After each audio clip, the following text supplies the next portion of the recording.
wait.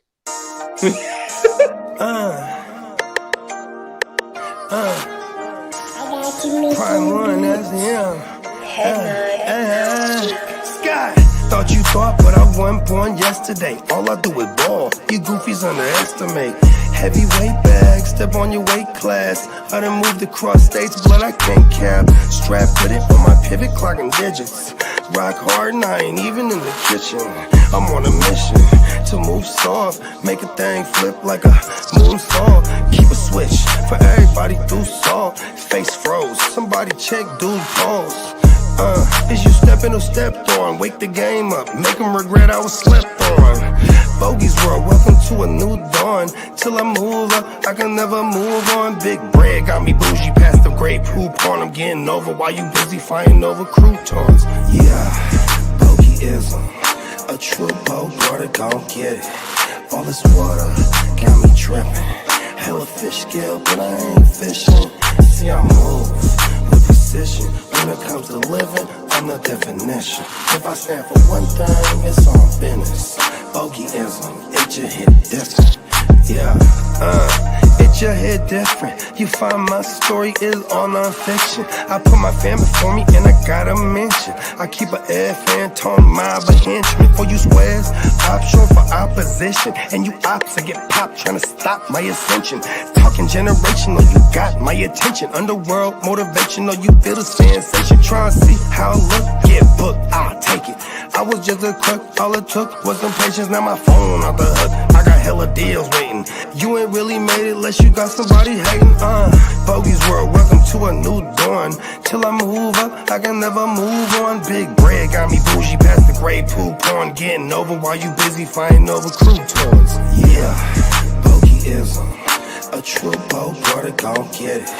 All this water got me tripping. Hella fish scale, but I ain't fishing. See, I move with precision. When it comes to living, I'm the definition. If I stand for one thing, it's on business. Bogeyism, it just hit different. Yeah.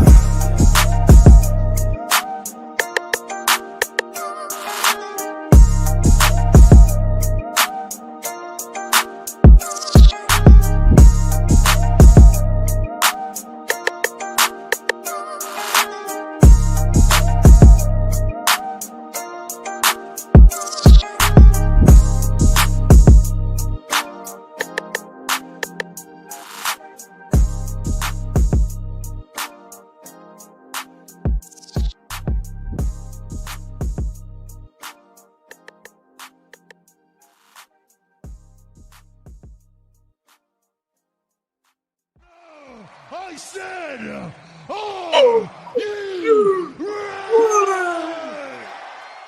Let's go. You are tuned in to another Friday live edition of Wake Yo, Game Up.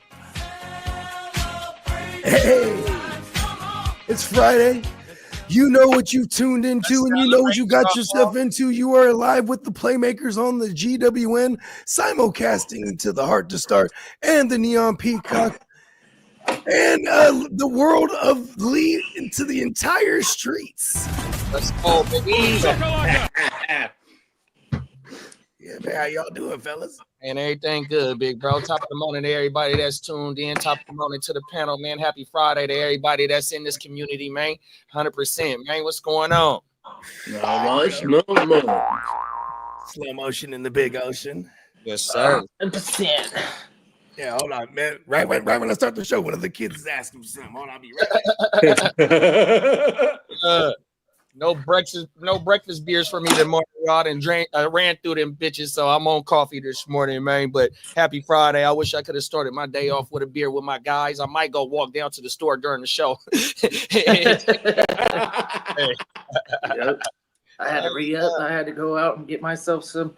I've been drinking these Estrella Jalisco's for like, I don't know, a month now. It's Dodger beer, but it's pretty good. I like it. He's drinking Dodger beer. I'm drinking the Dodgers beer, but you know, what can I say? And I just watched a documentary on Echo Park and how the eminent domain of where the Dodger Stadium is, on how they how they took the land from our Spanish people, our Latino brothers and sisters that were living in the mountains, and they took the land to build the motherfucking Dodger Stadium when they came from Brooklyn. 100%. That shit was crazy. So, and then because shout out to Channel 5. So Channel 5 did a documentary on them winning the World Series, but also they brought into the table to how they did the eminent domain, and they were interviewing a lot of our Spanish brothers and sisters, and they was letting us know, man, fuck that, it's the Dodgers. But that's generation though. The older generation, man, fuck the Dodgers, 100%. Yeah, They took our land.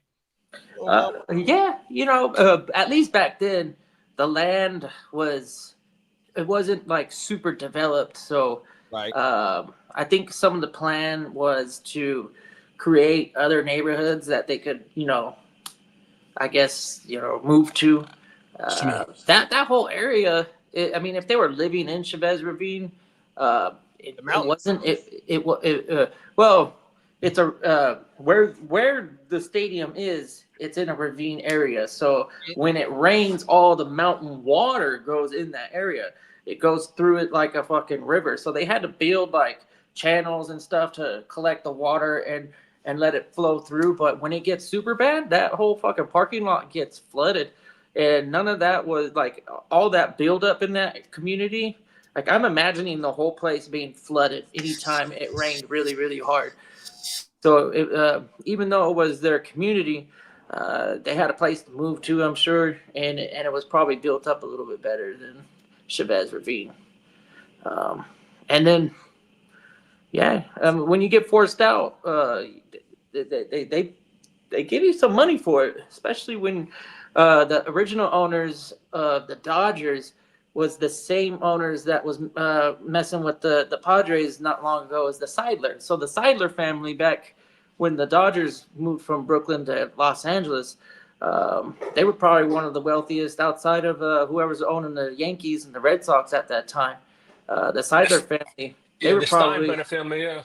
No, I don't know if Steinbrenner got the Yankees until the 70s. Mid-70s, yeah. Yeah, but the Seidler family, they're the ones who moved the team from Brooklyn to Los Angeles. Like 1964, some shit like that. 1959. It was like, I think Jackie was still on the team. Yeah, 54, I think it was. Yeah. Well, the Red Sox were owned by the Yawkey family until the early 90s. My bad, Joe. I'm gonna go turn this. So. Somebody's dryer or washer. Yep. Fuck. Baseball season is right around the corner too. That's gonna be tight. Yeah. Talking 10 days or 12 days or something. What day is it today? The 7th? Oh, yeah, shit. I'll be 11 days. Day. I'll be at opening day anyways. Here. The Red Sox are in town. So they go, the Dodgers play on the 18th, and they'll play in Japan. I think they open up in Japan. Oh, yeah, they play in that freaking, what is it, the 2-game series? 2-game series. What do they play? I forget who they play. Did they do that last year too? Yeah.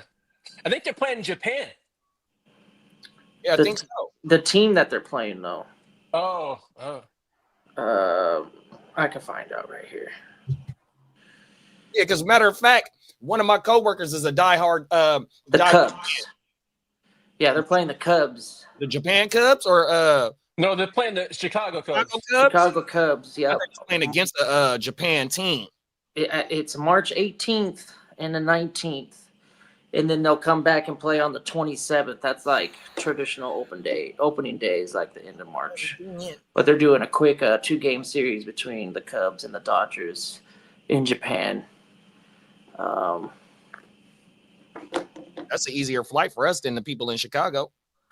Yeah, it's still a ways. I think that flight is no joke. Like add in the extra, like I think it's hours. 4.5 hours from West Coast to Chicago. Or am I think I'm overshooting. No, it's about that. Maybe it's like, was it? I had a transfer flight from Chicago when I was coming from the Bahamas. About 4 or 5 hour flight because it's 6 hours to the East Coast.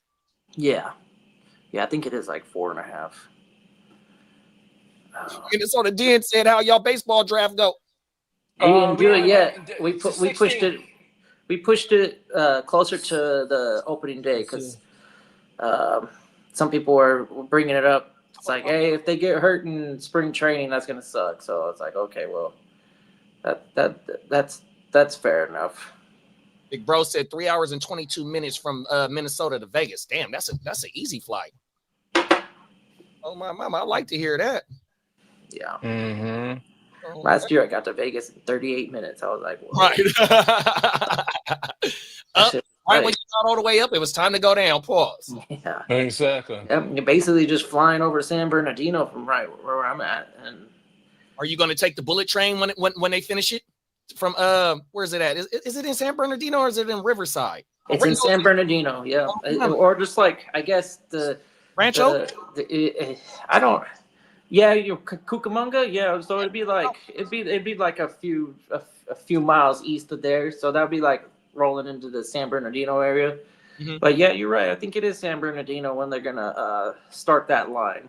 Yeah, they already started that shit. It's called because that's going to be the first one that California has. But even though we got one in outside of Bakersfield, I want to say in Fresno, they're starting it to make it connect down to where you at, right? Because it's supposed to be from San Francisco all the way to LA, but where they started it was in Central California, but they ain't made no progress. You know what I mean? That shit is completely dead, bro. That's high speed railroad for the whole state. But that the Bright Line, I think it's called, from San Bernardino to Vegas, that's already in motion. And it's going alongside the fucking freeway. So they got easy path straight from there to Vegas, bro. 100%.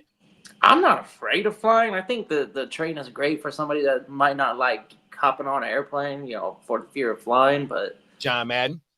Shit, motherfucker. Train. Like, if it's an hour and a half and just as expensive, it doesn't interest me. The only way that the train would interest me is if I could like bring 2 bags and get a round trip and pay less than like $200.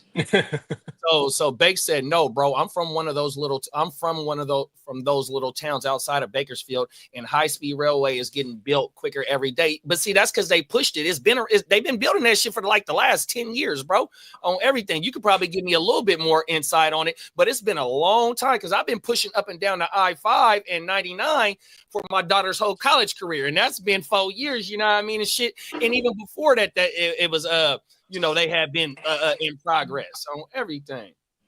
Rancho Cucamonga is a real place. I thought it was just made up for Friday. No, that's a real city, big bro. Oh my baba. Yep. It's nearly completed, actually, structure wise. At least Valley, 100%. That's right. Oh, everything.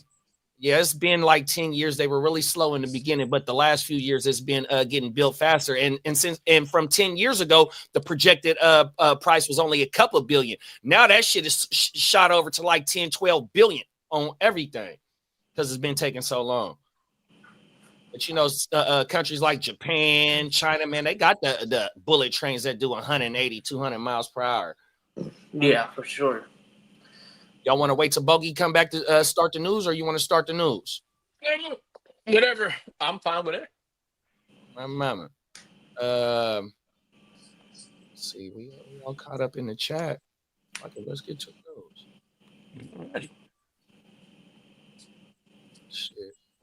The bullet train. I do have to say the best little trip I ever took was riding the Amtrak, which is no bullet. The Amtrak from San Francisco to Chicago, and I stopped at Colorado, did a few days of snowboarding, and then hopped back on and finished in Chicago. That shit was tight, seeing the country, and then getting the sleeper car. So yeah, it takes a few nights, but that fucking sleeper car makes it comfortable. But it's expensive. It's like fuck. Where you have to go up north through like Nevada and all that, or was it a different like route that you got to go? Yeah, you would go through Nevada, and then you would get to Colorado, and then Utah, then like through the Midwest, like I think it was like Oklahoma or something. Like after you get out of Utah, it becomes like nothing special. Yeah. For like all the way to Chicago.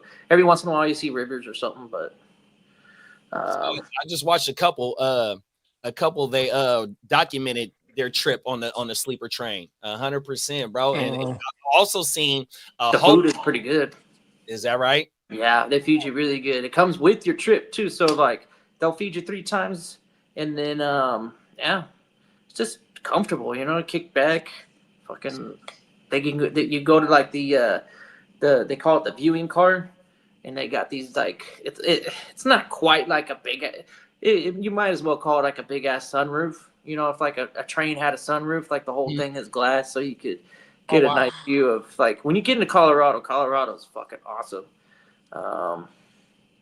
That was probably the most important. That was the most impressive part of the country. You went snowboarding? Yeah. The fucking mountains in California and the Rockies are so much different from each other. It makes we have big mountains, but the Rockies they're like fucking exactly how they are. They're rocky and they're pointed and they look fucking like dangerous. Like how the hell are you gonna get somebody up there? Whereas ours is like big giant hills where like you feel like, oh, they're not that big, but then you get real close to them, you're like, oh yeah, it's a mountain. So when I was in Puerto Vallarta in 2019 and we went horseback riding, I want to say in Puerto Vallarta, that's where part of the Rocky Mountains range start. 100% go all the way up in there. And so when we was our tour guide showed us some trees. So when the Spanish invaded Mexico, it's these trees that have these like tips on them. It motherfucking poisonous to the motherfucker. And so our tour guide was telling us that that's how some of the Spanish was dying when they was invading Mexico because of these trees. 100%. But when you said the Rockies, man, I got fat pictures in that motherfucking mountain range. And I think that's where that shit started. Yeah. Mexico is a huge country. They got the Sierra, the mountain range starting there, and like you said, the Rockies. Fucking Mexico City is way the fuck up there. That's like a super high elevation city. I don't know how often it snows, but I know it has snowed up there before. Mm-hmm. It's way up there. Just got to get cold enough. I don't know how often it gets that cold. I just watched something on Mexico City where they said the American it's a different type of invasion. You know how they about us at our border crossing, but in Mexico City, it's a lot of Americans out there that can work remotely, and the cost of living and all that, they out there taking over 100%. Minnesota Den said he can't wait for your tri-tip and red beans and rice and corn, big bro. Yeah, I can't wait, man. I love cooking and being able to spend some time drinking with y'all and cooking and all that shit. That sounds like a good time to me. So I'm excited. We may be there 3 days. I might put 5 to 6 pounds on when I come home. Yeah, actually, you might. That's right. Yeah, we got a gang, and there's a gang of us going too, like Ghost Monkey confirmed. Bakes confirmed. Shout out Bakes. Yeah, even the homie Silky Johnson might come out too. Silky. You know what I mean? Silky Silky just kind of told me like just circle back around. You know what I mean? I'm like, yeah, definitely. You know what I mean? Facts. They said, yeah, I love the Amtrak. You could bring a case of beer and an ice chest and they won't even care. Real that's talk. True. Hey, when we used to ride the cow train up to like the Giants games, get faded on the train. Yeah.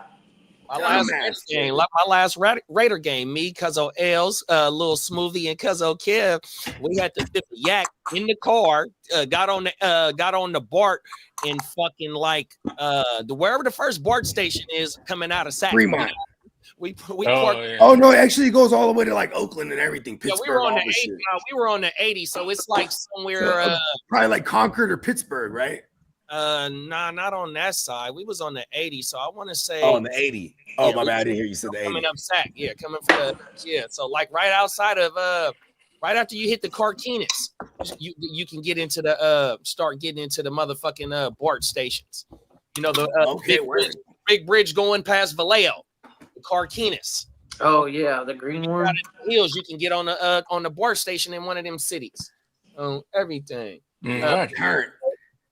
We're gonna make some call. You already know, big bro. Them is facts. I like the Amtrak trip to Michigan is one of those bed areas that you're talking about with the moon roof on my mama. Yeah, that shit is that was the best trip I ever did, traveling wise. That was the most comfortable. I rode the train up all the way to what is that, Eureka? Oh yeah, that's federal up there. Yeah, that shit was that's part of our state flag is Eureka. Yeah, because like I was going up there to go check out some allegedlys, you know what I mean? So then we can be like, yes, it's a go. But it was like, you know, the easiest, the fastest way too, and safest was just riding the train, you know what I mean? And driving up there is a bitch. Oh, that ride from Chico. Yeah. I thought the rollers was just going just they stole on my mama. That Chico shit ain't no good. And the people we went up there to, you know, go drop the dog off with, they are rallies. And they like, man, we some of the only ones out here. I'm like, oh my goodness. Let's be safe on this road. 100%. Oh, everything. You ain't lying, man. Because I got to have my medicine. Oh, my mama. And them is all highway patrols. And like you go through like these little cities, these little towns and shit. And it's the same highway. But now all of a sudden it turns into like, you know, residentials, 25 miles an hour. That's exactly what it was. And then I didn't realize. And then they're just posted everywhere. And you're like, fuck. Like, cause you know, and then over the years, I mean, that's the green triangle. So motherfuckers going up there, they know what they was doing up there. No, 100%. They were going up there, bringing it down. So my boy said, my boy Green Bay, I love you, big bro. His vacation is going to Crescent City to go go fishing shit. That's the type of vacation he like to go do, right? Yeah. Tell me, all up and down I-5, nigga, them is cameras up there. So the highway patrol is watching because there's nothing but cameras on that motherfucker. See, I ain't been up there in hella years, you know what I mean? I went to Camp Mendocino before and rode the skunk train. So all those that know about California, the skunk train went into some history ass type shit. Man, we used to be all in Mendocino, man. 100%. Because then that was just the areas where goddamn, you know what I mean? They'll allow you to grow like 100. And then so you have like a field and there's like 10 of us with cards there. So it's like we have 1,000 going, you know what I mean? Or 100, whatever it is. You know what I mean? 100 each, I should say. So we'd have 1,000 going, you know what I mean? That's crazy. Then the cheat code back then was you could have a 1,000 budding and 1,000 vegging, basically. You know what I mean? Because you can only have 100 per card. You know what I mean? But you could have 100 vegging and 100. But back then, was it harder to get that card? I mean, shit. You know, I always just tapped in, so somebody was just like, "Boom, I got you." You know what I mean? Yeah, that's federal. And we were all early in on that shit. Big bro Candlestick said, Dennis ready for that Vegas trip. Yeah, let's go. Oh, yeah, let's go. That's my bro right there. Yeah, he there. Oh, my mama can't wait to kick it again. We need to hit an A's game. They in sack now, 100%. Word. Hey, Steamboat fucks with all. He be going to the A's games too. Yeah, I haven't even seen what they've been doing to the stadium. Man, it's crazy. I pulled out one of them backwood the loose leaf joints, right? Mm-hmm. And that motherfucker, I was like, oh shit, there's 2 of them in there. Like stuck together. I was like, oh shit. Hey, shout out to that pack. Oh my mama. Yeah. For real. You ain't lying. We got Plugger in the building, top of the morning, Plug. What's up, Plugger? We got Albert in the building, top of the morning, Plug. Albert. Song said, when is Vegas? What's the date? The 21st and the 24th. Yeah. Let's go. Yeah, Song, I'll text you all the info. Yeah, because Song can fuck around and coordinate with us. With me and Candlestick. Shit, and you too, Guccini shit. We all coordinate, fly out of the motherfucking same time type of shit. Talk about it. You want me to bring it to the streets? Yeah, you know what, Lee? Let's take him to the streets. They said that Mendocino perp was bomb back in the day. The Mendocino perp, that's throwback right there. We used to have hella the train wreck and the Blue Dream going over there. Because that shit was those were the big yielders. Big yield. Like a motherfucker. That train wreck was just like flooded. You know what I mean? Train wreck was some good shit back in the day. Yeah. And you know me, I always fuck with inside shit, but then like the homies was killing the outdoors. They were killing the outdoors too. Mama. Outdoors back in the days was for the fucking. That was for the out of state rallies. You know what I mean? You feel me? Like listen, that shit just went for way more. They were still amazed by that shit. Talk about it. It's funny when you be somewhere else and they be like, I got some Cali. Like, oh, word. Oh, facts. I'm like, for sure. Where's it at? Like, yeah, let's take. Yeah, we got you, Lee. We're gonna take you right to the streets. Right.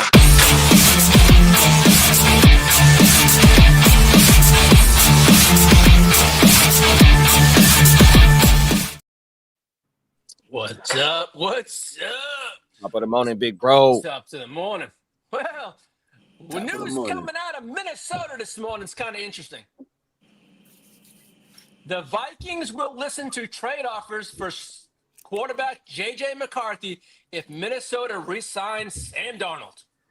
Okay, so now let's play this game real quick. Because I was saying this back when we were doing the playoff games. I said bold prediction. Tom Brady's gonna get his hand, he's gonna get his hands dirty this year with that Raiders organization.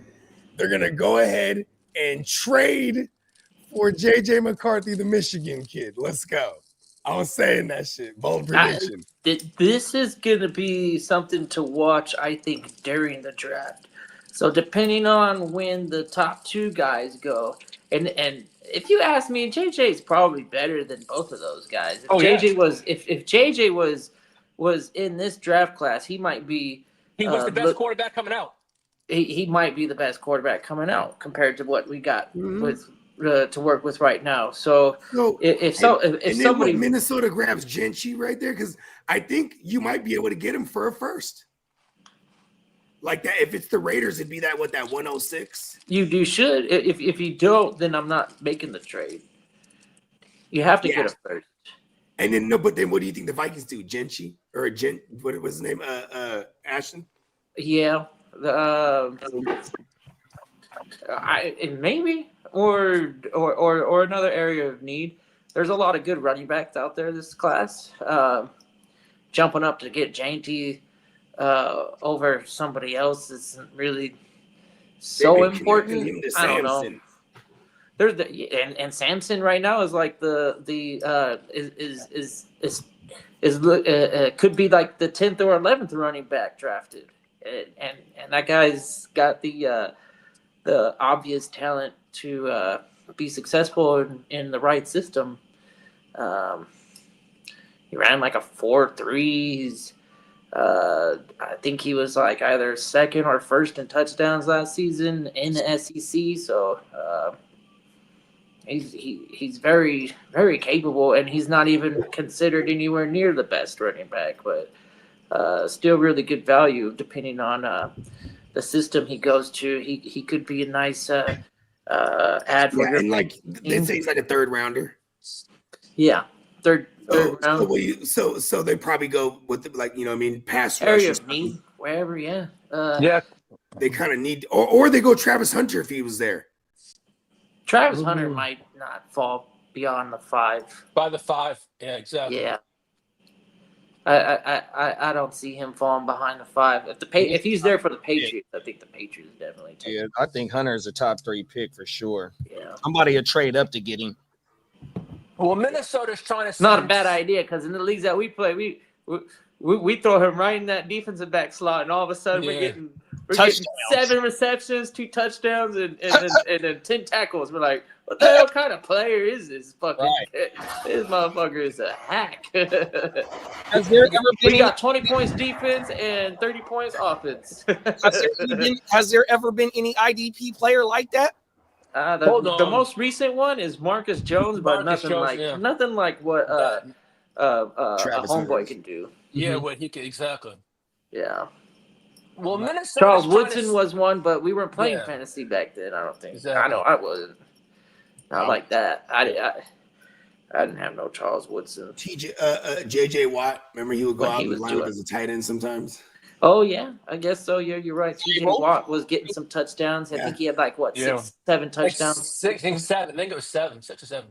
Yeah, that was fun. That was the year where he was as valuable as like the 5th quarterback in your league.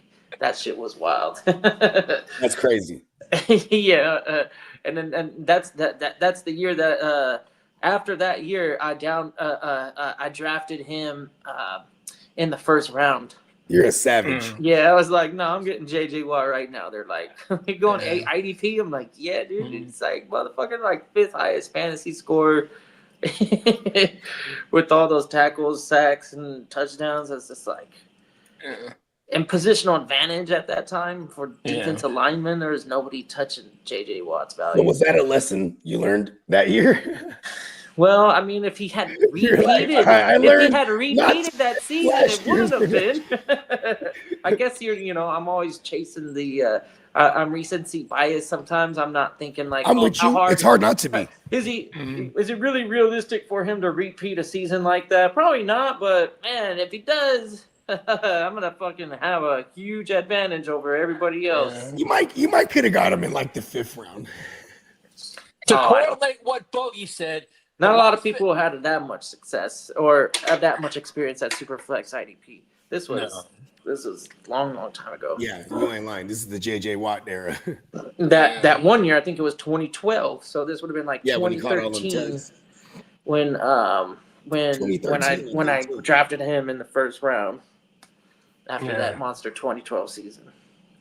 Well, to correlate what Bogey said, the Las Vegas Raiders are exploring the veteran quarterback options on the free agent market and includes the possibility of trading for a current quarterback on a starting roster. So that's where J.J. McCarthy comes in for the Raiders. Well, not a starting roster, but a quarterback that's on the roster. On the roster, yeah. Now, the Cleveland remains unwilling to trade Myles Garrett, and Myles Garrett is willing to sit out games to get his wish. Yeah, that's annoying. I hate that shit. It makes sense. If I'm Myles Garrett, I'm very, very well aware of what value I bring to the team that will end up, it kind of sounds like a Chris Jones situation, but with minus the fact that he wanted to stay with KC. He's like, I want to stay with y'all, but I want you to pay me for what another team values myself. I think he requested it to meet with the owner, and the owner denied it. Yep. The owner's like, I don't talk to the players. Yeah, he denied a meeting with him. Like, bruh, how you gonna deny a meeting with me? And I got 100 sacks already, bro. 100% or not close. If I got one playoff appearance, man, that shit crazy, bro. I'm the best player on your team, and you don't want to talk to me, bro. What kind of shit is that? Played 2 playoff games. And Myles Garrett, that to me, with him saying that he want to sit out, he doesn't mind sitting out. That means it's not a money thing, bro. I really want to go win. Get me up out of here, bro. Y'all ain't finna do nothing no time soon, bro. Get me up out of here, man. I just don't think he wants to play for a rebuild. That's it. He just wants to play for a winner. 100%. Yeah, that's what he just said. He want to go somewhere and win. Yeah. Well, the Patriots will do whatever they can to sign a number 1 wide receiver. Well, the Patriots have already called the Eagles about A.J. Brown, so for a trade. I mean, that would, because Mike Vrabel's probably just trying to make right where he let them fuck up back in the days, and when they just went ahead and traded AJ Brown to the Eagles to begin with, and then because remember that very first week AJ Brown goes crazy with the Eagles, then the second week he goes crazy again, and then Tennessee fires their GM. Yep. They're like, "Do you see this?"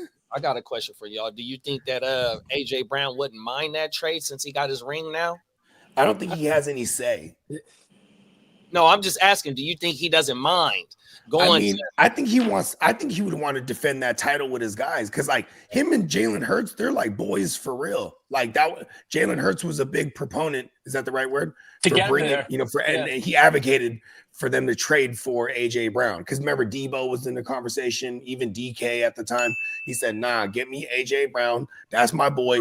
They're godfathers to each other's sons, type of shit. Like they're just I don't know how they got tight like that, but they've just always been tight. And then So I feel like he would want to stay, but it was just the way that the early in the season on how he was lightweight complaining about not the targets being there. yeah. Now you didn't got your ring.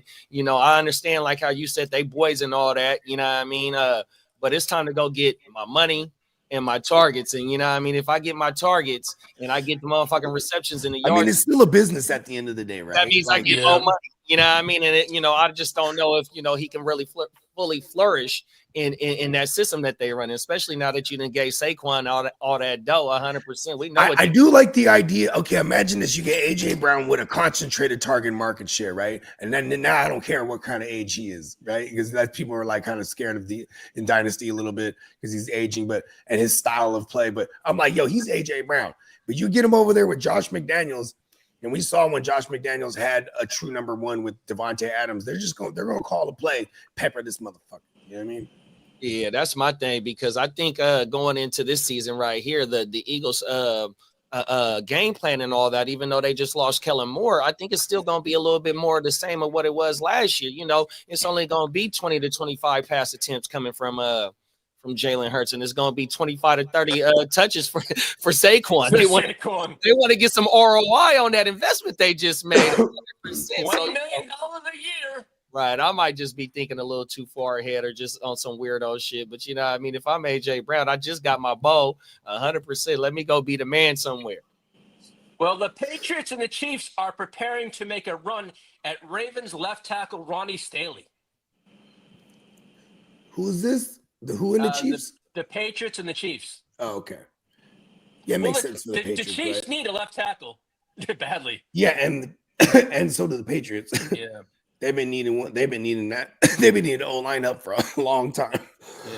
Yeah. Well, the Buccaneers desperately want to re-sign wide receiver Chris Godwin, and he will be a hot commodity in free agency, and could earn about $25 million a season on his next contract. I need him to go ahead and move on to Taylor for all the Macmillans. Yeah. But here's the thing,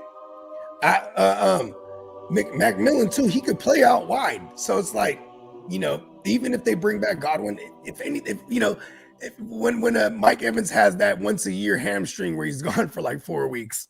Yeah, he's still competing with Mike Evans. He's still competing with Mike Evans, the tight end over there. I can't think of his name, and the running back when he moves outside.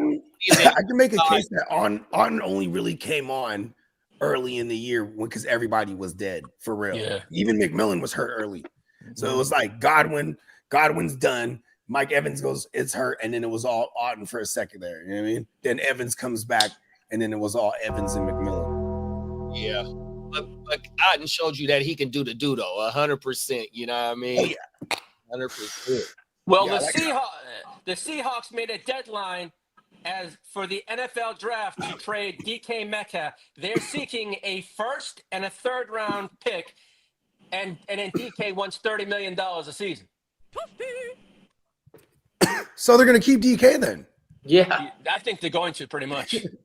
And nobody's trading up a first and a third. Nope. And then paying him. That's like a Bogart trade.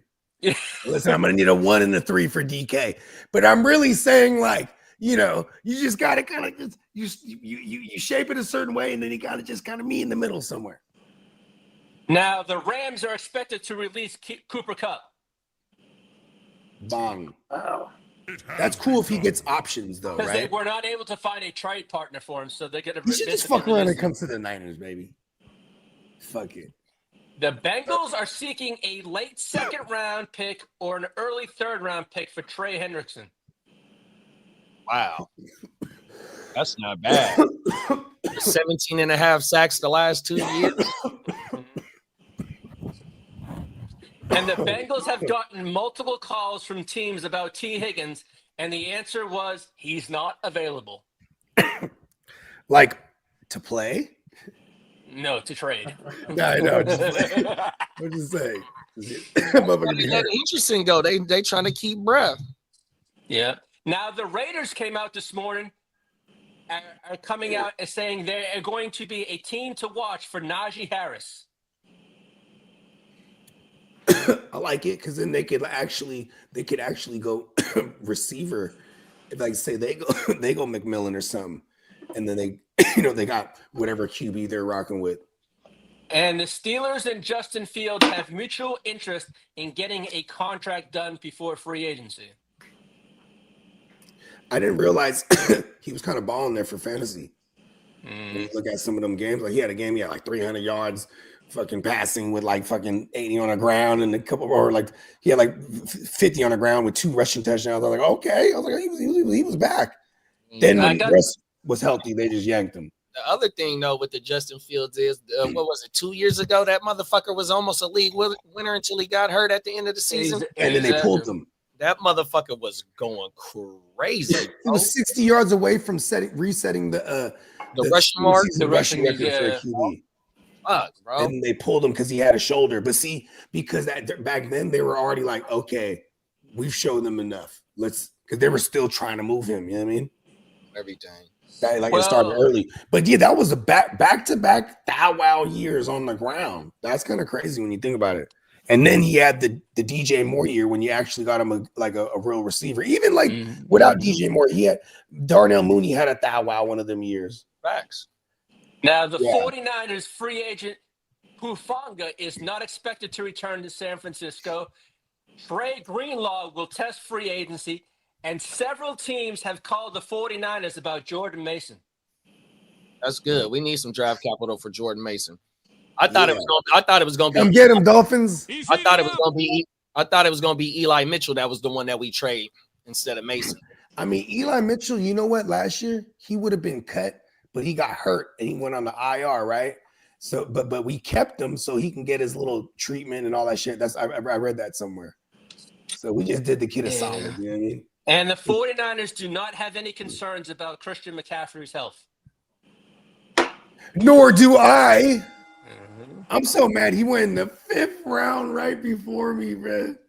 Like, why did I just kept passing him, and I'm like, okay, And shout out to Diamond Joe too. He the one that took it. What's top of the motor, big bro? He said this will be the 21st to the 24th. Hope everyone can make it, man. Pull the fuck up. Let's go. Well, the Seahawks are to move on from Geno Smith. The Raiders are the team to watch for, to reunite with. Yeah, but they also just came out and said that they're trying to work something with Geno. Work something else. Yeah, they want to retain Geno. Now, as for teams making money for free agency, we had the Cowboys restructure CeeDee Lamb and Dak Prescott's contracts to free up $56 million in cap space. Good for them, because then they're gonna make Parsons hella paid. Yep. They're hella funny the way Uncle Jerry's so funny. He pigeonholes himself. The Texans cleared up 6.26 by doing Al-Shaair's contract. The Dolphins cleared up $16 million on Bradley Chubb's contract. And Joey Bosa cleared up $25 lovely million for the Chargers. Like that one. Like that. That's right. Do you think the San Francisco 49ers bring in Joey Glass Bosa on a veteran minimum? Mine a veteran minimum for sure. And one of them analysts is they had us going pass rusher, and we damn sure can't go pass rusher with that top pick. You know what I mean? The rumor is, if no one, he might be coming back on a lower cap charge to the Chargers, possibly. Pause. Well, I seen this morning that y'all trying to bring back Khalil. Oh, that's our priority right there. That's the priority. It's Khalil Mack. 100%. Well, basically with Bosa gone, we basically can do that now. He freed up $25 million. Mac's only going to play 2 more. I think he said this is his last year. He wants a 2-year deal. If we can give him that, give him the money. And y'all sitting on some money too, though. Well, we just got right now we're sitting on $90+ million. Mama. So what else we got? Okay, so would you trade for DK? I'm not at that price, no. If you got him for a second round, yes. Because I'm looking at it, Debo just went for the 5th round. Come on now. I understand. I mean, weren't they both in the same draft class? Yep, second round picks. 2019. So and they're almost exactly. I mean, I'm not saying they're identical, but come on now, a first and a third round pick. I don't think so. Maybe I'll give him a second round for DK, but I don't know. I'm not gonna pony off a first and a third. No. Is there a receiver in free agency that you wouldn't mind?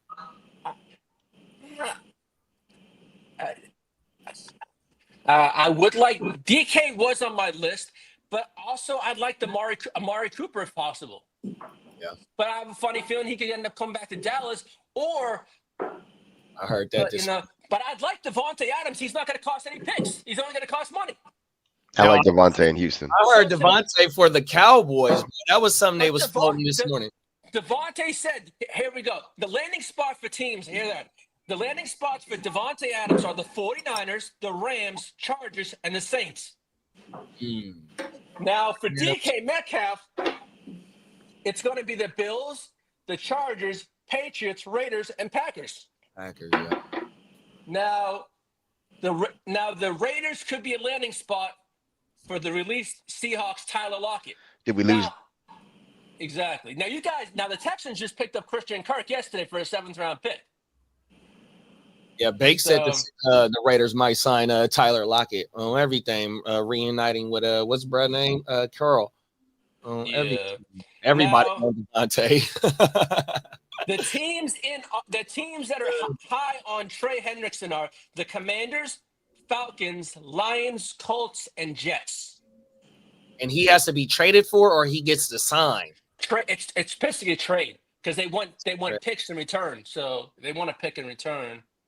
Now Marcus Mariota and Jimmy G are among the top backup quarterbacks for the Dolphins.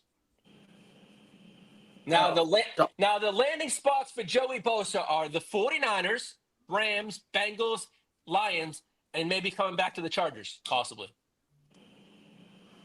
Just reminds me of a fantasy football trade last season.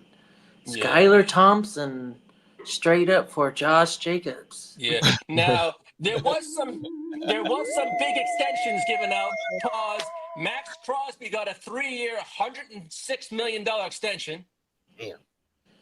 The Bills just agreed to terms with linebacker Terrell Bernard on a 4-year, $50 million contract extension. And Bobby Wagner signed a 1-year, $9.5 million deal with Washington for a year. And as I said, the Peacocks Texans picked up Christian Kirk for a 7th round pick. And Deshaun Watson freed up $36 million on a restructured contract. Oh. So they basically could go after getting but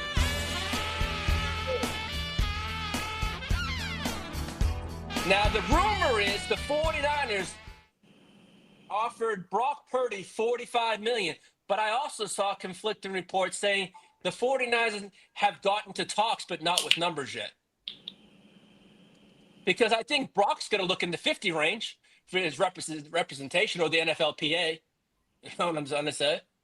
Yeah, he can't take nothing less below market value. Exactly. So the 45 number that came out, I don't know if that's legit, but Jason Lacafeur came out. It was a legit source that came out, but then I saw something saying they shut that down kind of fast. So I have not a clue. Yeah. But you see, they've been playing hardball for the last few years. Yeah. It's pretty players. good. That's one thing they just the Cowboys. I don't know if they disrespect as well as the Cowboys, but yeah, bruh. You got Debo, you got Trent Williams, you had what's the wide receiver that got hurt last year? Fucking Ayuk. Yeah. Him. I think Fred Warner's got Joey Bosa. Nick Bosa, they play hardball. He sat out. You know what I mean? So it's right up their alley, I guess, bro. Let me throw this to Peacock, JD, and Kidda.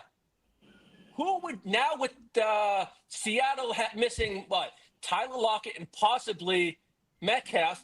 Who would you pair up with JSN in Seattle? Probably going young. But they got to bring someone in though, you know. Noah Fant still exists. If he's healthy, he's pretty good. Yeah, it's healthy. They got the running backs. Yeah. There's who's available. Godwin, There's the guys we talked about. Godwin. Yeah. I mean, Godwin, Slayton. I can see Slayton, Who somebody cheap Slayton over and there. reliable. Yeah. Well, also, the Steelers are trying to find a complement wide receiver for George Pickens. That's their top priority this offseason, is finding him a alpha wide receiver. It's got to be they should just do what they always do and draft somebody. Draft someone, exactly. Yeah, they got a great track record of Draft him. developing wide receivers. We had Hines Ward, who was a former quarterback, turned into, a all-time name in the NFL. I ain't gonna say Hall of Famer player like that, but Hines Ward and just their track record keep going on everything. Yeah. Well, the Cowboys have legitimate interest in re-signing Rico Dowdle with the hopes of pairing him with a running back in the draft. Rico. Derek ain't gonna like that news because that means that they ain't going first. They're not going first round running back. They're gonna do. Well, I mean, there's a lot of running backs, and it's a deep draft. Yeah, but typically they don't go in the first round. I know this year they probably could, right? But about two for for sure. Yeah, and then maybe a third depending on. Pro yeah, it could work out. Like, this guy just fell in our lap. Like that happened to Jerry with Gentry, Hampton, and then possibly the Ohio State kid, possibly as a third. I don't know. I like that Hampton guy. What's his name? I can't pronounce his last name. Judkins, yeah. Oh yeah, Judkins. I like that Hampton dude. He's like huge. Yeah. Pause. Yeah, he's. It's gonna be a lot of them analysts are saying that it's a deep defensive draft, and so they might want to build up their defense 100%. Well, sounds like a Texans draft. That's right. Oh, everything. Yeah, just build up the number one defense in the league. Fuck it, we'll win that way. Well, the Kansas City Chiefs are unlikely to re-sign safety Justin Reed. Yeah. So the former Texan drafted by the Texans, smart kid, went to Stanford, played great ball there. Yeah, played great ball there in Houston and won himself a couple championships with the Chiefs already. So maybe it's time for him to move on. I want to say he was at Stanford when his brother was for the Niners. Everything. Yeah, he tried to get his brother to come play with the Texans at the same time. I don't even remember. Did that happen? I think it actually happened for a little bit. He was probably the only one that got that they wasn't tripping on because he was kneeling with Kaepernick. Mm-hmm. Everything. Yep. Shout out to the Texans. The Texans had just had the racist owner die, so they were trying to save face, and they brought him over. Oh, I think I do remember. All right, here you go, the guy that was crip walking for Christ. That's right. I was trying hard to find. We were trying to find that shit out. I remember, dude. I need to find that shit. Remember, I shared it with y'all or something. He was like, sometimes you got to crip walk for Christ. Oh, everything. The Texans just released guard Shaq Mason. So long, good riddance. Yep. He's kind of that just means that we're drafting some guys, or we're gonna make moves and try to bring some other guys in. Hell of a name though, Shaq Mason. Sounds like a pro wrestler.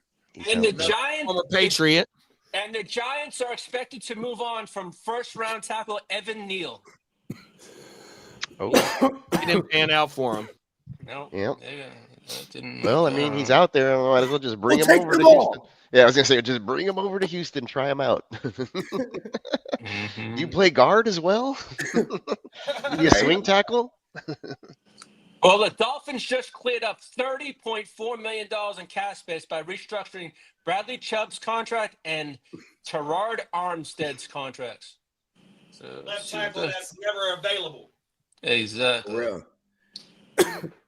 I think Chubb has played a fucking handful of games with the Dolphins after signing that massive contract too. Yeah, because he got traded for at the deadline when he came over, and that's all. And it was the last games that we seen him, I think. I don't remember if it was the Broncos that signed him to an extension first, or if it was after the trade and then the Dolphins signed him. He was a 2018 kid, so he did get a little mini extension at one point. You know what I mean? Because 18, 19, 20, 21. Yes, somewhere along the way he got a little mini extension because this was his second contract or third contract with the Dolphins. But yeah, he tore his shit. And the only reason he got brought over there too is because that's when they had Vic Fangio over there 2 seasons ago. You know what I mean? You know, that was Vic Fangio's kid. He was the head coach when they drafted him over there. Yeah, it's a versatile interior where you can throw him on the outside and yeah, have a pass rush, keep him in the middle, stuff the run game. He was always supposed to be a guy. Did he tear his shit again? Yeah, I think he played a preseason game and got fucked up, missed the whole season or something like that. Damn. Yeah, because I did get him. I got him in the lineup a few times last year. Oh, did you? Coming off. Maybe it was like super early on in the season. No, I'm talking about like in 23. Oh, 23, yeah. Yeah, you're right about that. He got hurt early. I swear, like he's played like 5 games with Miami or something.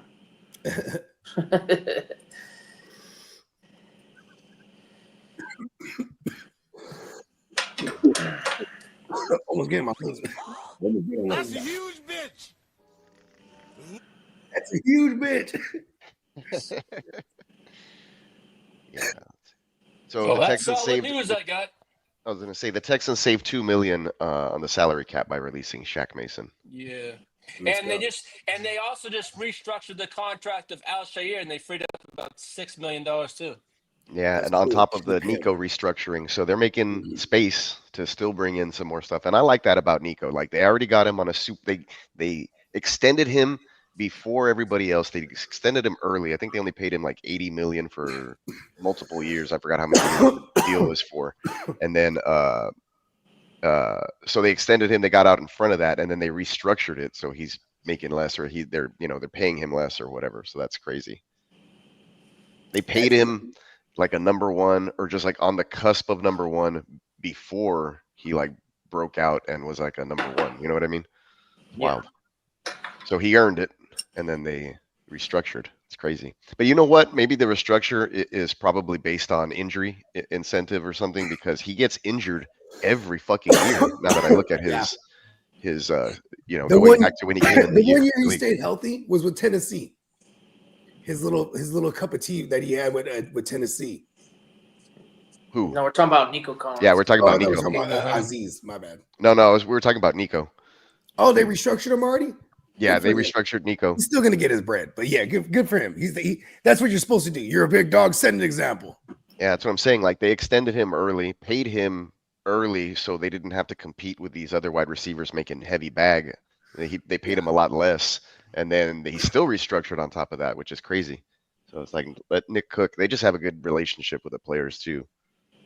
Yeah. Maybe it's like, hey man, we're bringing in these spas and saunas. You guys are gonna have to take a little pay cut. CJ Stroud, and I got him in the back of the 3rd round. It was crazy. Bro, I was shopping CJ Stroud two weeks ago in the Genwell first league. Yeah. And now that I got Christian Kirk over there, I done bubbled up on a little baby stack over there on my mama. I have a dynasty league where I had Tank Dell and Christian Kirk already, and Terry McLaurin and DK Metcalf and some guys who had and Brandon Ayuk. So it was like that year where that guy was like, remember he was trying to trade me for, he wanted to give me Brian Robinson for like a bunch of picks. And he was like, you're comfortable with those receivers? And I was like, I have a shit ton of wide receivers. I have Nico there. I have Godwin. Like, I'm fucking stacked.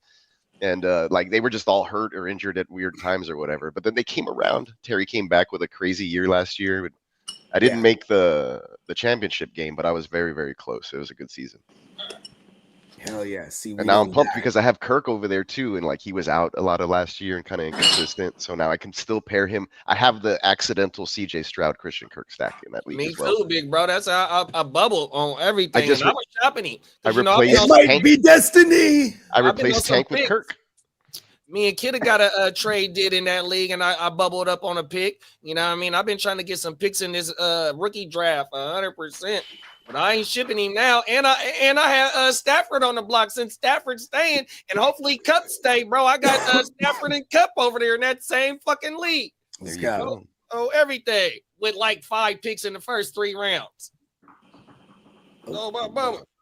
They just released a Logic action figure on this toy company that I follow. I know, right?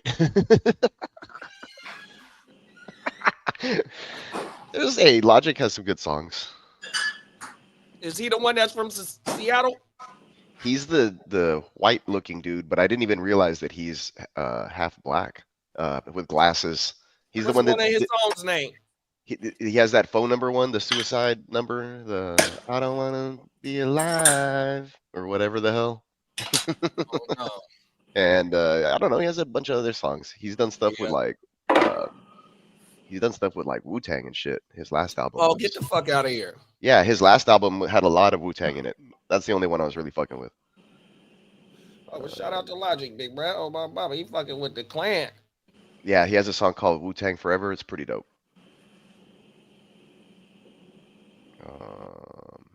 He's this dude. Let me do a screen share so you can see what he looks like.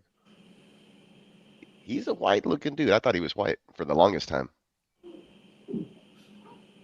Screen share, YouTube, share. That's him right there. Oh, okay. He's locked up? Nah, this is like for an album cover or something. Oh. I was like, oh shit, he got street cred. He's in the slammer. That's him right there. Yeah, that was the beat or whatever with the Wu-Tang. So manifestation, what I believe, dude, that's him. So manifestation, not the Asian what I dude. believe is with persistence, determination, realism, and wanting success more than your next breath, a person can literally attain anything. I believe this. All you have to do is have persistence, determination, realism, and want success more than your next breath. And they could go, okay. And they could understand that. He's one of those fast rappers. That's some game right there that he just dropped. You know what I mean? Like he comes at you with a ton of word jargon. Kind of like E40 style. Yeah, at times. Like he's on that speed. You know what I'm saying?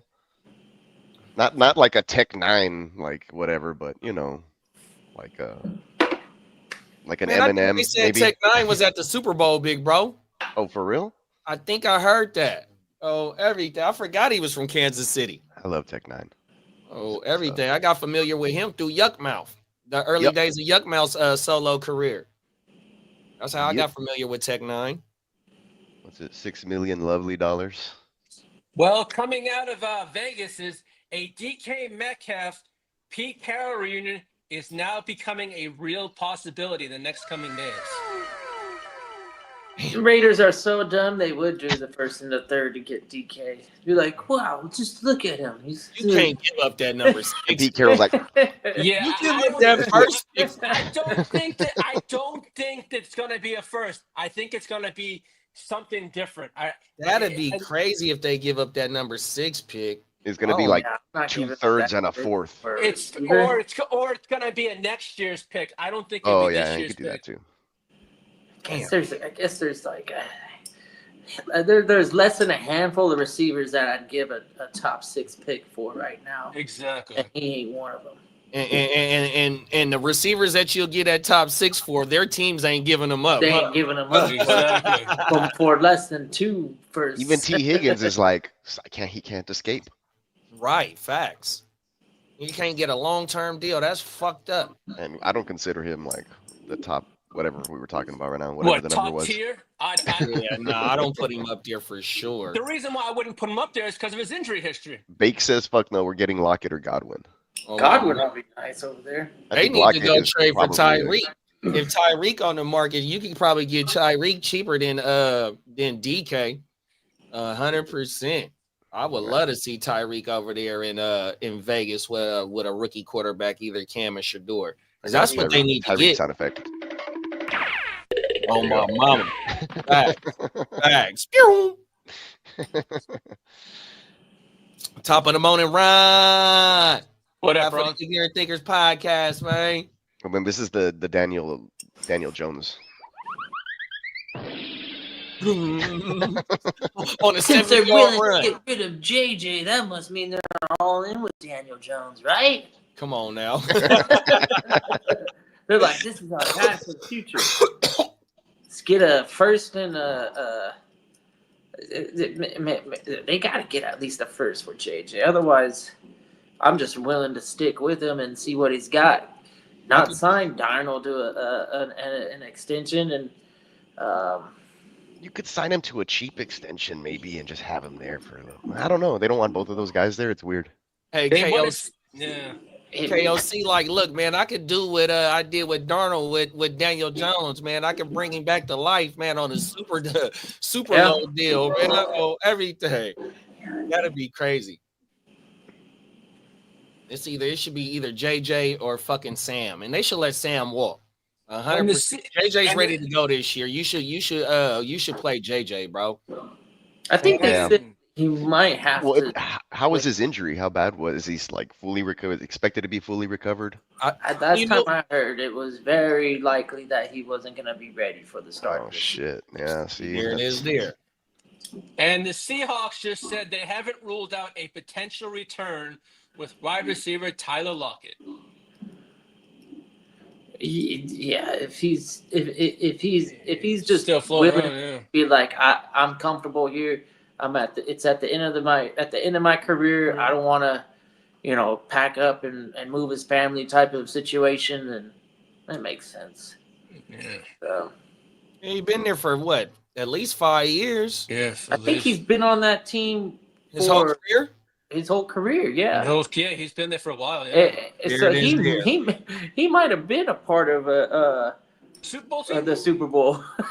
Right. Yeah, he's been playing for a long time. I think that was that Golden Tate, who else? Doug Baldwin type era type shit. Yeah. Yeah, Doug Baldwin. Sure. Golden Tate. Because remember, Golden Tate and somebody else got into a fight.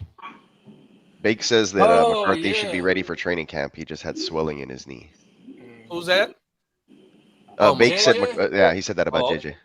So we'll see. I know he had to have a cleanup procedure. 2015 was Tyler Lockett. Man, it seems like yesterday. Yeah, 10 years ago. Round 3, 69 pick. So, nice. So that was after the Super Bowl. Yeah. Yeah. Shout out to Breezy. He said they need to abolish the franchise tag. Facts, bro. Shout out to Breezy, bro. Abolish it? Or if they can't do it twice and don't back-to-back franchise tag somebody, man. Come on. Yeah. Unless they want to, right? Like Kirk Cousins. Like it works to their advantage or whatever. Yeah. Yeah, because a quarterback, if you do it too many times, 2 or 3 times, all of a sudden you might be that year's highest paid quarterback on a franchise tag. Yeah, for sure. That worked out for him. You know what I'm saying? Yeah. Franchise tag running backs more, man. I guess it's not going to happen because Dak is making $60 million or some shit. Oh, jeez.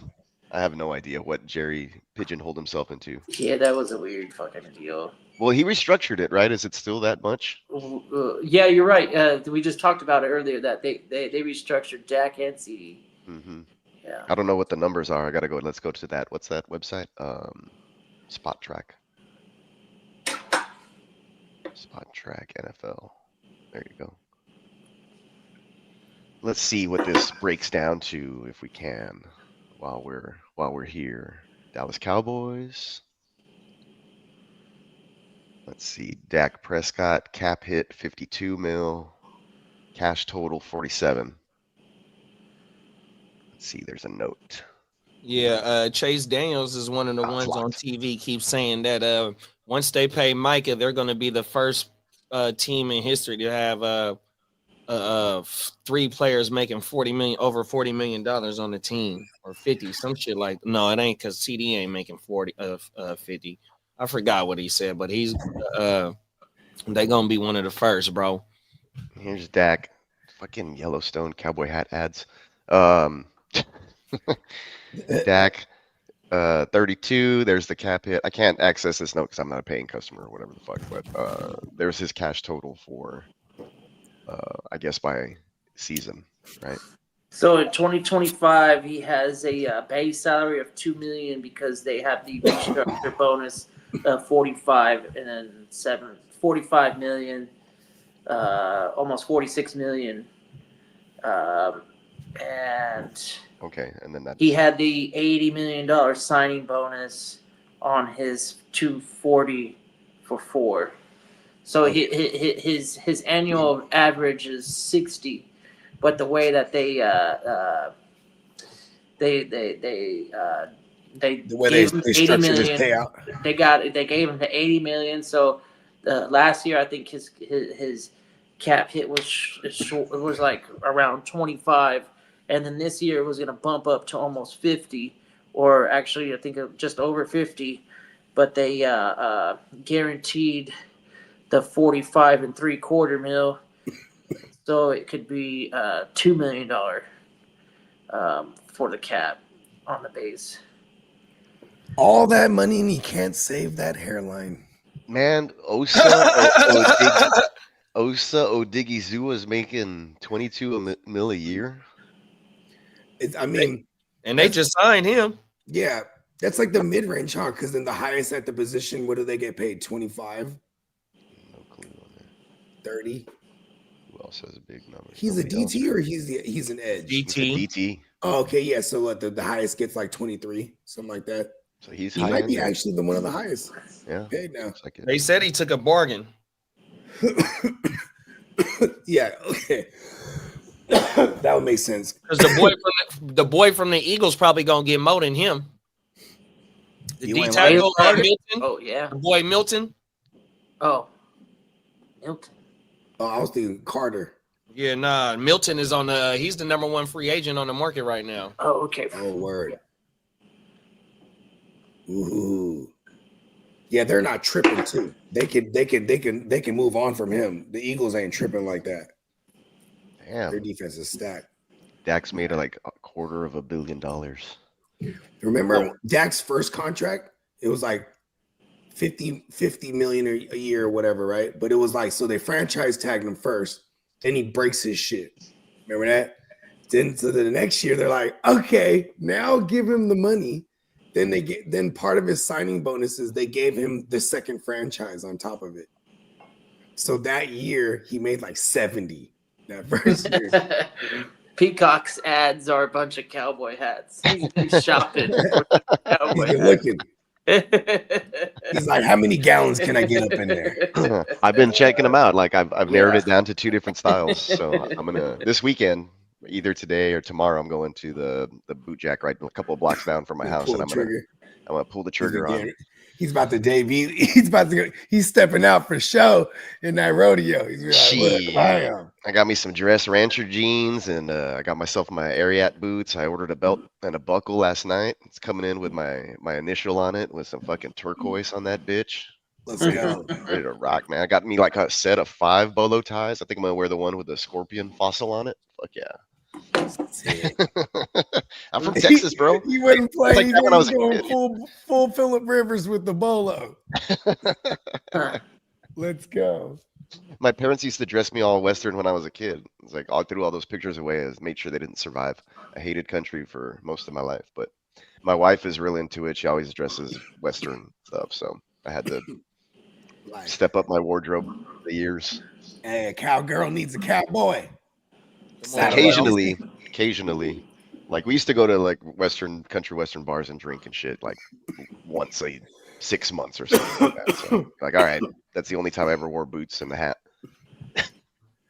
I felt like a poser, and now it's like, okay, I'm gonna make it my own style. Yeah, I mean, in North Texas, you could roll up wherever, wearing whatever, and as long as you participated, you were definitely good to go. Like, because damn near in some of you need like 2 6-shooters. Some of those country western bars, when a certain song plays, when they're gonna do the line dance. Hey, no one rocks Spurs no more, huh? There's not a lot of people not. Hey, you gotta rock some boots with the Spurs on it. Dance floor, because it's super easy to learn on the fly. It's not like with some sick shooters. I'm gonna travel to Vegas via horseback. Be sore as a motherfucker. yeah. Walking all bow-legged the whole week after that. We go to Vegas during. That's why the outlaws used to walk like that, huh? Could you imagine trekking across Texas in August and then like ending up in Vegas? You're like, that was literally like trekking through hell. Fuck Yeah, that. exactly. No thanks. I don't even want to be outside when we're out. And then it's like the breeze hits you, and it's not even a breeze; it's just hot air. You gotta go like, from El Paso to fucking Vegas. That's so wild. that's far too. That is. I'm in Mexico. Hey, you know what I would do? I would like cheat code it, and it just me and the horse, we fly all the way there, then just ride into town. Yeah. Diamond Joe says, "Get your fedoras." Yeah, bro. So mine's gonna be a cowboy hat / fedora hybrid. That's what I'm going with. Oh, It's word! the Stetson open road. Yeah. Okay, so, I'm gonna do a fedora / the Vietnamese hats with the little Raiden hat. If we're gonna do mashups, let me see if I can get you guys a picture of a good one. I'll wear a Jets hat. How about that? There you go, a Jets fedora. What if I brought you a Jets fedora hat? I don't know, man. I feel like Steamboat's the dad that makes his whole family go to Disneyland wearing the same shirt and shit. Like, yep, I'm one of those dads. We did it. The last time we went, we actually didn't do it because my girl's like, "Oh, I don't know any places around here." I'm like, "Good." Hey, listen, we're all wearing the joints. Daddy, mommy, fucking little bruh. You know what I mean? Everybody got the shirts on, and it's all the Disney shit, right? The little Disney writing. Then that's the hat I'm gonna get. And then they go search him again, and then they find all my tree, and they took it. Happiest place on earth. Wow. That's pretty much the hat. It's a mix. It's like a daddy shirt. It's a cowboy / fedora. Yeah, like a cowboy hat / fedora. Yeah, I do well in like straight brim stuff, like because I have sharper features on my face. At least that's what the girl at the boot jack said. And damn, that girl was stacked. Like my wife would not like leave the area. I was like, this is the most beautiful girl I've seen in a long time. She's all cowgirled out. Yeah. But anyway, she was helping me with decide on styles or whatever. It was that one and then another one, and I was like, both of these are $300, man. So Stetson is like an investment though, because they're gonna last like for sure dozens and dozens of years. They age very well. You could give it to your kids or whatever. Diamond Joe says I'm definitely that teen who's too cool. Yeah, for sure. Skinny legs, skinny jeans, skinny leg jeans, boots with the spurs. Nah, I don't know about that, man. You got the Flow Rider shit. The jeans though need to be boot cut or cowboy cut, so they go over your boot, because you don't want to tuck your jeans into your boot necessarily. That's more of like what girls do. So you gotta make sure it goes over your boot. But like my boot is like a mid Chelsea boot. I don't have them all high, riding high, because I said I'm not gonna be riding a fucking horse or trekking through the brush in these. So anyway, I'm ready to rock rodeo. I'm excited for rodeo. I'm taking most of a week off, so like 3 days out of the week, and hitting up the rodeo. Yeah, get your fedoras for Vegas. It was the song. Oh, every day. One of my co-workers used to tease one of my other co-workers because he used to wear the cowboy boots at work, but his shit was the same shit. Never mind, let me stop, bruh. Oh, everything, because I might got some co-workers watching, bruh. Everything. Yeah, rag on the boots. Everything. I used to fuck him up. Yeah, mine aren't like ostrich or crazy alligators. Like, it's just they're chill. They're chill boots. They're not overdone. They straight. But yeah, I gotta embrace the Western culture a little bit. Embrace the Western wear. It's classic. It's been around a long time, and then you can do different things with it. You can make it your own. That's the scene, and that's the scene in a lot of Texas. Yep. Lots of places in Texas. Yeah, that's true. It's not anything strange. Like I'll walk outside and there's people dressed like that right here, right now. Yeah, You know what I'm you saying? can just go to the store. You'll see people with cowboy hats on, Cowboy hats cowboy and boots. I'm like, oh, yep. you can do that shit. I ain't gonna touch that. Pause. It seems real uncomfortable, but for most people, if you have it like stacked up in your wardrobe and you have like your daily stuff, it's like I'm dressed down, but I'm still dressed up. You know what I mean? I can go work in the field and then come still look semi-presentable. So most people, some people don't. Some people just look dirty or trashed out. Like it looks like they've been wearing that same cowboy outfit for 3 days. Yeah, I know that. But they've also probably just come straight from working somewhere too. So it just depends, right? But a lot of the older generation, like the grandpas of my generation, they're no longer here. But some that you see around or whatever, they're dressed up nice. You see some of these dudes at like you know grocery shopping or at the corner store getting a taco or something, and you're like, man, this guy's decked out. He probably has money. And sure enough, you know, he jumps into a huge King Ranch or something. Yeah, big old truck. dually. Yeah. Oh my mama, them motherfuckers hold 40 gallons, bro. So just imagine filling that motherfucker up. It's already $100,000+ truck. Oh, everything. Yeah, no thanks. I'll do a little mid-sized pickup truck that I got and fill up on $25-$30. Thank you. Gets me where I need to go. Come on, I think you know one of the greatest shows that represents Texas wholeheartedly is King of the Hill. So like when you look at King of the Hill, those characters, none of them real. look like ranchers, but if they go out, they look like a rancher. Yep. They got the hat, they got the boots, they got the belt, buckle. Mm-hmm. That's kind of how it's the dress. Yeah, it's the dress. Yeah, like you go out and you want to look nice, you kind of like start looking country western when you go out. A lot of folks out here get married and they have like a western style jacket and all the guys have black cowboy hats and boots or whatever. That wasn't my wedding, but you know, I did kind of like a throwback to the 1920s. We did bow ties and suspenders and shit like that. But shout out to the Cowboys though. If you're a cowboy in Texas and you don't look like that, you're not fitting in that community. You gotta you're not doing it right. You're not doing it right. Cowboy if you're a real okay, cowboy. well, what if I did this? What if I did like vest, like wife beater underneath, right? Yep. Then jeans, definitely boots with spurs, 2 6-shooters.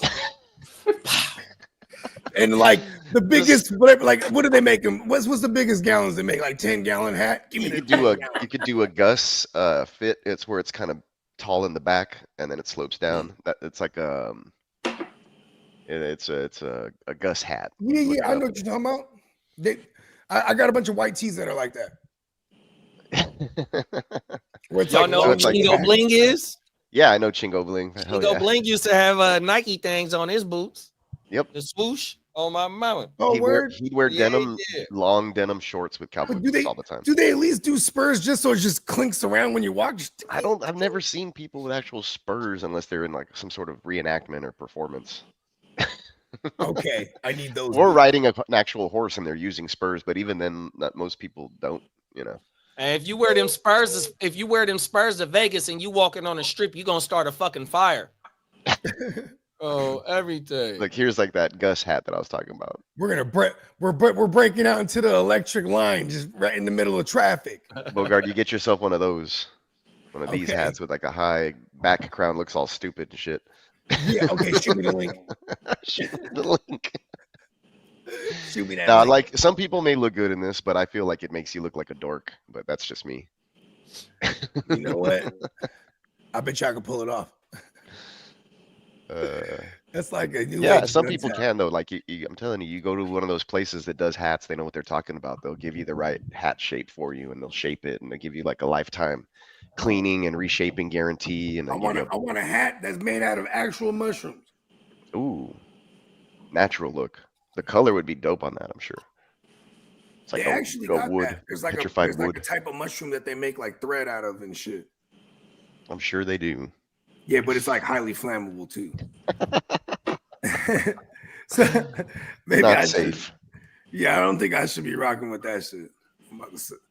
I'll set that bitch on fire for sure. But so this mushroom, like they found like cavemen like frozen with this mushroom alongside them because like you could like hold it as a torch, like you know what I mean? Oh shit! Put little fucking pieces of the mushroom inside of the little cap, and then you just light it up. You know what I mean? Pretty sophisticated for them caves. Oh shit! Remember the Geico commercial? Huh. The cavemen were all fucking like smart and snooty. Diamond Joe says that wouldn't last long if it was a hat. He's like, "Oh, where's your hat?" Oh, I was like, "Oh, I ate it." Pieces of it. This mushroom's a trick. Like one of those nacho sombreros. Oh like, yeah, like Simpson, Homer and Simpson. you dip it. Yeah. Yes. Hey, listen, there it is. Kiddo would so rock the nacho sombrero.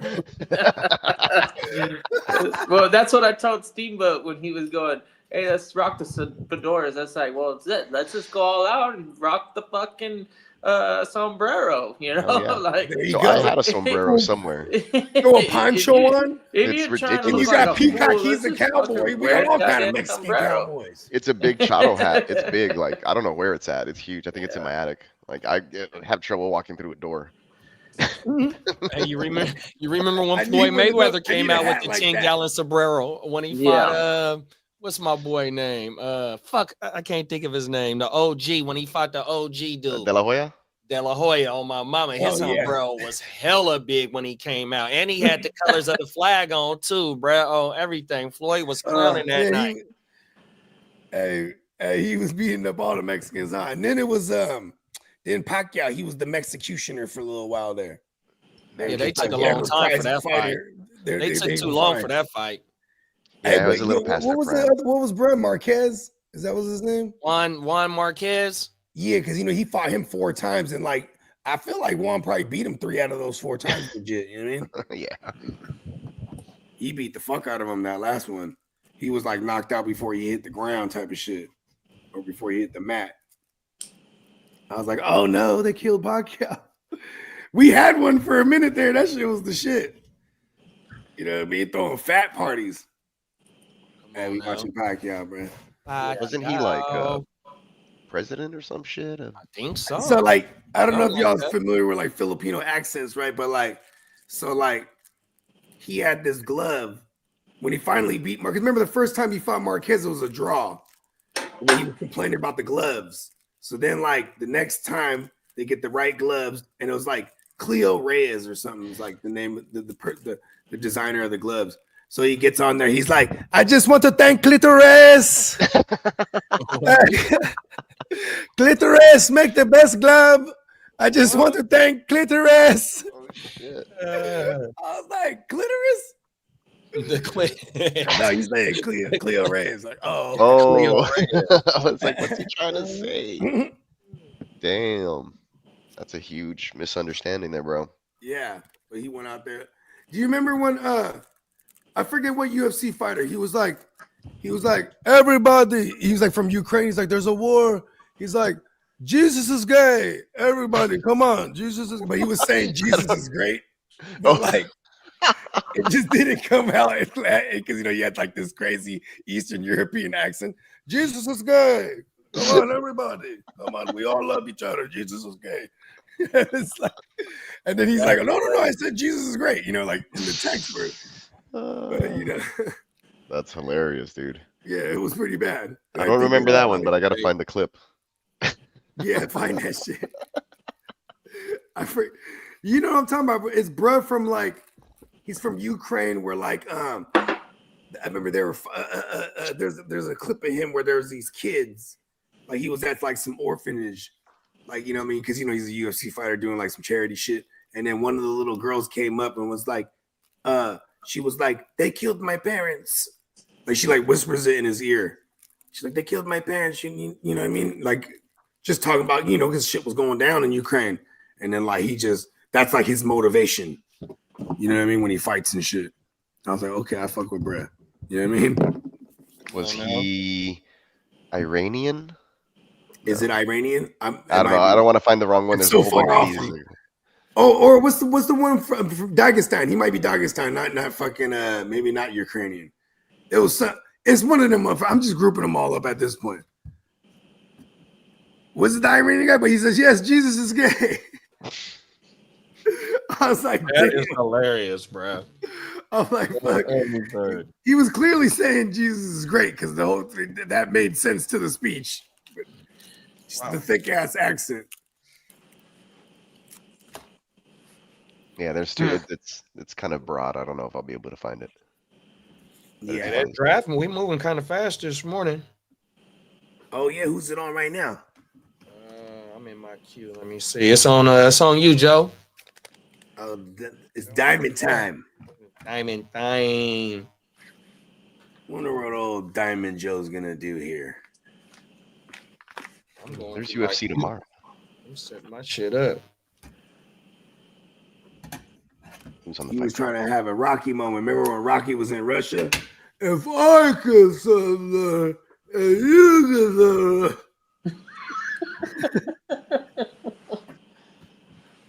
Yep, that's exactly how it went. Yeah. Hey, you know what's so unrealistic about that shit is like him being able to turn that crowd around and having them cheer for him. They would have killed that fool. The moment he was in there, they're like, yo, this is during the Cold War too. They're like, fuck this American. But if I could, it's gonna be a good it's Pereira versus Ankalaev, Potan. It was a damn good pick with Mike Evans, bruh. Motherfucker, you. Good shit. I got that Mike Evans Baker stack in the right. I got Baker in this league, big bro. He been trying to get Mike Evans for a minute too. Fuck, now I gotta pray for McMillan to fall me. Oh, I'm gonna beat you to him. Justin Gaethje fights tomorrow. I'm gonna beat you to him. Damn, man. You in all the other leagues, you got the motherfucker. Yeah, I've been reaching up on him. Everything. I'm like trying to secure him everywhere and shit. Hey, I could be totally wrong. And then they signed back Godwin, and I'm like, all right, great. We're waiting. What's the next rookie pick? So we had a run. Oh, did we have a run? Round of like 4 picks straight of kickers. I think when damn, yeah, who took the last one? I've come to the last I remember we were like on so the next one was like 110. So Candlestick just took one, then Steamboat took one in the this in the 8th round. Okay, so it was Ghost Monkey. Okay, so we're on the 111 after Candlestick. After Candlestick, yeah, because he took the 110 right there. Where's he at? He took him in the 7th round. And then so we had Ghost Monkey, then Jay Breezy, and then Steamboat, and then Candlestick with four rookie picks took it in the 8th round. Damn, I wanted Mike Evans, bro. Good shit, bro. Damn, it's reliable. What you guys think of that trade with Candlestick? I feel it was fair. I ain't even see it yet. I know. I barely dropped my kickers and made moves in that league like 2 weeks after everybody else. Sometimes I need to unplug. What league are we talking about? The draft we're in now? Yeah, I think so. I didn't see. Oh, that's the only one that it gotta be because that's the only league I'm with Bakes in. Oh, it's for the 1-5. Okay. Holy shit. God damn. 6 picks for 1. Oh, did y'all see that the little blockbuster trade? Yeah, I think that's what we're talking about. What's the players that's involved? Is it players involved? It's a it's the 105 in 2025, and then there's like 6 picks involved. There's the 302, the 902. Yeah, so the 302 it's AJ Brown. It's AJ Brown and the 303 Jefferson. And the 303, it's Marvin Harrison. Marvin Harrison's involved too? Yeah, so AJ Brown, Marvin Harrison, and then I think he got like an 8 and a 9. Oh shit. For what it's worth, he kind of bought Jefferson for pretty. It's AJ Brown. He got AJ Brown, a rookie pick, and he got George Pickens and Marvin Harrison.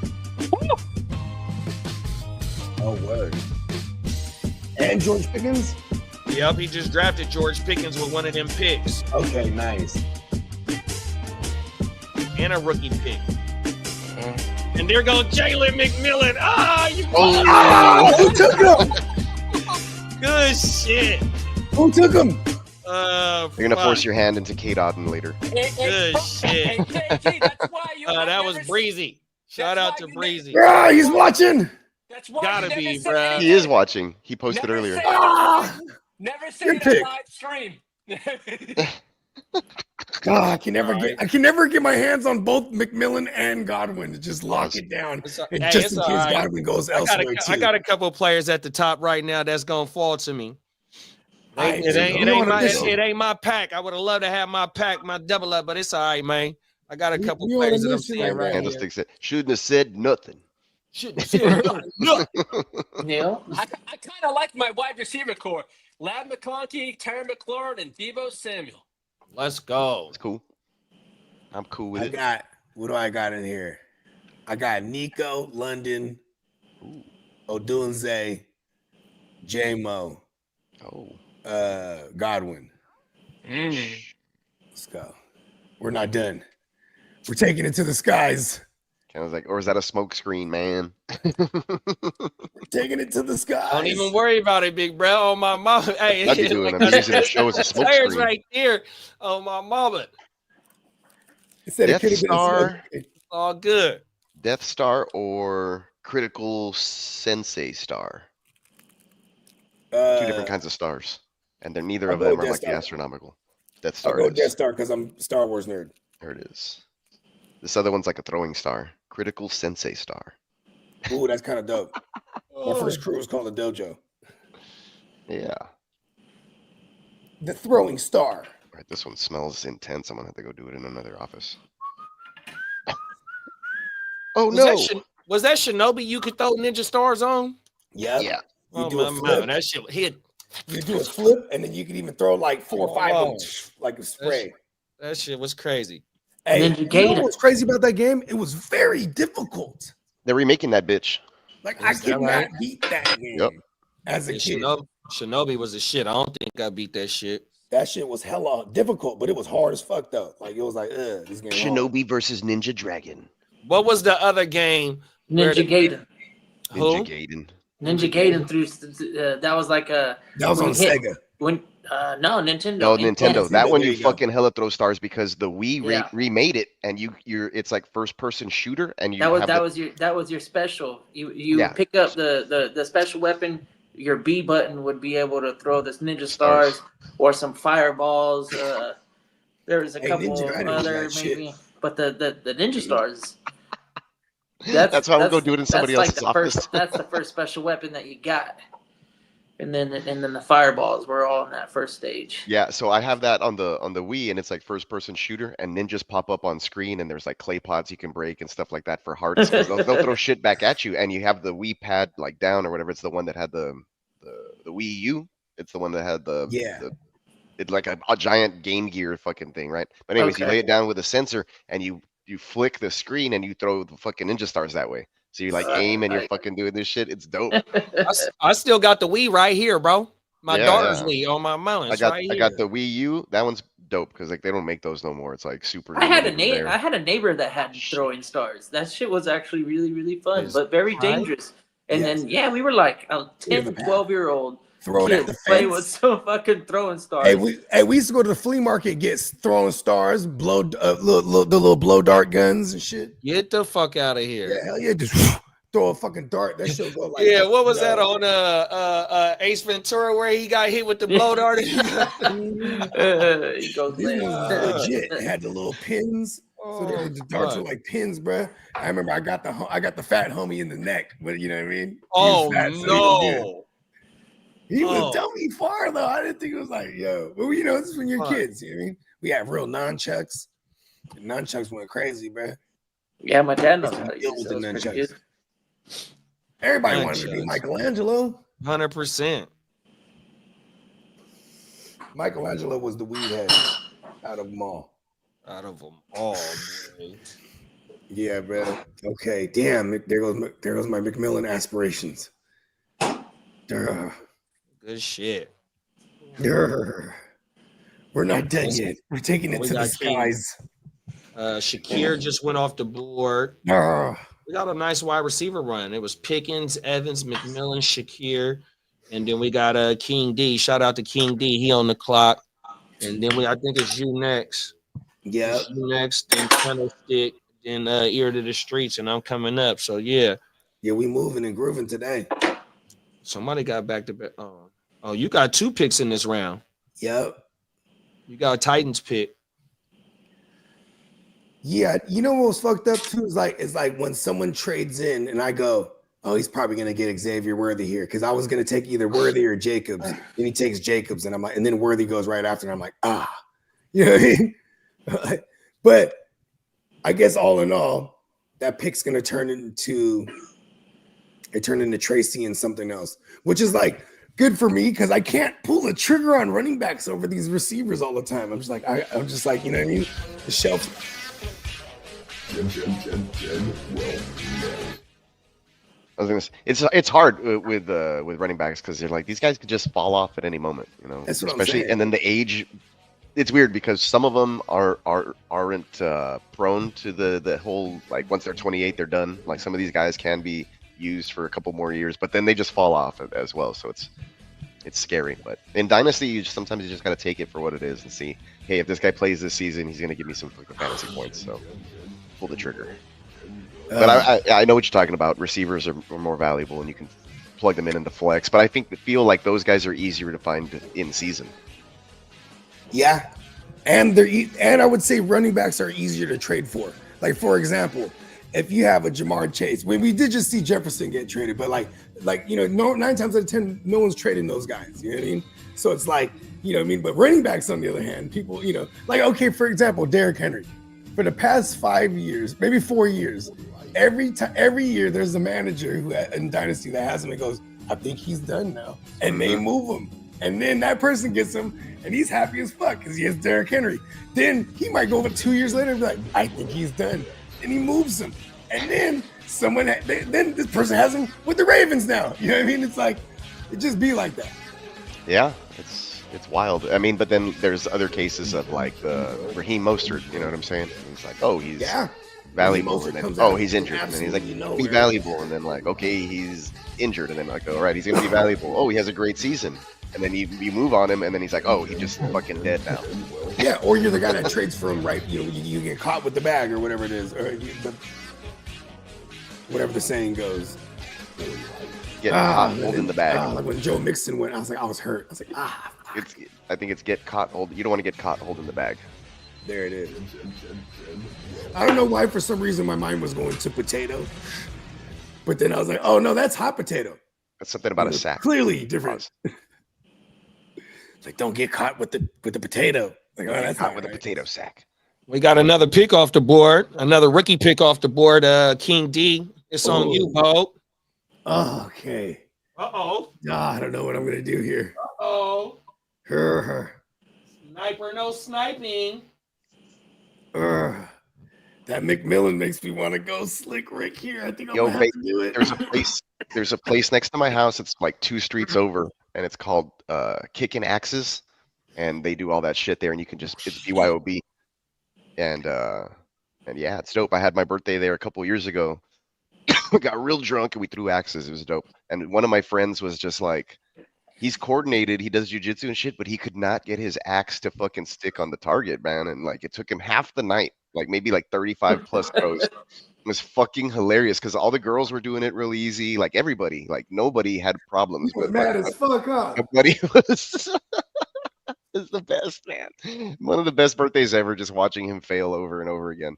And it was like, dude, get the heavier axe, take a step back, use 2 hands, like throw it harder for more rotations, like a bunch of shit. Nothing worked. He kept hitting the back of the axe, like, and it would just like clunk. And my girl comes up, like 2 axes with 1 in each hand, like hits the target. That's the kind of guy you got to play darts with. Say, hey, you want to play darts? Yeah, come on. That shit was so funny, man. That was a good time. Yeah, so that place is called Kickin' Axes. That's fun. If there's a place like that in Vegas, we should check it out. That's cool. They have a batting cage. So my son's birthday was a couple weeks ago, and we had batting cages up in that bitch. It was fun. I took some cuts. I hit a couple 70-mile-per-hour baseballs. It felt like the old days, but I didn't have my own bat. The bats were all shitty. The helmet was all fucking sweaty. It was gross. So, but it was still fun. So we got to check that out if there's stuff like that in Vegas. It's 115, 120 degrees oftentimes, so We can do it at night. it'd be like It's 100 degrees at night. It'd be like 105. Oh, my mama. Hey, I'm from Texas. I know. I know. Exactly. That's right. You It's are humid as from fuck. you are from the desert. the Gulf part of Texas where it's Sometimes we get a breeze, yeah. and you used to that humidity. We got dry heat out here. Yeah, that's true. That humidity will whoop the shit out of me, bro. Yeah. I had it done to me a few times on Humidity's a motherfucker, dude. Like I remember like running gassers at football practice with the helmet on, and it's just like I can't ever catch my breath. Yeah, And then you're sweating like so much, and it's this hot, sticky air, like just breathing it in. You're like, get me out of here into an AC or underwater. Like you either want to be under fresh water or inside where there's an AC. Man, that was torture. I feel like a northerner a lot of the times because it takes a lot for me to need a jacket. Mhm. It'll 38, 39 degrees. I might need a sweatshirt by then. But if it's in the 40s, I'm rocking regular t-shirts. And I feel great because I always tell people if you compare the extremes, a cold, dry, brisk air makes me feel alive, and then you get a hot, humid, muggy air, it makes me feel like dying. Like I will take the fucking cold, crisp air over the you can't muggy breathe. air every single time. You can't breathe with that hot, muggy air. It's like It is wild, especially when you're not used to it. And the first time you get to it, you're like, I feel like I'm underwater. I'm like drowning, but it's like I'm not in the water. It's like somebody threw a moist towel over your face, and that's how it like you can't. You know what I mean? You better not be drinking either. choked up. You better not be drinking in the humidity, boy. It's a wrap. Man, we just sit around under the fans with misters, like, and we don't move, and you just sip. Like that's how we would do it if we were drinking outside. And your beer gets hot fast, bro. Fuck, bro. Oh, everything. That's why I don't drink no more. Real talk. So my homie from the one that moved to Austin, he says that like now he goes bike riding with one of our other friends or whatever, and they have places where you can just grab your THC drinks like all the time, like they're everywhere. So they'll ride the trails, they'll stop, they'll sip their THC drink, they'll get back on the whatever, and then go to another place and grab another one and get a good buzz. That's federal on everything. I think we did a story about that shit, or I think I seen what you talking about, big bro, on everything. Yeah, there's a lot of bike riding in Austin and the area and stuff like that. People they get together and they do stuff like that. Yeah. I need to get my hands on some of that shit. Let's see. I know Austin has it, but if there's other places in Texas.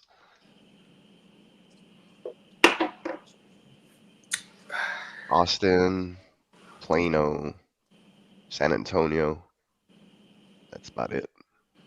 Plano, like the tackle box. Mm-hmm. Plano. Man, we have some dispensaries here. Oh, shit. Interesting. I don't know how that works. So y'all don't even have medical out there? Yeah, we do. We have medical, but they don't have they haven't legalized shit. Texas is one of the worst fucking states I can imagine. Because my friends go to Oklahoma and they get plenty of pot, bring it back. But you can even get pulled over for a freaking dime bag here in Texas. It's crazy. But if you got the medical, I'm not gonna lie. The medical part, yes. Yeah. I swear to God, back in the days of the medical, only before the legalization, that's when the shit was the craziest. Because we had motherfucking pot shops every fucking like 3 on a block. Because there was medical laws, and then the when it got legalized recreational, all of them bitches disappeared. Like the laws and the rules changed, and it became a little bit less competitive. So in the early days of medical, we used to go get the first timer patient. I did it. The first time patient deals was What'd you do? First time patient deals? I bet they're badass. Ricky. Dude, they were good. You got Ricky Pearsall? I love the first time. I love the first time deals. Yeah, we used to hunt just like anywhere I've never been. That's the next. Wait a minute. What'd you give away for Ricky? Bogart. How'd you get Ricky? Or you drafted him? I just drafted him. Oh, okay. Oh shit. I'm gonna get my hands on some of these fucking drinks, man. Okay. You know what I'm gonna do? I want to tell my buddy to I'm fucking looking for ship that me. story for you, bro. I'm gonna just tell him to ship to buy some and ship them to me from Austin. Hello. There's got to be a way. I bet you if they're here in Texas, I can just order them online and get them shipped to my house. I feel like that's like half burn pick. Slick Rick. Yeah, like I love the idea of it, but it's it's like okay, I need him to be a thing for real. Because it's like we retain Ayuk, maybe even bring in someone else or draft another person. Like it's like there's a realm of possibility. There's plenty of realm of possibility for that kid. And on the flip side too, lack thereof too, potentially. It says these drinks are headed to too many mouths to feed type of range. What is shit? Bayou City Hemp acquired Eighth Wonder. That's in Houston, bro. They definitely have them in Houston. Oh, word. Yeah. Oh, at Specs. You know what? I haven't gone to a fucking liquor store in forever. I'm just gonna go today and see if I can get some THC drinks. I bet you anything they're fucking there. Wow. Yeah, because like that, those drinks are everywhere these days too, and the mushroom ones too. That's what I'm saying. I'm gonna eat that chocolate that you sent me tomorrow, bro. My homie, like I said, he's down from Austin, so we're gonna chill out. Try it. He's like, cool. Yeah, Austin be having it too. Just microdose all day. That's what he says. Yeah, he'll take a quarter of a quarter, and he's like, I block off like 4 hours and just microdose and ride my bike.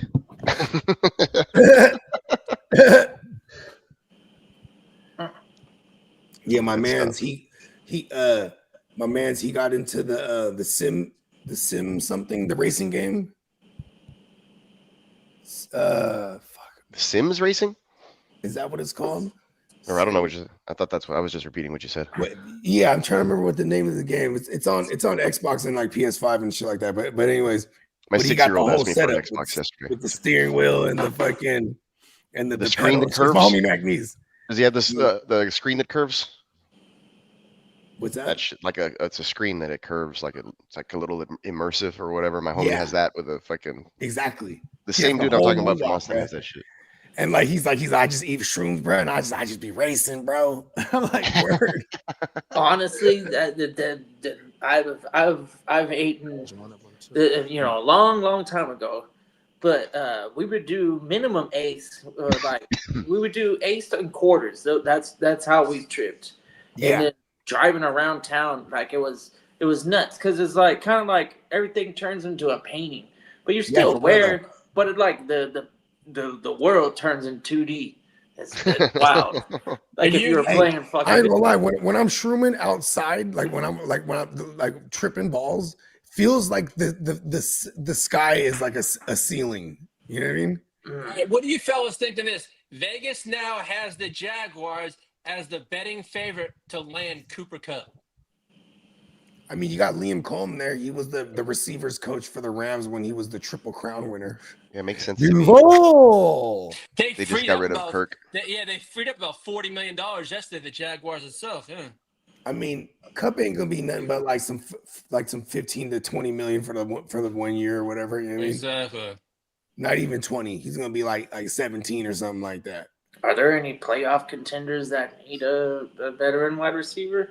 Yeah, the Chiefs. The Chiefs just always they're just always getting weapons. The Packers. The Packers. Boom. The Chargers. What, suitors for DK? Or what? For Cup. Cup. Oh, for Cup. I wouldn't rule out Cup still going to the Texans too, because you could just move Kirk out the other side. You know what I mean? They could do that. I feel like Houston's still going to bring in another receiver. And they probably won't do it. Well, I mean, if they do, and they think that they can get somebody like into the second or third because they've had success there before, then they could draft. But I don't know. Shit, fuck it. When the Titans start sucking like they're going to, there's just trade for Calvin Ridley for like a 7th rounder. Just get as many weapons for my one CJ Stroud share. Give it to me. Pause. That third year leap though. I believe it. The 49ers are talking about cutting Leonard Floyd. Leonard Floyd could be cut today. Of course. Shout out to Leonard Floyd. Godwin's out there. He's a Bogart favorite. Diggs is out there. Devontae's out there. Amari Cooper's out there. DeAndre Hopkins. I'll take Devontae all day over that. DeAndre Hopkins, Hollywood Brown, Keenan Allen. I think. Are you on the clock, Lee? Close to it, I think. Darius Slayton. Yeah, after Candlestick. I'm on the clock. Yes, I am. And Devontae Adams is my pick. Tyler Lockett. Mike Williams. My receiver room is stacked and loaded. I was gonna get extra spoiled and take fucking Devontae. I got Ladd McConkey, Terry McLaurin, Debo, and now Devontae Adams as my receivers. Let's go. Not mad at it. I think I know what I have to do here now. I think I have to go with maybe my third quarterback next. Just telegraph it, you know?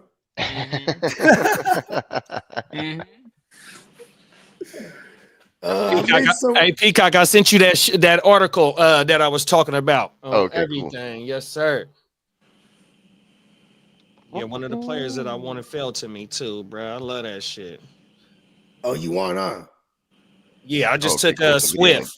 I took Swift, especially with the news of them trading for them two guards. We'll see what they do at the outsides. Yeah, and he knows Ben Johnson's system. I love that. I might go ugly ETN here. Now that I said it, I'm probably gonna have to do it. And see with them, with me being able to get Justin fucking Fields, it allows me not to have to worry about taking a quarterback early in the draft, especially if Fields signs with Pittsburgh 100%. Or in the event you do take a QB, right? You could house the QB while you rock with Justin Fields till that QB's ready type shit. I think Ward, if Ward gets with Nabbers, that's gonna be nasty. Oh yeah, that's what I'm hoping that I'm able to get Nabbers stack. And you got the number 2 pick, right? I got the 2 and the 4. Matt got 3. He got 3 QBs already. You know what I mean? Yeah, and that round that I took Justin Fields is I really wanted Sam Darnold 100%. And then in that same round, at the end of the round, fucking Bernie Mac take Jordan Addison. Lee got Jordan Addison, I think, in the first 2 leagues. And Bernie Mac got fucking Jordan Addison. I was hoping he'd come back around on that swing right there where I got Mixon. It was either forgetting about Jordan Addison.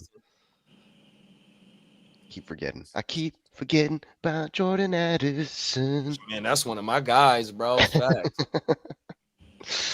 The Michael McDonald. Shout out Michael McDonald, because without him, we would never have Regulators. They sampled that fucking song. They sampled that song. Now I play that song all the time, and my kids fucking jamming out to Michael McDonald. That's right. And there go E.T. like he said.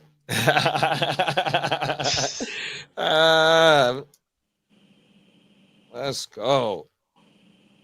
Been avoiding the Jaguars except for Brian Robinson. Ooh, we got a little mini come on now running back going on, huh? Yeah, that's why I wasn't tripping too much off the mic and McMillan, even though I would have loved to have one of them as my stack, but only had one running back, and that was fucking Joe Mixon. Everything. Or Mix-a-Lot. I got him in the D-Gen. Come on now. All the other Texans are going. He's the only one I was able to grab. Pause. Devontae and Diggs. What if we just bring Diggs back? It's too many like slot-ish type guys. What? You can put him on the outside. Yeah, I wouldn't mind seeing Diggs back, especially with the addition of Kirk. And if we get the 17 out of Nico, you know what I mean? Yeah. What's if I was the gonna do word? that though, I'd probably still want Chris Godwin over Diggs. Over Diggs. Yeah. But I mean, he was already there last year and he was doing okay. So I mean, either of those two guys would be pretty cool. And they What only did you say? What's the word on what? No, go ahead. You were gonna ask me something. Oh no, fucking the shit with Christian Kirk. So they're only picking up the last year of his deal. They're not re-extending him or nothing like that. Oh, I think it said it was 16 mil, but that's what I read from I think what Lee shared with us. What's that? Right? For the Let me find Christian Kirk deal, his contract isn't this the last year of his deal? It's his last year, and I think it's it's the last year, and the Texans are picking up the rest of the year. Yeah, he's like a 1-year rental, 100%. Yeah, I feel like he's the Diggs replacement, and they're still gonna look for somebody else. Or I mean, maybe Kirk is the tank replacement, right? Who knows? Oh, and he had the surgery Wednesday. Yeah. His So ACL Kirk is 29 years old, yeah, and he's set to make 16. 16, yeah. But if you think about it, they just cut Shaq Mason, and that was 10. And then Shair, they did his contract, and that was 6.9, I believe it was. There it is. So they already paid Christian Kirk with just moving some other guy, cutting one guy and restructuring another. No, Al Shair was 6.26. They said. That's what I'm saying. But that's 6 plus the other 10. Exactly. This Christian Kirk. It's the 16 from Christian Kirk's contract. Yep. There you go. So it didn't cost them nothing. No, really.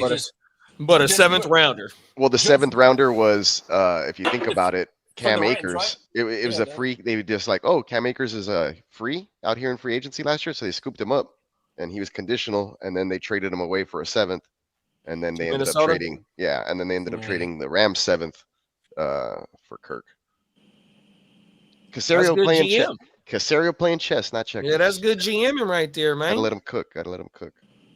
Yeah, he does pretty damn good deals. Like, in the short time with the players that he's selected, he's they're not all hits, right? But especially on the offensive line. But the other skill players, I think they've done really well in the draft. Guys like even Stingley looks better than Sauce now to me, in my opinion, as far as being a ball hawk and taking the ball away and still being able to cover. Kamari Lassiter, that draft pick. Jalen Petrie was really good before the pectoral injury. So I think some of those picks that they had, even on the defensive side, were hitting pretty well. Caserio, I think he's a pretty good GM. Making it happen. Smart guy. Because we saw how the Patriots started drafting after he was gone. And some of the deals they made over there, I think they picked up 2 tight ends and they paid them the most. And remember all that stuff? That was the Hunter Henry and Hunter Henry and who else they bring in? Fuck. Was it Jonnu? No, Jonnu Smith. Yeah. Was it Jonnu? Yeah, I think so. I think it was Hunter Henry and Jonnu, if I'm not mistaken. Yeah, Jonnu was there 2 years ago. There you go. So yeah, I mean, the Caserio's definitely made, I think, an impact. He should be in he's never in those top GM conversations, but I think that he should be. It's cool. He's under the radar. I didn't even know he was a college quarterback. Oh, wow. He played with, who the fuck did he play with? I don't know who he played with or where, but I remember it was some other fucking dude who's a coach now also. I was like, oh, word? It's interesting dude. Oh man, Kaimi's not even making that much. I thought he was fucking. Let's get rid of bum ass Jimmy Ward. Right. It's about time he retire, bro. Oh, everything. Jimmy Ward was the dude for 2 years. Yeah. Man, I remember that motherfucker's first game when we played the Bears and Brandon Marshall had 3 TDs on his motherfucking ass. Cooked him. He cooked him. He had 3 100%. TDs that game. Oh my mama. That shit made me mad. I was at that game. There's a whole story behind that game. I got kicked out there. Candlestick valve. You got kicked out the Me and game, my bro? lady got kicked out of the game. Oh, you was finna whoop somebody. Yeah, it was about to go. Well, so here's the thing. I'm like smarter than the average bear. So like, first of all, we get there. We were tailgating. My girl's hella faded, and it was the first game there ever at Levi's. You know what I'm saying? But so I think it was like week 2. It was either a Sunday night or a Monday night. It was the first game. Fuck, I forgot. Yeah, about and it. it's so like, look at this. Yeah, Like the first home opener at this stadium. So it was like week 2, shit. though, right? That's or a monumental whatever moment. it was. So look at this. It's hella sunny. We're on that side, right? So it's hella beaming on us. Oh, you're getting I'm baked standing up. and getting buzzed at the same time. I went to a game like that, dude. I went to a game like that and I got trashed. Look, and like, so I'm already on my girl's, she's already done so. So I'm standing up giving her shade from my shadow. You know what I mean? Facts. Then the people behind us, they're Bears fans, right? And and they're like, hey, sit down, you blocking our view. I'm like, I ain't blocking shit. You know what I mean? And then anyways, I'm just like, hey, bro, I'm giving my girl some shade. You know what I mean? Then like, it's really annoying. So it's like a little bit of tension. Long story longer, they go and get drinks. They come back. He has the drinks for us. He's like, here, bro, got you some drinks. I'm like, nah, I'm good, bro. Because I'm like, I'm not just finna like drink whatever you, yeah. Ain't no telling what you did to that drink. Yeah, I'm like, nah, bro. You know what I mean? I might appreciate it, but you know what I mean? That's you. You know what I mean? The Titans just released Harold Landry. Whoa. Really? Yep. The Titans? Wow, yep. dude. Good. Harold Landry's good. Yeah, he is good. Yeah. He's gonna go to the Patriots. Future Patriot. Yeah, you ain't lying. I remember because he was balling, then he tore his shit. Yeah. I know. And I drafted him last year in. was like I drafted him in 2 the years DJ. ago was that year he was coming back. One of my late picks. Yeah. The- He's good. Yeah, I would Good have liked player. Harold Landry. This report just came out about the 49ers. The 49ers are reportedly going to treat Brock Purdy's current negotiation with a ruthless mentality. All right. You know what's crazy is Steamboat always reminds me of this. Steamboat always goes, anytime we had to pay any of these motherfuckers, we waited all the way down. And they made him hold out. Ayuk held out. Trent Williams held out. Yeah. Bosa held out. Debo held out. Every single one of them. Brock Purdy's too nice to hold out. He's like, I still live in this apartment, man. And you know what's funny? That's exactly what I said. I was like, he's the type of guy, because this is only going to be his second full offseason, too. You know what I mean? I'm like, yo, like, he's going to be there just like, yeah, he's trying to get bread, man. Come on. Yeah, he's like, screw it. Okay. Give him the bag. He that's what you call completely outplaying your contract. If a motherfucker like Kyler Murray can get a bag, I'll be damned if Brock doesn't get his fucking bag, bro. All right, Tua got a bag. He got more playoff wins than Tua, Kyler Murray. Who else got a bag? Justin Herbert, Trevor Lawrence. Add them all up. He got more playoff wins than all of them combined. Right, And you know what? Other than everything that you just said in common, except for Dak and them, they all first round picks. Throw Dak in there too. But their first round picks is a first round pick for a reason. That dude was a 7th round pick for a reason. You know what I mean? And look what he done did. Almost to an NFC championship and a Super Bowl appearance, bruh. And what they go. Two What NFC championships and a Super Bowl. Well, there it is. There, talk about it. You know what I mean? Everything, bruh. Hey, Bogey, where do you think cornerback Byron Murphy's going to land? He's going to be a free agent Monday. Byron Murphy, that's interesting. I mean, who needs a corner? Maybe even just back to Arizona. I could see that reuniting back with Arizona. Byron. I mean, shit, he can come to the Niners, bro. We need corner, bro. I think whoever needs a good nickel corner. Actually, we got it. The Texans actually need a nickel corner. I don't know about Petrie. Lenore. Yeah, we got Lenore. Oh yeah, Lenore. And we paid him.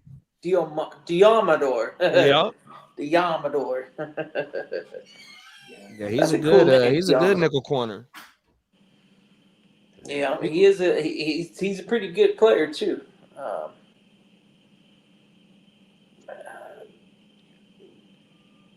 So Monday is the day that free agency opens up. Well, the 12th it's the 12th. Tuesday. But so remember they'll have the fake tampering shit. Exactly, the 24 hours prior. Oh, everything. And you said Wednesday is the actual day? Oh, so Tuesday's the 11th. Yeah. Tuesday's the 11th. It's when, so when it starts Wednesday. Yeah, because Wednesday. But what is it? Isn't it a 48-hour period? I think it's a 48-hour something period. like that on my I don't mind. know how long that legal tampering, which Because is so weird. The NFL Network, they start their coverage up. early in the morning on Monday for the free agency shit. Bogey, what is it? 48 hours for the pre-tampering? Is it 48 hours or 24? I think it just depends. Like if you're a contracted guy, like say you're like a guy that they're not bringing back, I think that's the 48 hours you already get to start rocking. But like if you're a contracted guy, it's 24 hours because like for example, Stephon Gilmore a couple years ago. Excuse me. Excuse me. Stephon Gilmore a couple years ago. The Patriots are like, all right, we released him. But then, here it is. But then hold on. But then it's 24 hours before the physical year, which is in this case the 12th, right? So like they say they cut him. Then the team that really wants him, you have 24 hours because he's technically still with the Patriots. So they go, hey y'all, we're cutting him. Then the Panthers come there. No, we want him, and then they drop a little fucking 6th round or whatever the fuck it is. You know what I mean? All right, here it is. So you see that a lot. You know what I mean? Monday, March 10th at noon Eastern time. The legal tampering window opens at the time. Legal tampering. Legal tampering. That's the word. The legal tampering. It's like an oxymoron. Yeah, remember last year it was the illegal tampering allegations was with the Falcons. Like, oh, you talked to Cousins, did you? You know what I mean? Yeah. Let's go. This shit talked to be Cousins' fired up. wife. Y'all want to? I'll ask y'all after the show. What? Mama. Oh, business things. No, just trying to do something. I know we go live Tuesdays. We do the one joint in the morning on Mondays now. But you know what I mean? I don't know. You know what I mean? Cook something. I'm always hit the available, Rock. There it is. There, see, there he knew what I was talking about. Because Monday it's gonna be lit Monday anyway. So yeah. Yeah, we might have to push the OJ until Thursday, big bro, and just rock out for just some fantasy shit on Monday. Yeah, I'm down. Yeah, we got to. That one we can have some because it's usually West Coast 1:00 p.m. When it's like official opens. Yeah, up, right? Exactly. Yeah. Yeah, I'm down. Because we're gonna get a lot of those fucking. I mean, the ear to the street's about to go crazy. 100%. It's probably just gonna be he gonna do all the talking on Monday for the whole week. We need all of it. We need it from every side. I have my laptop, my iPad, my phone. I got 4 devices ready for the week. He got 4 ears. Step your ears up, is what he's saying. Come on now. And it's all on different sites. Exactly. You got one site right here, one site right here, one site right here. He got 4 different Twitters. I got Fantasy Pros up here on my laptop. I got my Twitter, my X on my iPad, and I got my phone blaring up with all the shit going on. Oh, Marvel. Yeah, the Twitter was where I got all that like breaking news back when I was solo. I was just and back before it was X, you didn't need a Twitter account, so I just fucking just go slide on there. I'd ghost up in there and be like, okay, what's going on? And just type in football news, and then all of a sudden I'd get whatever I wanted. Tap in. Exactly. Hey, now it's not like that. Elon makes you be a member in like 5. Like if you're on the site for like 10 seconds, it's like pops up. Joined whatever the fuck. I'm like, that's because he wants your data, big bro. I ain't doing nothing. Exactly right. Hey, Elon, I'll give you a little bit of data. Just give me one of them Cybertruck. He's the fucking Doge, whatever the fuck. Like he got a hold of all of our information. Yeah, the Department of Justice. Department of what do we call? He's the closest thing we've ever seen to Lex Luthor. Is that what you're saying? Oh man, yeah, we ain't quite there yet. Lex Luthor is a whole nother level. Hey, on that fucking Fantasy Pro shit, Lee. Yeah. On this phone that I got right now, I don't got my alerts on, but on my old phone, every time that Fantasy Pros, because it got a certain sound, you know something happened in Fantasy, bro. Hey, you got to go pop. Huh? Do you have a subscription? I used to have one. I don't use that one because I got the fucking I got Draft Sharks. I pay for ain't gonna Draft lie. Sharks. I legit stopped fucking with Fantasy Pros when Mike Tags passed. I was like, damn. Like He was a writer. He was like the heart and soul. Like I would, because he was really good at what he did too. You know what I mean? And then now you did like the face of it is like Joe Pisapia, which I really fucking love Joe Pisapia too. But I just like when Tags was gone. Like Tags used to do like the 90 things you don't know about this last season. And like that's tough to fill up 90 things, but he would come up with some ill shit like did you know fucking, you know, such and such had the most broken tackles or whatever. You know what I mean? It would be like, but he would have 90 of these isms every year. And I always like look forward to that shit. Like rest in peace to Tags. Rest in peace to Tags. Oh, Mike Tagliere? Yeah, man. I would read his primer like every Thursday. That's what it was. And it had every like 90 Thursday. things you don't know about, whatever the fuck in there. Dude, that was so much good information because he would go matchup by matchup, and then you're grading these receivers based on matchup. Like take the names away, right? Like how are they doing this year in production, and then how is the guy they're facing this year, and then pace of play. Like it brought everything in. Like he put so much into it with data that actually correlates, and you would have to take into consideration, and then you were able to make a super informed like start sit decision based off of that. It's crazy. That's federal. It's called diversifying your portfolio. And fuck yeah. Sleeper. I don't even need none of them motherfuckers anymore. It's like not anymore. But I have so many fucking like fantasy teams where I'm like, well, it's saturated for me. You know. Well, now that I play IDP, it's helped because the matchup thing was like, oh, this guy's a fucking like shut down, like you know what I mean? Like things like that or whatever was stuff I wasn't extremely versed on. IDP puts a different. You start to pay attention more to the defensive side of the things. Yeah, for sure. Yeah, so that switch has helped. Or that you're like, wait, who's that player? He's fucking really good. Exactly. It's like because you can have a good fantasy football IDP player, and that defense overall sucks ass. So you're never playing them in team defense.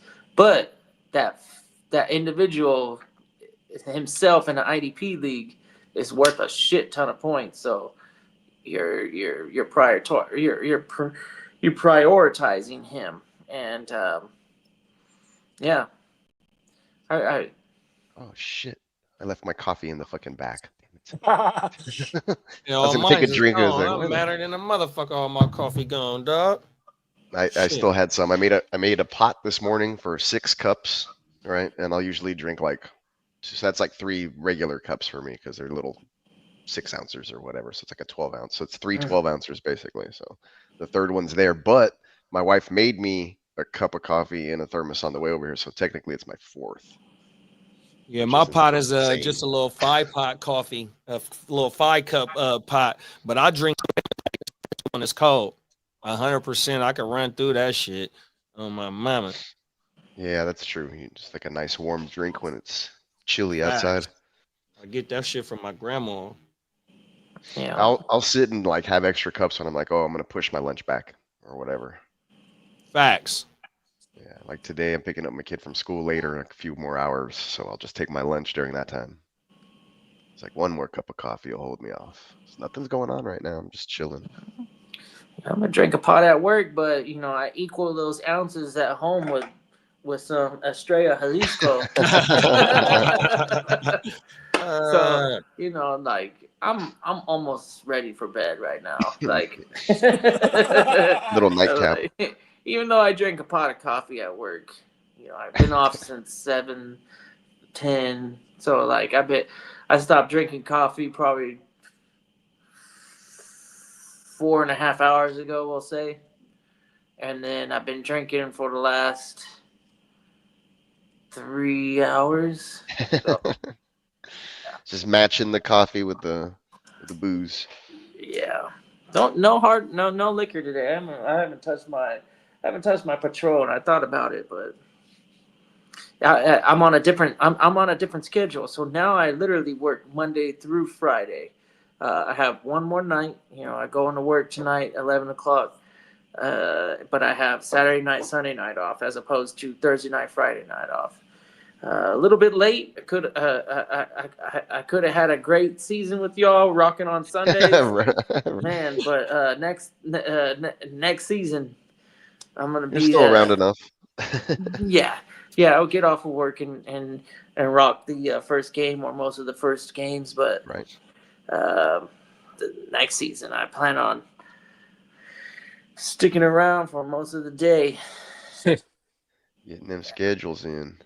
Schedgies. Yeah. But yeah. And the free agency news or those signings, was it yesterday? Was just coming one right after another. Yeah. So yesterday, the day before, or it feels like I every woke day. up to the fucking Christian Kirk shit. Bogey had text me that shit. I was just coming off a fresh nap. Yeah. Everything. I got kind of excited with the Engram news. That was cool for my Britton Stranges. I was like, oh yeah. When you're strange. I didn't even think about Brendan Strange. I forgot about him. Britton Strange is going to be an actual player next season. Okay. I'm going to go pick him up in all these the best ball dynasty that I'm in. I bet you nobody has him. Yeah. So that trade that I made with Titans to trade because he wanted to trade in. So it was like, I think it was a round 6 and I got like a 7 and a 9. Long story longer. He ended up taking Josh Jacobs because that's who I wanted if I was going running back. But I ended up getting Tracy and ETN. I feel okay about it.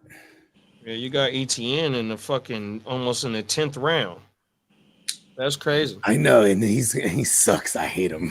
I fucking hate him. But the idea of him in this offense in Duval.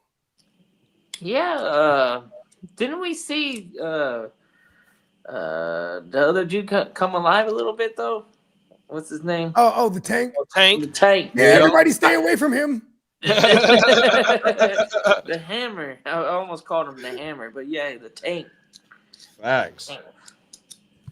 I do have a theory, and I will share this because I've shared this with Diamond Joe. I was thinking, this is my thoughts here. If they do go to a 2-back system, the Bucky Irving role, because this is him coming from Tampa, right? It would be Tank, in my opinion. But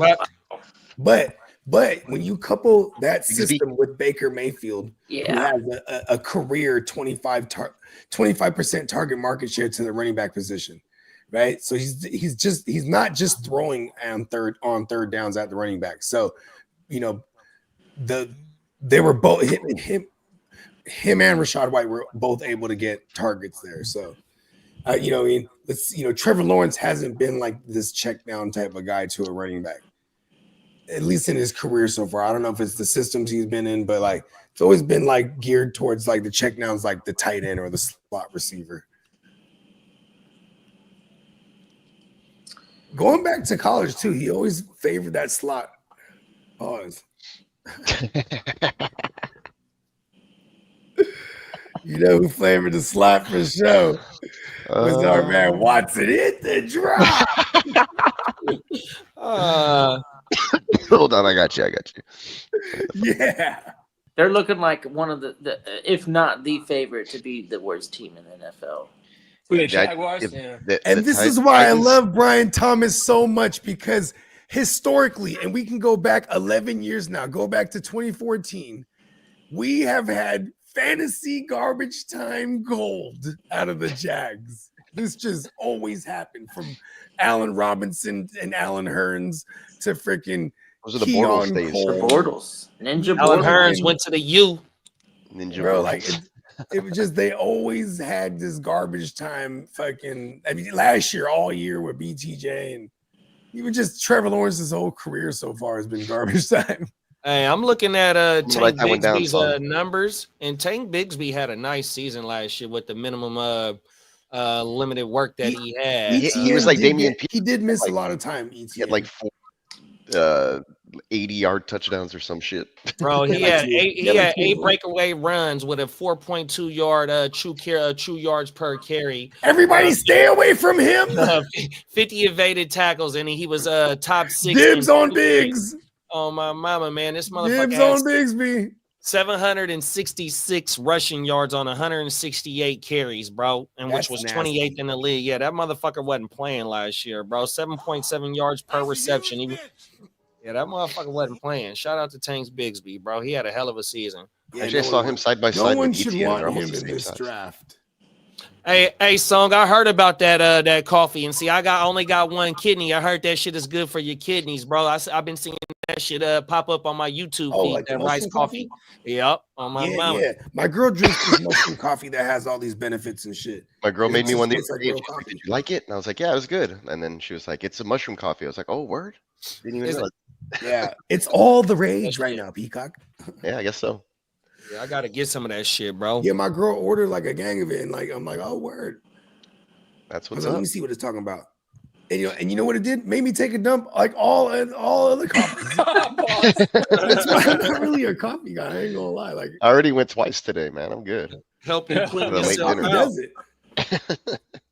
And it'll wake your game up too.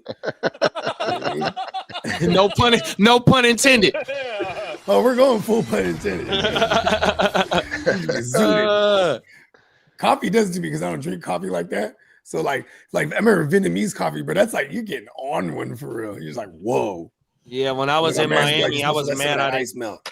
When I was in Miami, I was mad I didn't get to try no Cuban coffee. No, everything. I want to try some Cuban coffee and some Cuban food, and I was mad that I didn't get down there. I was too drunk that whole motherfucking weekend. Real talk. The Cubanos. That's one of them humidity heats that whooped the shit out of me. Miami and Puerto Vallarta. That's how I learned about that humidity while drinking. Oh my mama. Yeah. Yeah. When I've been in Florida, I remember it was real shitty. Like when we were in Miami and shit. Like, I was like, damn, this is like crazy, like musky. But then like when I was in Hawaii, like Hawaii too, like especially like we would always go like November time, so you have like an overcast. And Hawaii is just a shit, and just get tropical. You know what I mean? Because you in the middle of the water, you know, Miami and shit still got all that smog and pollution and all types of shit. Facts. Oh my mama, you on that island in the middle of nowhere. Oh my mama, nigga, the water be 65 degrees, bro. Different. On everything. Cold. Yeah. That's cold. That's fresh water. That's fresh water, man. When I was in the Bahamas, Hey, man. this shit was warmer than a motherfucker, bro. On everything, 50 degrees, 60 degrees, like type shit. Gulf water is pretty warm too, for the most part. Oh yeah, down there in the Gulf. Yeah, I'm not talking Galveston, Closer to the fucking equator. Houston beaches. Like that's shit. That's shit water. Whatever, brown buggy water. you got those oil rigs out there. Fucking bayou bullshit. That ain't real. That ain't real beach. I'm talking South Padre Island, Mexico style. Like where I'm from. That's crazy. You said that, kid. I just watched something about those oil rigs, the ones that are abandoned out there in the Gulf, on everything, and the pollution that they're still rising up. They was pulling up on a little boat, and you can still see the motherfucking thing active, and it's been abandoned for hella years. We have really good systems that capture the oil.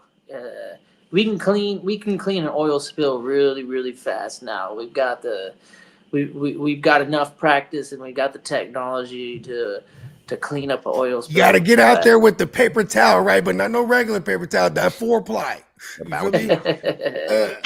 It's like a diaper material. It literally is like the same shit that you make diapers with, pretty much. Okay. It just soaks it all up. Yeah, because it's water resistant, but like everything else, it pulls it out. There you go.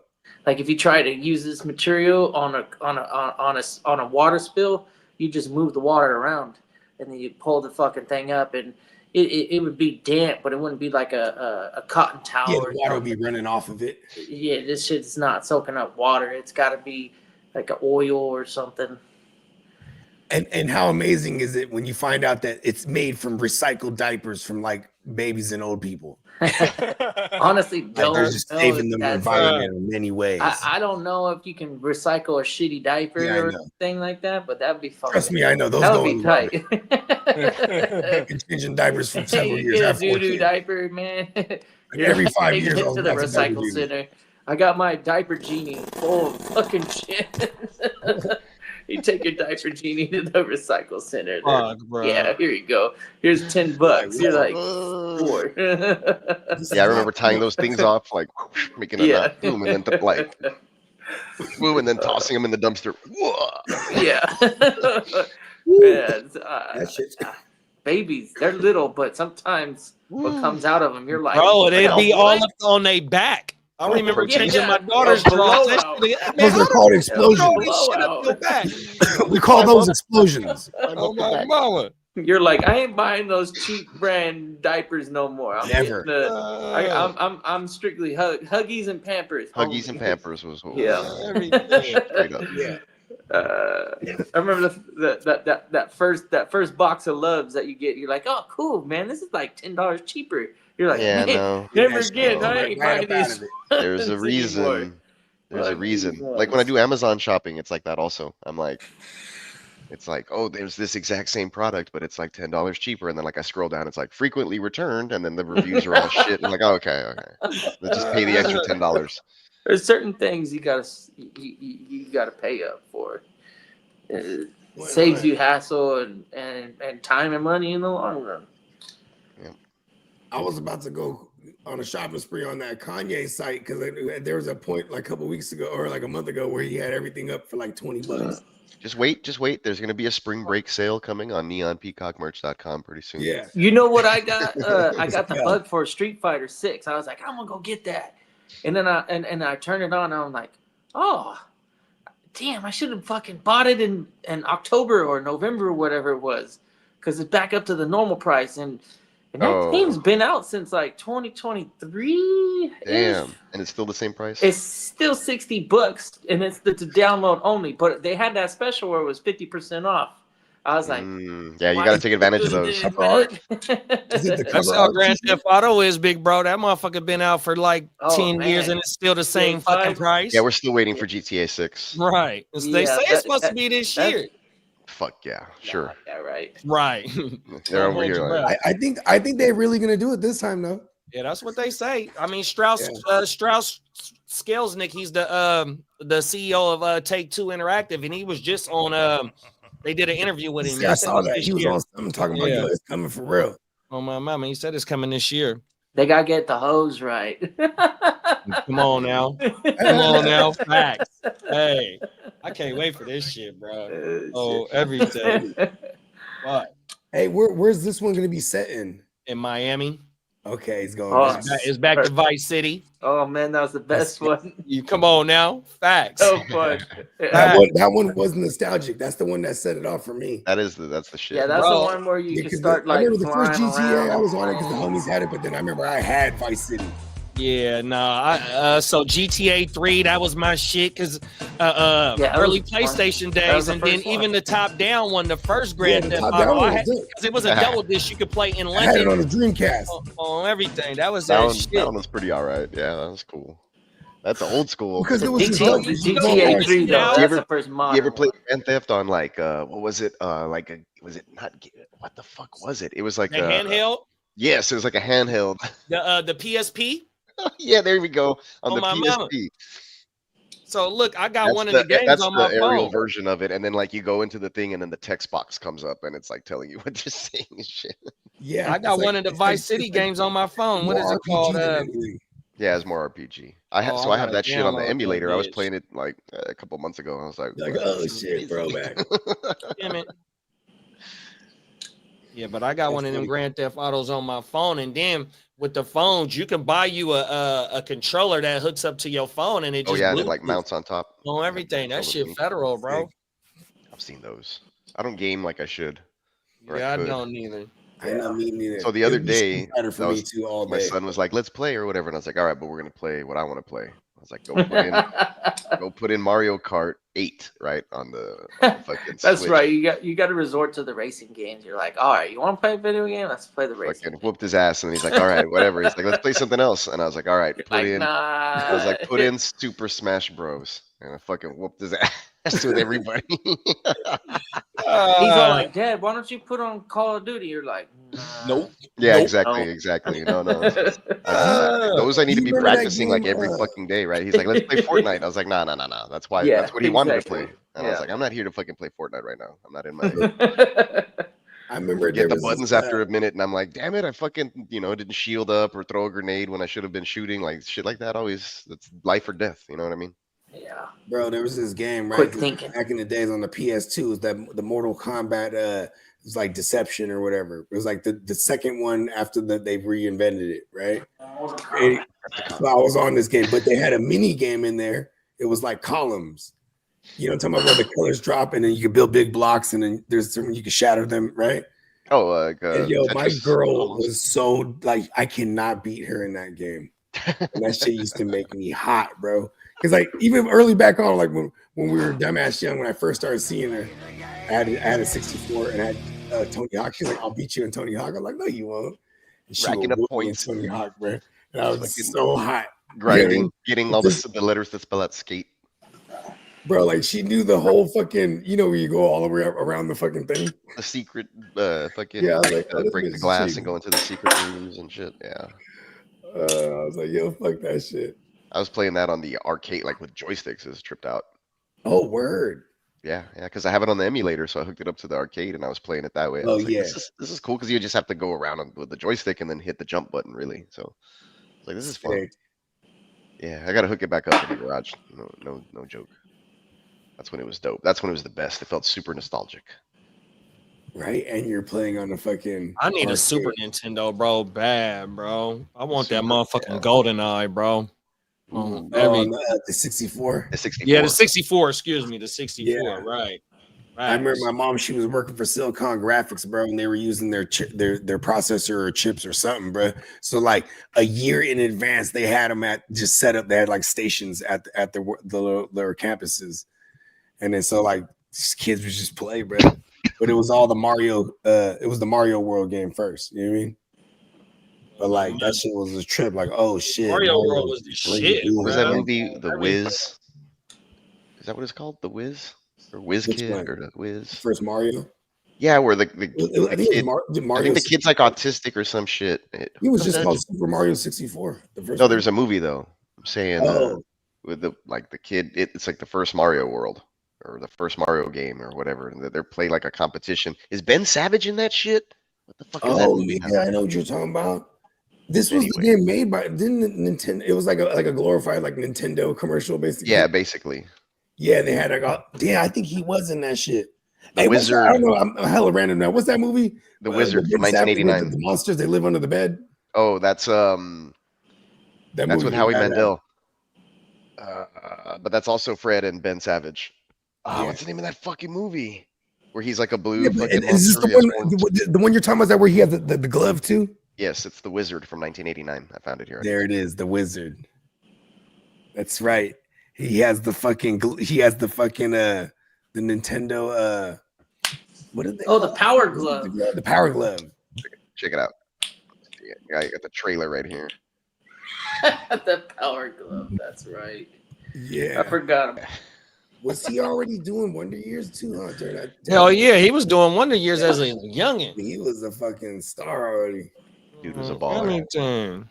But yeah, The Wizard. I remember that shit out of nowhere. Yeah, The Wizard. Like a Nintendo commercial for real. Yeah, I think that was like part of the deal. They even had the kids in that movie. They had them playing. I think it was the Mario 3 Part 2. No, Part 3. No one had seen it yet in America. Exactly. That was, like in America, because it had been on the Super Japanese. What are they called? The Super Famicom. Whatever. The Super Famicom. Yeah. I think really when you look at it, there definitely was an advertisement, because I think back in those days when they wanted to do competitions, they would. I mean, you and It Smooth would just be see them like fucking Bubble have like a Bobble. Coca-Cola back in the day or Remember a Bubble Pepsi. Bobble with the two dinosaurs? They shooting out the bubbles and they trying to like pass the like every level had like a different like I think it was like a letter, but you had to like navigate through them.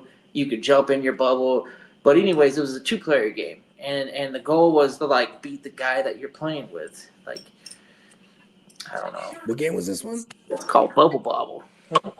It's got dinosaurs like as the main characters. They look like little Is this the one where you're T-Rexes. shooting the bubbles Yep. with little drills? Oh, Or like ribbons? You would be able to get power ups and then like bonuses and stuff. But Remember like, Bust a Move? that's the same characters. In Bust a Move? Yeah, same characters. Yeah, when as you're Bust shooting the Move. ball. Dunk, dunk. Yep. Those dinosaurs. Oh, that's the one right there. But They had they those in the took arcades they and took shit too. Bust Move took the characters from Bubble Bobble and put it into that like Tetris looking thing. Exactly. That's what it Puzzle was. Bobble. Bubble That's the Bobble. game I'm talking about. It's a good game. Bubble Bobble 1 and Bubble Bobble 2. Oh, It's a Bubble 2-player. butt. Bubble butt. 8-bit era. yeah, I think I have all those on the emulator. Also, I just never play them. Oh, those are good games for the Nintendo.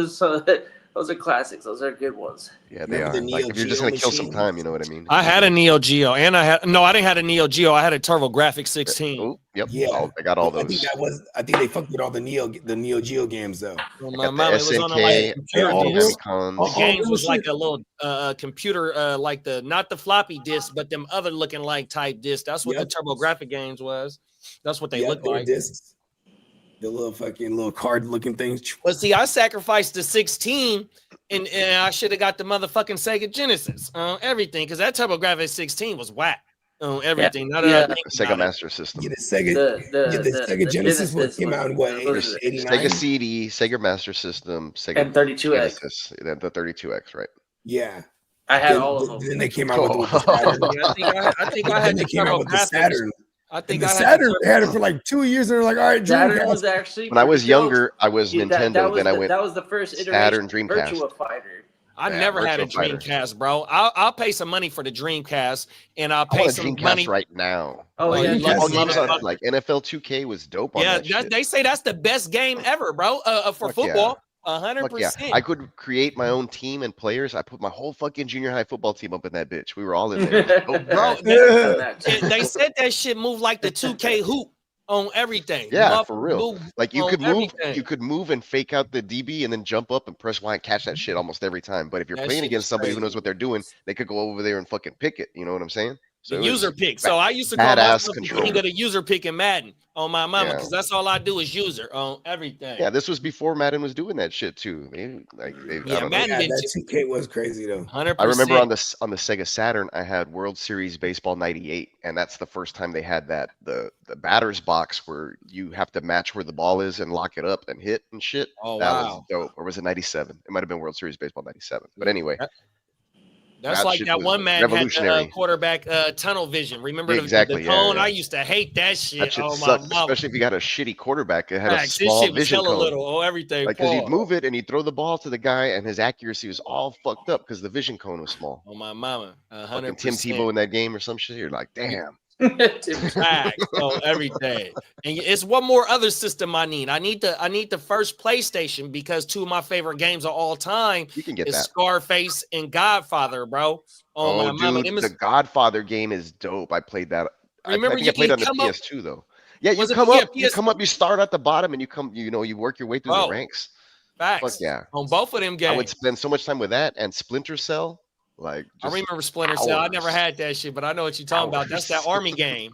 Yeah, you're like a infiltrating spy. Like you do Oh, night okay. vision goggles, and you're sneaking up on people, assassinating it, kind of like in a pre-Assassin's Creed, but like for the military. Oh yeah, Test Assassin's Creed is the Drive 4. shit.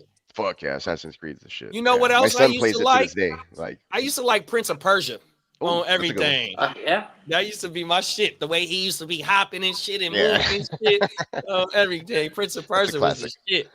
It's a classic. That shit's funny though, because when the PS1 came out, your jaw was on the floor when you saw the graphics. Like, oh wow, that shit looks like an actual car.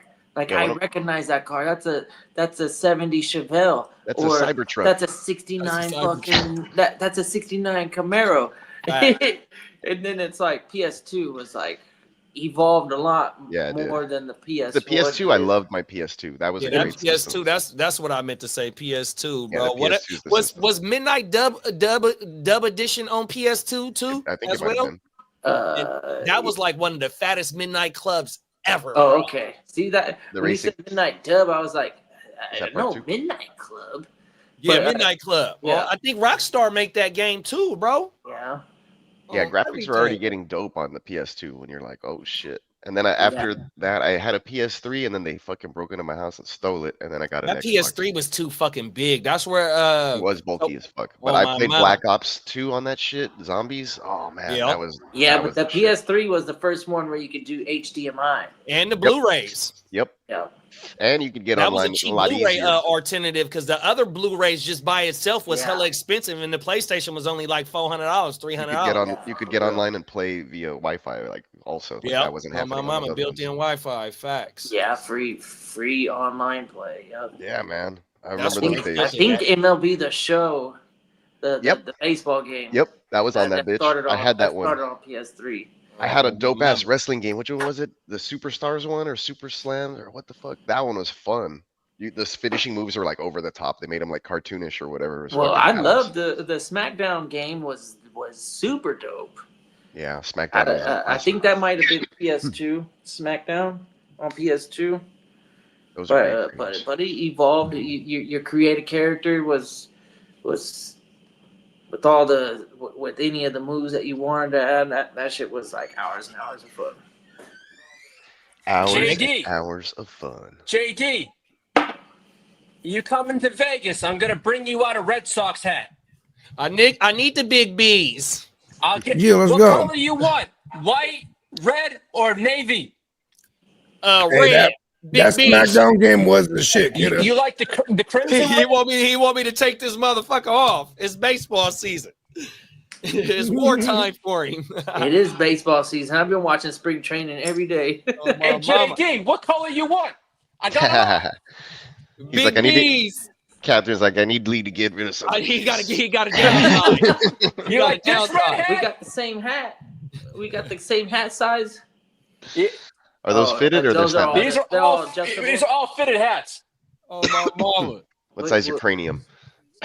Let's see. What am I? What's my? Hey, I'm a 7 and 1/4. I'm a 7 1/4. Yeah, I am too. Boom. 7 There you go. 1/4. Look at that. I'm a 7 and 1/4. He's up. That's fine. All 7 1/4.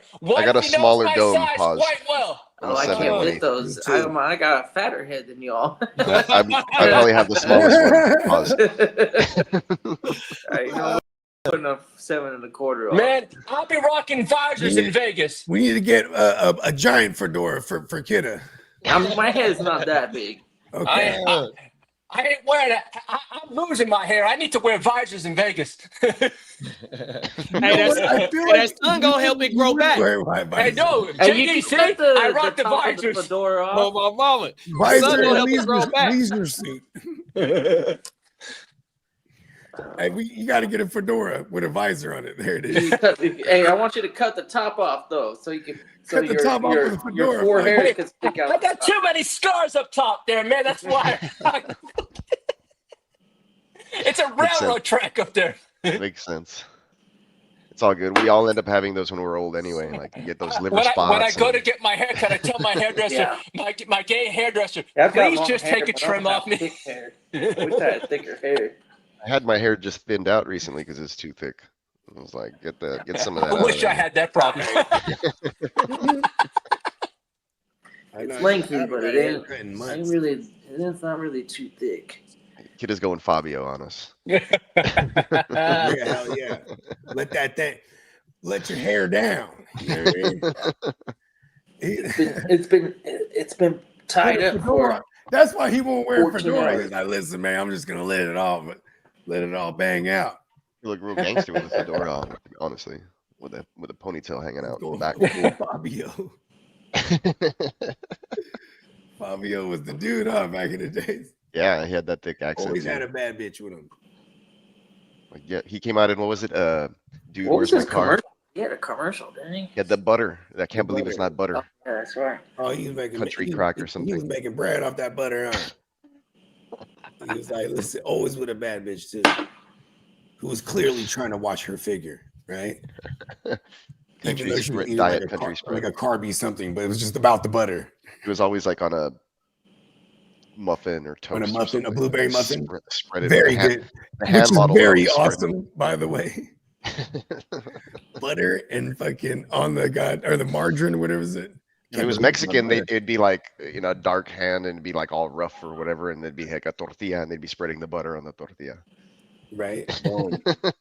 That's how you appeal. That's how you appeal. I'll fry that thing on the pan in butter. That's my shit. That's how I make my quesadillas. Oh yeah. The you know what's crazy though is like the girls today don't, and the girls from 30 years ago, the way that they want to look are nothing like each other. That is true, huh? Yeah, because the girls today they're trying to be built like a fucking like perfect, super thick. Like and you know they want to have like the 40 waist, like the 25 no do you the remember 40 20 hits, years the 25 waist, and then the 40 fucking knockers. You're like that's why I'm excited to go to the rodeo. It was closer to like that, and the BBL is like a regular thing. Like yeah, BBL is a regular thing nowadays. Yeah. No, but see, hey, you remember like 20 years ago in Hollywood, all those bitches, all the actresses, they were all in like Skeletor mode. Remember that? Mm-hmm. Get so skinny. In the 90s, early 90s. Yeah, I guess it was, huh? Remember what the saying was, does this make my butt look big? That's like, I don't want it to look big. Now it's like, no, I want the fattest booty out there. The bitch had no booty. They put the panties on, just cuts it in two. Just no. Had a long ass day. You see that one? You just see the thong outside already. Like the thong is not hidden at all. Whatever happened to Cisco? I've heard my man Attila, he used to have this one corny shit he would say, but he would always say it at the right moments. He'd be like, oh my God, call the police. First of all, he's Hungarian. Okay. Oh my God, call the police. Someone stole her ass. Yeah. Oh my God, that shit used to have me dying, man. The short butt always crack. just boom, find a bitch and like, oh my God, somebody called the cops. My favorite ones are the ones that like there's like memes or whatever people shared, and it's like the girl will be talking all this shit saying she wants a guy that's like 6 foot, whatever, makes this much, and she looks like this, and it's like a picture of Mike Wazowski from Monsters Inc. Yo. These bitches got stand or it's like Danny DeVito or some shit. Like, man, Danny DeVito was the shit. Man, Twins was my favorite movie with Danny DeVito. Oh, Danny DeVito is still the shit. You ever see him on Always Sunny? It's Always Sunny in Philadelphia. Oh man, kills it in there. And then even like going back and you watch Batman Returns. Go back and watch Batman Returns. He's fucking killing. That's the best character out of any Batman movie. I still think that he was the Penguin, wasn't he? Penguin. Yeah. Mm-hmm. I still think that's like at least the top 3, if not best all time. That's my favorite Batman movie as a kid. Yeah. The other one was cool. I think it was everyone's. Watching it again, fucking 37 years later, Michelle whatever it is, Pfeiffer? it doesn't hit the same way in the darkness. It does all of a sudden feel more like the it's a Christmas Tim Burton #1. Like where it's kind of like corny but different. Yeah, it's campy. Yeah. When I was a kid, I used to always like get tripped out because it was like kind of dark or whatever. But now, what you see like in terms of like horror and actual dark stuff, Gothic. Like it's Gotham City is a Gothic place. Yeah, the Dark Knight is way more Goth in its name. Yeah, I don't know. It's still a good one. I enjoy it. The first 2 were the shit, but then like because of the merch, like I remember they got mad at McDonald's. Got mad. The toys were the shit, man. Yeah, because they got McDonald's had like the whole promo, but it was like super dark and they had sexual innuendos, and his parents were outraged, right? So then Tim Burton, they tried to say, hey, you got to change it up for the part 3, and he was like, fuck no. So then they brought on fucking Schumacher or whatever his name is, Joel. Yeah. They just super geared it towards kids and made it like extra campy. Everybody chill. Remember that shit? They made him Mr. Freeze, but he was like a cyborg. Was Val Kilmer the one in the third one? Yeah. Then they went to George Clooney, right? In the last one. Yeah. Batman Forever. They're like, we need an older looking Batman. Boom. So, give me Salt and Pepper. That's my man's. My girl, she was like, oh, you got a lot of Salt and Pepper there. I was like, is it like George Clooney? She's like, okay. She looks at you like, sure. It was, she knew. This is why I love her. She knew that was one of those moments you just say yes, like George Clooney. I'm like, okay. Yeah. That's right. Salt and Pepper like George Clooney, right, babe? Right? Okay. Yep. Bitches think George Clooney's sexy. So I'm like, okay, all right. We'll go with it. These kids be stressing me out, man. Making the grades come. You're trying to get rich. I'm over here trying to get rich. I'm like, there's so many of them. Gotta get rich. Man.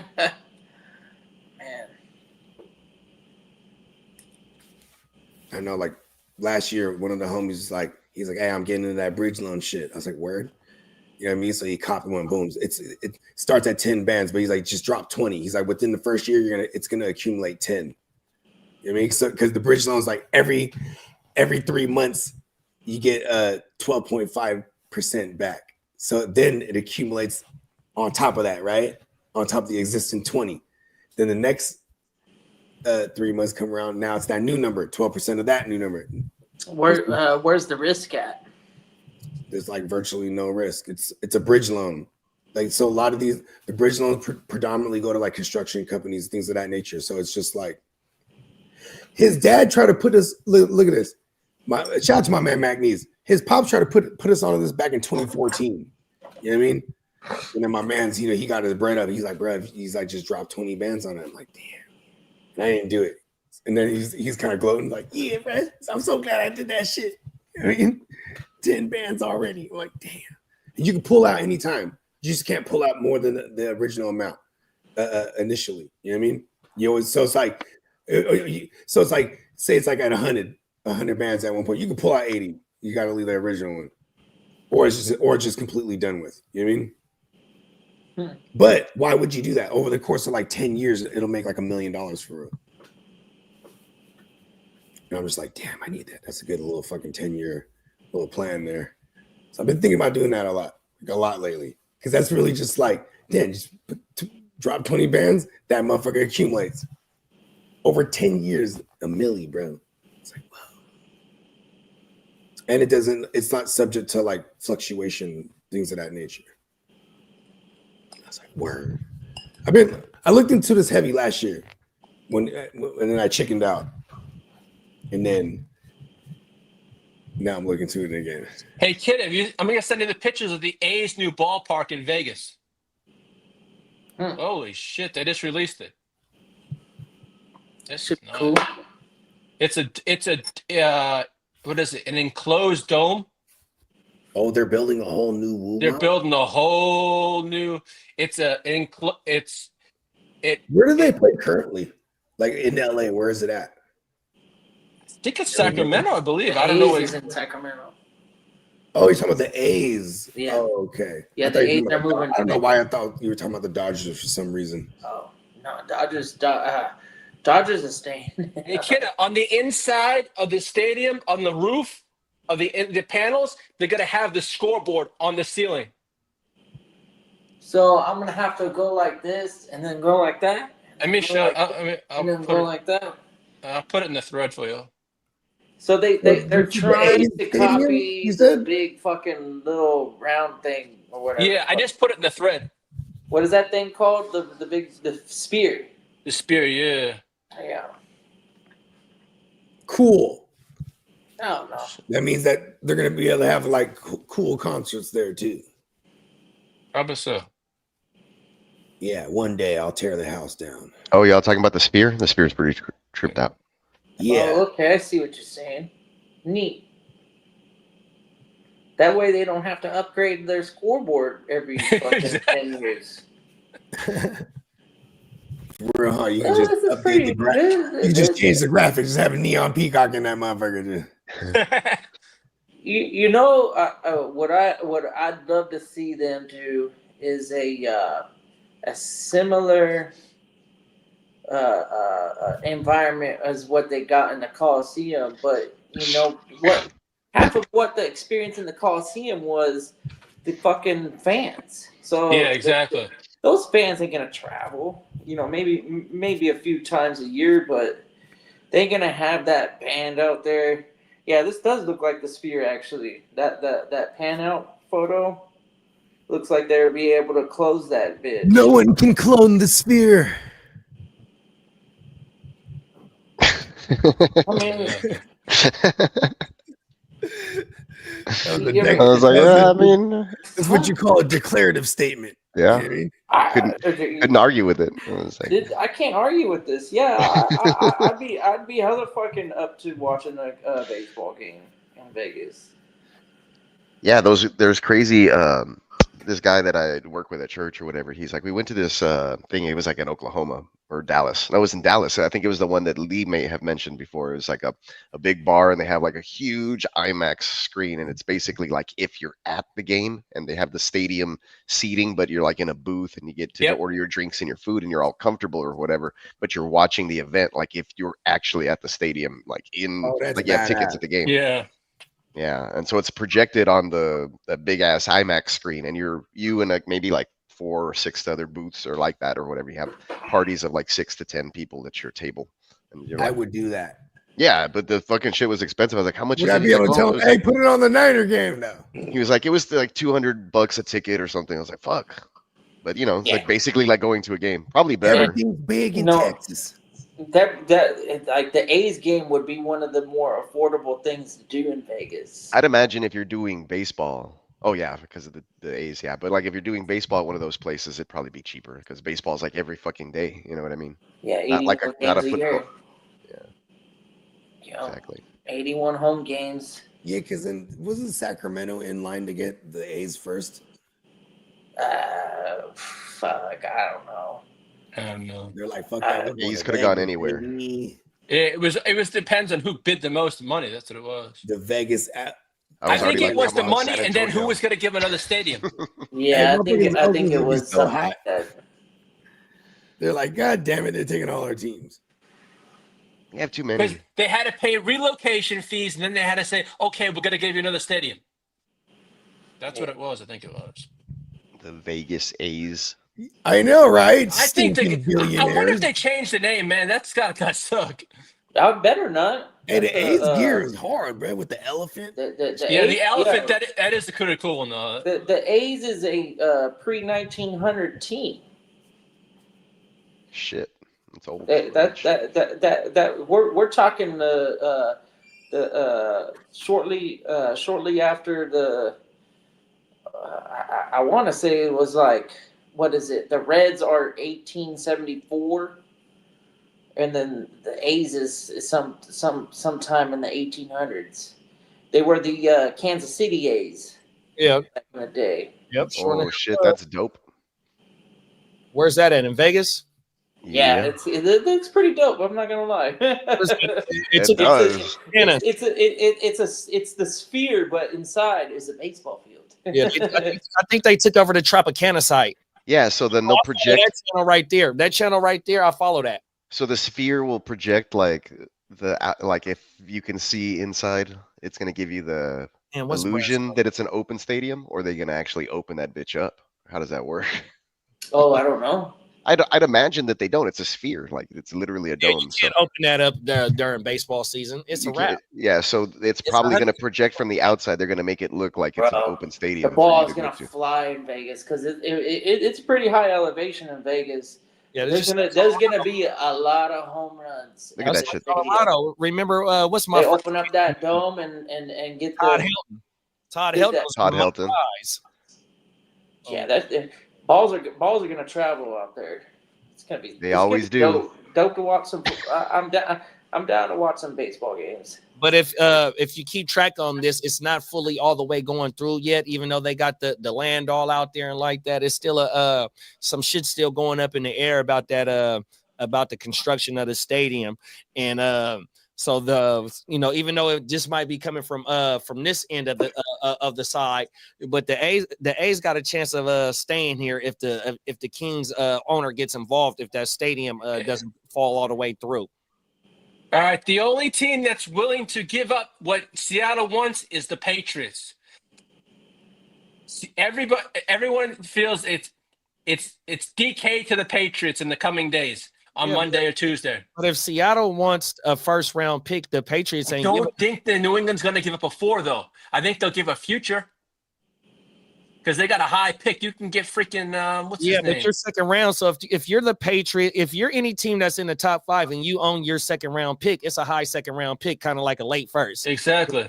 So shit, this is the Athletics right here. Philadelphia Athletics. I forgot that they were the Philly Athletics, and that's the old school one. That's the 1901 to 1954. Wow. And then it was Kansas City 55 to 67. And then the Oakland A's from 68 to 2024. And then we're doing the, I guess, Sacramento right now, but eventually. They don't even call themselves the Sacramento A's. It's just the A's. Yeah. Hella disrespectful. Yeah. Yeah, so I knew that the A's have been around since, like, I thought it was the 1800s, but it was 1901. That's still the 1800s. You only that's why you can't rebrand them. They just that's baseball history. 100%. The A's. Yeah, when I was living in Oakland, so you had the Battle of the Bay, and then you also had the famous Kirk Gibson when he won this shit. You know what I mean? As he's rounding the bases, 100%. That's when I was in Oakland, 100%, man. So you had Dave Stewart, Ricky Henderson, Holt. You had the Bash brothers, Walt Wise. Fuck, man. Man, I'm finna start drawing blanks. But yeah, though, then in the early 2000s with Eric Chavez and Tejada and the triple-headed monster with Billy Zito, Mark Mulder, and please forgive me. That's one of the ones when when Derek Jeter did the flip. On the A's. Yeah, man. Oh, my mama. So the A's have had Reggie Jackson in the 70s, 100%. Reggie Jackson was a A's before I think he was a Yankee. Or was it the other? Yeah, he was. Mark McGwire played, and Jose Canseco played for the A's. Yeah, that's the Bash brothers. That was during the 80s when I lived there. Oh, my mama. 100%. They were the Jose Canseco, the first 40-40 dude. Mm-hmm. Let's see how many World Series we got. Who's that? Ricky Henderson. Ricky Henderson. Okay. Yeah, the all-time base stealer. He's got a few. I think he got 2 with the A's. He got 2 with the Athletics. They only won one. I think they only won one. I think they only won one because they lost to the Dodgers. The Dodgers, that's that, like I said, that famous Kirk Gibson when he going around the bases. He hit the game-winning grand slam, and then they beat the Giants the following year during the earthquake, the Battle of the Bay. They only got one World Series. Matter of fact, I think that's their last one because in the early 2000s they was getting put out by the Yankees. I think they might have got pulled out by y'all. 100%.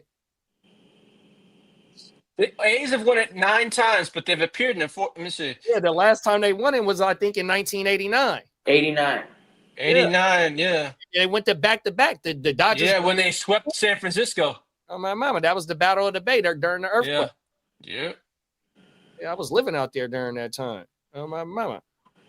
I got pictures of Giants players and A's players on my wall as a kid with all types of Nintendo and Ninja Turtle shit. That's when baseball was actually fun. 100%. Fact. Yeah, for sure. I got 1985 baseball. And back then, baseball contracts weren't as high as they fuck. I remember going to Fenway Park for $8.10 in the bleachers to sit there. Now that ticket I sat in is now about $30 fucking $40. Who cares, bro? Fucking wah. Baseball is much more competitive now, and we're seeing some of the greatest fucking baseball players of all time. Shohei Ohtani, the fucking the type of pitching that we get to witness in modern day baseball. You could stack up 25 fucking of the best pitchers in the modern game and send them back 30 years, and they would all be fucking uber elite. Now, Kenneth, do you like the pitch clock or not? Hold on, let me say something. So now these pitchers don't go nine months. No, they go 6. No. That's because we have this different. We have a different ideology where we emphasize great pitchers. So even though none of our starters go beyond the 6th inning anymore, it's because we have 4 guys in the pen that will just fucking shut you down in a 1, 2, 3, and 7th, 8th, and 9th. It's like each team is trying to have 3 closers, and oftentimes they accomplish that goal. And for pitching stakes, it's a lot harder for a hitter to be good. So when you see an exceptional hitter like an Aaron Judge, approaching the home runs and still batting over 300 and getting on base at a 400 plus clip, and a Juan Soto, same thing, hitting more than 40 bombs, getting on base at like a 450 clip, and then having a 300 average. I mean, some of these talents, if they went back in time, they would just have egregious numbers. Their numbers would just be fucking amazing, because back then the pitching wasn't the same. It's not like every fucking team right now has a guy on it that could throw 100 plus. Remember, like when we were kids, we're talking about like Randy Johnson. Like, wow, now every team's got Randy Johnsons that throw that hard. Yeah, you gotta have a couple of closers that come in. Yeah, that all do that. The Dodgers are the best example. They got like 5 guys on their team that throw 100 plus. No, I feel it, but just growing up, a CG was not a rare thing for a pitcher to complete. Nolan motherfucking Ryan, man. And you also exactly. He was the king. So and also in my era, right? Also, you had a Dennis Eckersley and a John Smoltz. John Smoltz was a starter, man. Also got a whole bunch of saves. So we're never going to see a 3,000 strike pitch. I mean, like Roger Clemens, whatever his record is on the strikeouts, we'll never see that. We'll never see the Dennis Eckersley and John Smoltz record being broken, because the saves ain't there. Complete games like Nolan Ryan, a perfect. Well, no, we see perfect games and no hitters damn near all the time, even a little bit more now. But just that era from the late 80s, mid 80s to maybe the early 2000s, that type of style of baseball, just like basketball, the fucking load management shit, specialty players and shit like that. You know what I mean? I guess that's what it is, bro. It's just completely different. Hey, yeah. Pebbles! Yeah, it was 200. Hey, how's it going, Mimi? 228 strikeouts led the league. So yeah, you're right. We ain't ever gonna see a 300 strikeout season anymore. Like back in the day, 300 strikeouts was achievable, but the innings limit, it allows some of these guys to I guess throw as hard as they can and be really aggressive for as many games as they possibly can. Chris Sale, I don't know how many strikeouts he had, but he's been historically a strikeout pitcher. He did really good. The Tigers. Skubal. Nah, the old school. He grew up Verlander. Verlander. Oh. He might be the closest that we ever get to them old school pitchers, and I think he with the Giants this year. Yeah, he is. He got a 1-year deal. I think a 2-year deal. Verlander, like one, and the Dodgers boy. What's the Dodgers boy's name? That's Sandy Koufax. He got numbers. Kershaw. Like Kershaw. Oh, he's like Sandy Koufax. I heard. Yeah, he's approaching 3,000 strikeouts. It's just but the bullpen is so important. It's like facts. The way that the modern game has built. How the Dodgers that's how the Dodgers been winning. We got. You're not going to get 5 guys that can throw multiple complete games a season. So they emphasize on the bullpen and they want to have 6 guys out there that can really dominate an inning. And they're getting paid. For example, this offseason, I think the highest paid reliever was signed for more than $100 million. Yeah, it was the guy that went to the Dodgers. So you're talking about a guy that throws 1 inning 60 times a season, getting paid $100 million for on average. I think on an annual average, that's like a $25 to $28 million. But you're only throwing one inning a game and making that much money. I mean, special shit. That's that analytics part of that shit too, though. Yeah, very much so. You know, what the fuck? I forgot what I was finna say. Damn it. Some good treat right here. Shout out to the flower that I got from my big bro.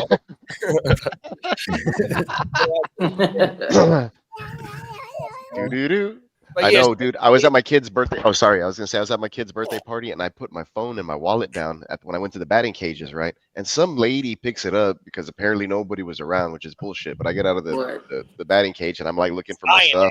And then my brother-in-law is like, "Man, you got short-term memory." And I'm like, "Shut the hell up, bro." And sure enough, somebody had turned in my stuff to the front. And I was like, "You see, it wasn't me. Like, I know where I left my stuff, dude."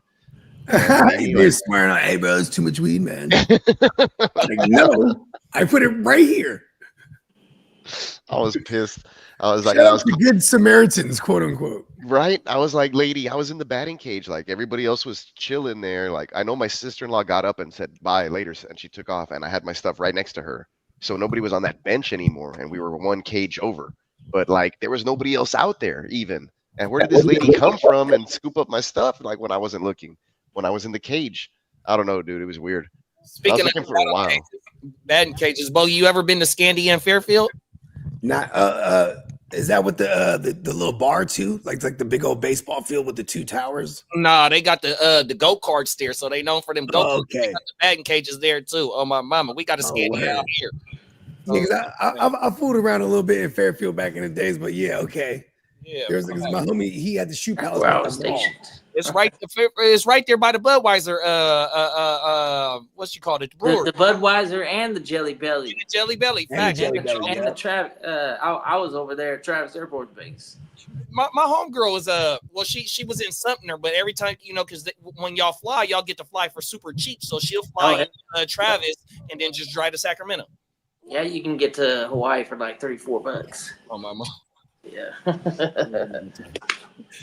Really? Is that a fact? That's wow. Say bye to everyone. Bye. You gotta put her in a metal band. The character. That's some death metal lead singer vibes right there. She gonna have a boogie voice. Everything, but she gonna be able to sing and have that distinctive voice. Watch because I didn't know that. Oh, everything. I didn't know moms played the piano on everything. You said your wife's whole family played the piano, big bro. They got a band for real, like a family band. Like they all play everything, bro. It's crazy. Then like her cousins, they're like competition drummers and shit. Like the girl, like crazy. The girl that plays keys at my church on the worship team in Mission at the Mission campus, she's Filipino. Yeah, they got the scale. They just got the scales in them, bro. Yeah, I mean, but yeah, they all get down, bro. Guitar, all this shit. Like it's funny because like they always joke, like they'll be like, oh, like we'll be at a Christmas party and they'll be like, oh, you know what? I got my guitar in the trunk. You know what I mean? Oh yeah, I got my saxophone. Like they of course planned it. Yeah, my uncle. They always keep that thing on them. You know what I mean? I just keep this thing on me. My uncle was a left-handed bass player, right? And so they got a band across the street. So in the summertime, when they be practicing and shit, you get a live little concert across the street from the house. 100%. They be jamming and they play they cover all the old school shit. 100%. Yeah, my old neighbor would play like 80s and 90s, like metal, rock, and new metal, and back in the day or whatever, like I don't know, maybe like 10 years ago, I just go over there and drink beers and he'd be jamming out like Deftones and Pantera and like shit like that. I was like, awesome, you guys are fucking cool. That's what's up. from Deftones to Pantera, that's a cool, a little wide range right there. Yeah. There's stuff like that. And then they do Iron Maiden, the Trooper. Like, so the lead singer for that band was my neighbor. His name's George. And he would play bass and sing. And so I was like tripped out. He was the bassist, but the lead singer. And the band was good. Like they covered some songs. I remember like I had a birthday party and he was like, "Hey, can my band show up and we just play?" I was like, "Fuck yeah, cool!" Like, I know, right? Bonus. Let's get it. Happy birthday to me. we put up cones like either on either end of the street, kind of closed it down and threw like a little block party. Oh, that's federal. Yeah, we had a break. We busted out cardboard. We had a break dancing competition. I remember all this shit. It's like sick. That was a good birthday. Like when I was in my 20s in high school, all the homies were DJs and shit. So it was always like shit like that. Cause you know what I mean? And that's what's dope because when the homies are DJs, it's like, okay, boom, you're doing all the birthday parties and all that. You know what I mean? That's how you're coming up first. This is about 12 years ago because my wife was pregnant. I remember. Like, we're in the mix. She was pregnant at that party. That's funny. Good stuff. Word. Good stuff. Yeah, it was about 12 years ago exactly. So how old would I have been? Like 20. Sick. Yeah, I was in my mid-20s. But like, listen, get that cardboard out. Yeah, I don't know what came on, what song came on. Yeah, we busted out the cardboard and started. There was a break dancing competition. It was hilarious. My stomach was hurting. It was you was getting it in. It was two of my friends and they were doing like the old school, like, you know, you go up to somebody and you start doing you start taunting them and shit. Yeah, all that stuff. and they couldn't really break dance either, so it's funny, you know. I remember my homie, he had the Jack in the Box crank the finger. He's like, I was like, oh, he's cranking up the Jack in the Box. Fuck you. So the older homies out here, they thing was the popping on everything. They get the popping on everything. That shit federal than a motherfucker. Yeah, gliding everywhere too and shit. Yeah, that was big for us in high school. We were trying to do that shit. We're like, how do we get those genuine moves? And then we got a fact. Hey, Genuine was a motherfucker in the videos. And then how do we glide like Usher? What the fuck? Y'all remember the crumping shit where they get the? I was about to mention that. Yeah, that's hard. Crumping? I'll throw out a disc in my back. That shit. Yeah, one of my homegirls like turfing out in the bay. Yeah, turfing. That's what they teach that out here. One of my homegirls, she teach that shit. I bet you get in good fucking shape doing that one. Facts, because you got to move, bro. 100%. That's like a full body, like using muscles in your body that you don't. Swimming, you're swimming. You're a fish out of water doing that shit. That's what that is. Do you remember the one turfing video that went viral where they're outside in Oakland and turfing in the rain? I don't know. And that motherfucker, he's like flopping around on the ground. Fuck. Like, but he was like hitting it though. Like it was like a crazy ass, like kind of like a ghetto worm. Like a fish out of water. Let me see if I can pull it up. Exactly. That shit went viral or what? Yeah, I'm gonna pull it up. Watch. They got to bring swing back, bro. That shit was dope. Or remember when the flash mobs were a thing? Oh yeah. That shit was viral. Motherfuckers would practice all week, then they'll set a date. Like, all right, meet at the train station. Right here, I found it. It's the turf fiends. So if this is the turf fiends, these are the ones that was in Kendrick Lamar shit. In the yeah. Oh my remember, mama. So, here it go right here. Bro was telling us, remember that's his homie that's in there. Look. So this shit was hella viral back in the day. I don't want to play the sound because I don't know what, we might, you know what I mean? Watch, they finna get it going. Look, they ain't open. If I can play music in the background. Fire that shit up, big bro. No, watch them. They finna get it going, bro. Look, they're interpreting some boom bap now. Oh shit! God dang! And they in the rain, bro. That's hard. Right on McCarthy Boulevard, bro. You guys out here in the street almost getting run over. Turfing, bro. And he's getting his Jordan 4s all wet, bro. They turned up, boy. God dang! The day lit. Oh, my mama. I don't know if I'll be wearing those sneakers though. I know, man. I put on some shitty ass sneakers. I wouldn't be wearing those. Oh damn! The turf war going on. He dropped his phone. It looked like he dropped something out of his pocket. Look, and he going. Oh shit! Let me put the music back on. That was good. Like they ain't even got no coats on. They ain't tripping. They getting it, bruh. Whoa. It was like a glitch in the Matrix. Yeah, no shit, right?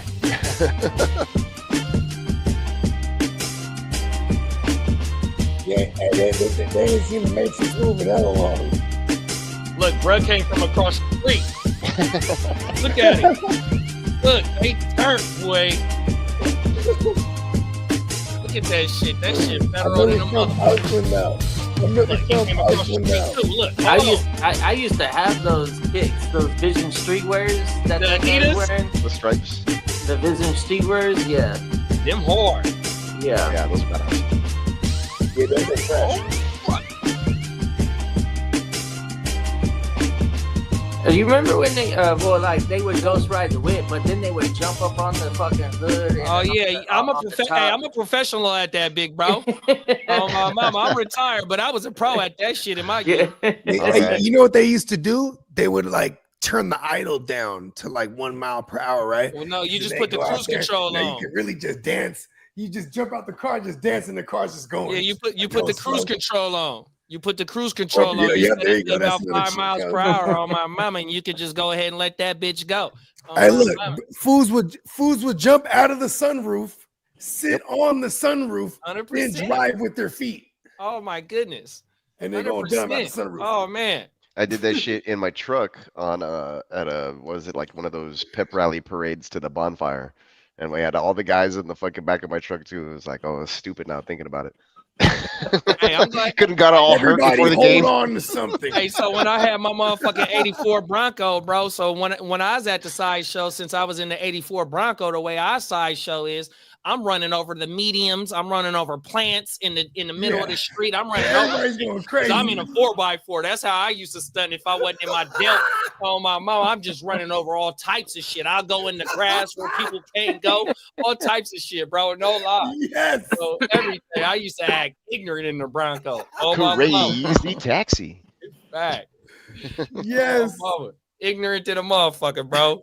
Oh, Hey, everything. real shit. The hyphy days was the shit. hyphy, yeah. Because Oh, man, we of the was level of lit. Ignorance. Like, if they couldn't let us in the party, every we car in that motherfucking outside the house party or whatever, we're just gonna stomp everything, all the cars out. Bro, Everybody's just jumping from car to car.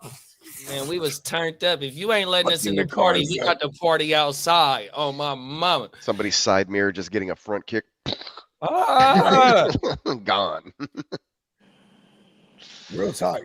Oh my Oakland is wild though because a lot of people be packing like the heat, so like Yeah, you got to watch don't- out.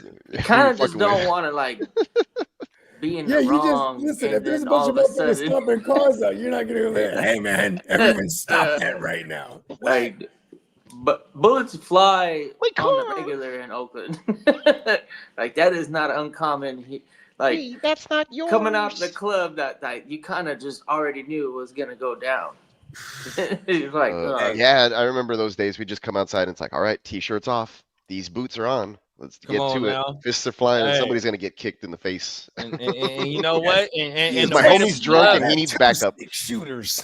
And My the way homie's to drunk pull and up needs to the backup. club, bro, you either had to back in if you in the parking lot, or make sure you was parked near the exit or something. You know what I mean? 'Cause Hey, when that bogey shit candlesticks gets on the flying, clock. you got to make sure you able to get up out that bitch, bro. One time I jumped 100%. into a Jeep tagged and I him. choked out the driver from No, behind who'd and he you almost take? crashed. I took Oh, James Conner. Okay. That's some motherfucking Liam Nielsen like type shit, big bro. I jumped in because the Jeep was open. I jumped into the back seat and I got him from behind and he was like, "Ugh," and he had to like put it in fucking park and then I started fucking hitting him in the face. And You then ain't going the nowhere. getaway car came and I was like, yeah, and jumped out of that shit.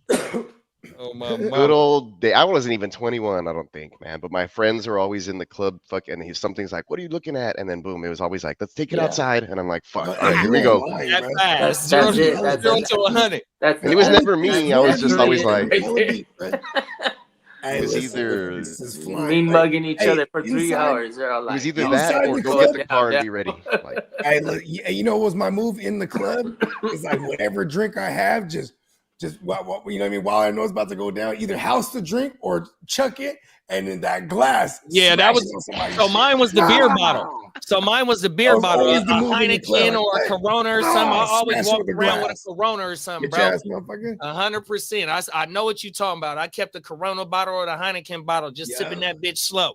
On my mama, holding that bitch by the neck on everything. Hey, you know what else is? You know what else? I never had to do it though. Thank goodness I never had to do it. Oh, my homie who always would start shit was shirt off, and as soon as like before his shirt even hit the floor, he was already throwing a fucking left hook to the fucking other person who's still talking.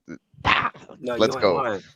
Hey, expect the enclosed little areas too. Like we be in a little bar or something. Because in San Jose, it's hella bars and hella clubs, just like dive bars, yeah, streets after streets. So I remember we're at this we got a little downtown area like that. Ringos, right? So we're in this motherfucker, and it's like a little tight little area. And then bro was just talking, it was something that was already escalating, and he's talking to my mans, and I'm like, he's talking some reckless shit. And I'm like, what? And then he leans in to say something to me. I just headbutt him in the nose. You know what I mean? With the side of the head as the move. Ooh.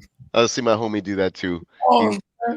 He's like, bring your toughest. He told the small guy, he's like, bring your toughest friend over here. Do you think he can fight? And he's like, yeah, that guy over there. And he's like, tell him to come here. And the guy came over and he's like, I heard whatever. And my friend just headbutts him while he's talking. And they never. Hey, look, he over here trying to get in my ear and tell me what's going down. Get the fuck out! Bah. Crazy days. Yeah, hell yeah. I ain't trying to do none of that. Nowadays, I'm like, whoa. I was talking to old Diamond Joe yesterday, right? And he's like, hella funny.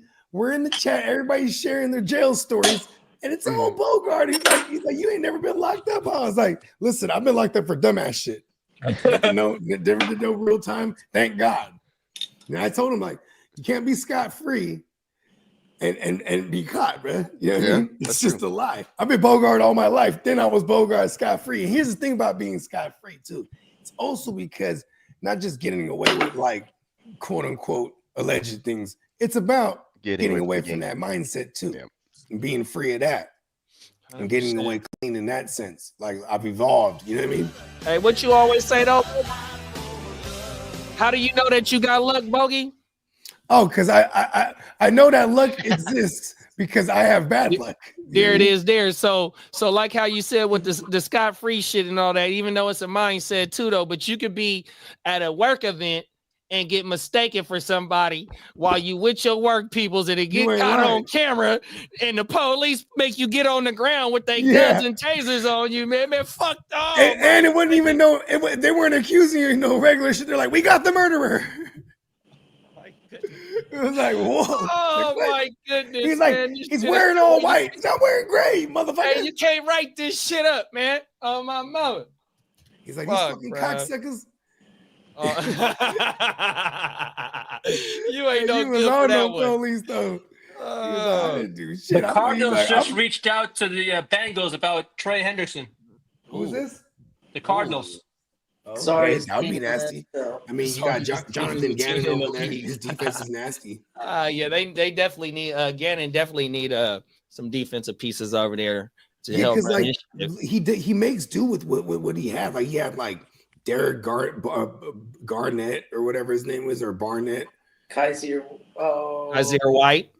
Yeah, then he had Jalen Thompson. He had Buddha. And then, like, BJ Ojolari was supposed to be a guy, but then he tore his ACL. So didn't they take a corner in last year's draft? Browning because they need pass rush that bad. So it's like, yeah, so that'd be interesting for them immediately. And I hate that because it's in our division. They're gonna suck. I said they're gonna. No, I'm just saying, like, they're not bad on defense though. Like Jonathan Gannon, yeah, they're bad on offense. I'll give you that. They are gonna suck. Who's the OC over there? He's a Stefanski disciple. Oh, okay. Yeah. He was over there with the. That's why, like, I remember a couple of years ago, it was like when they traded for Josh Dobbs. I was like, oh, he's gonna be a guy. Because I was like, Kyler Murray's not ready for the ACL. I'm like, Josh Dobbs is gonna get in there, and everyone was on like Clayton Tune or whatever it was, and it was like ended up being the Pastronaut. Who are you talking about? Because he came from the Browns, he was under that system, so that was like a layup. The OC for the Cardinals. Yeah, come from. Yeah, he was with like Baker, and he comes from the Stefanski tree. Drew Petzing. He was over there in Cleveland for a couple of years. Petzing. Yeah. Yeah, and then obviously you got Gannon. He came from 29-year-old the Eagles. He was the Eagles. He was the DC the Super Bowl losing team. That's where, and then Steichen went to the Colts. Yeah, and then they had the quote unquote down year, and then they were fucking back now. Super Bowl champ. Fucking Howie Roseman. He's like, because Roseman forced his own Steichen. Rosen forced the two coordinators on Steichen.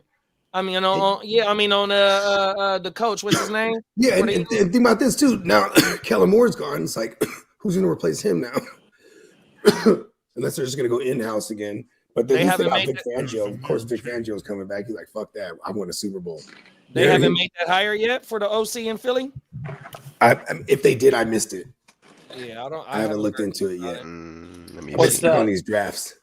The OC in Philly, Lee. Have they hired that job yet? I think they did an internal thing. I think someone came in. Hold on. Who took Pacheco right there? Was that you, JD? No, that was before me. That was Titans. Oh, that was Titans. Damn, all the running backs getting Kellen Moore. Yeah, it was running back for me in this round for sure. It just gives me a little bit of his name is Kevin Patulio? Patullo. He was he's now the new offensive coordinator.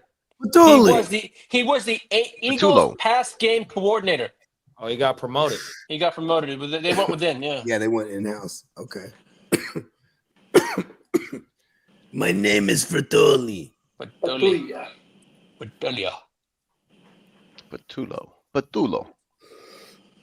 Something like that. Who is that from? My name is Fertoli.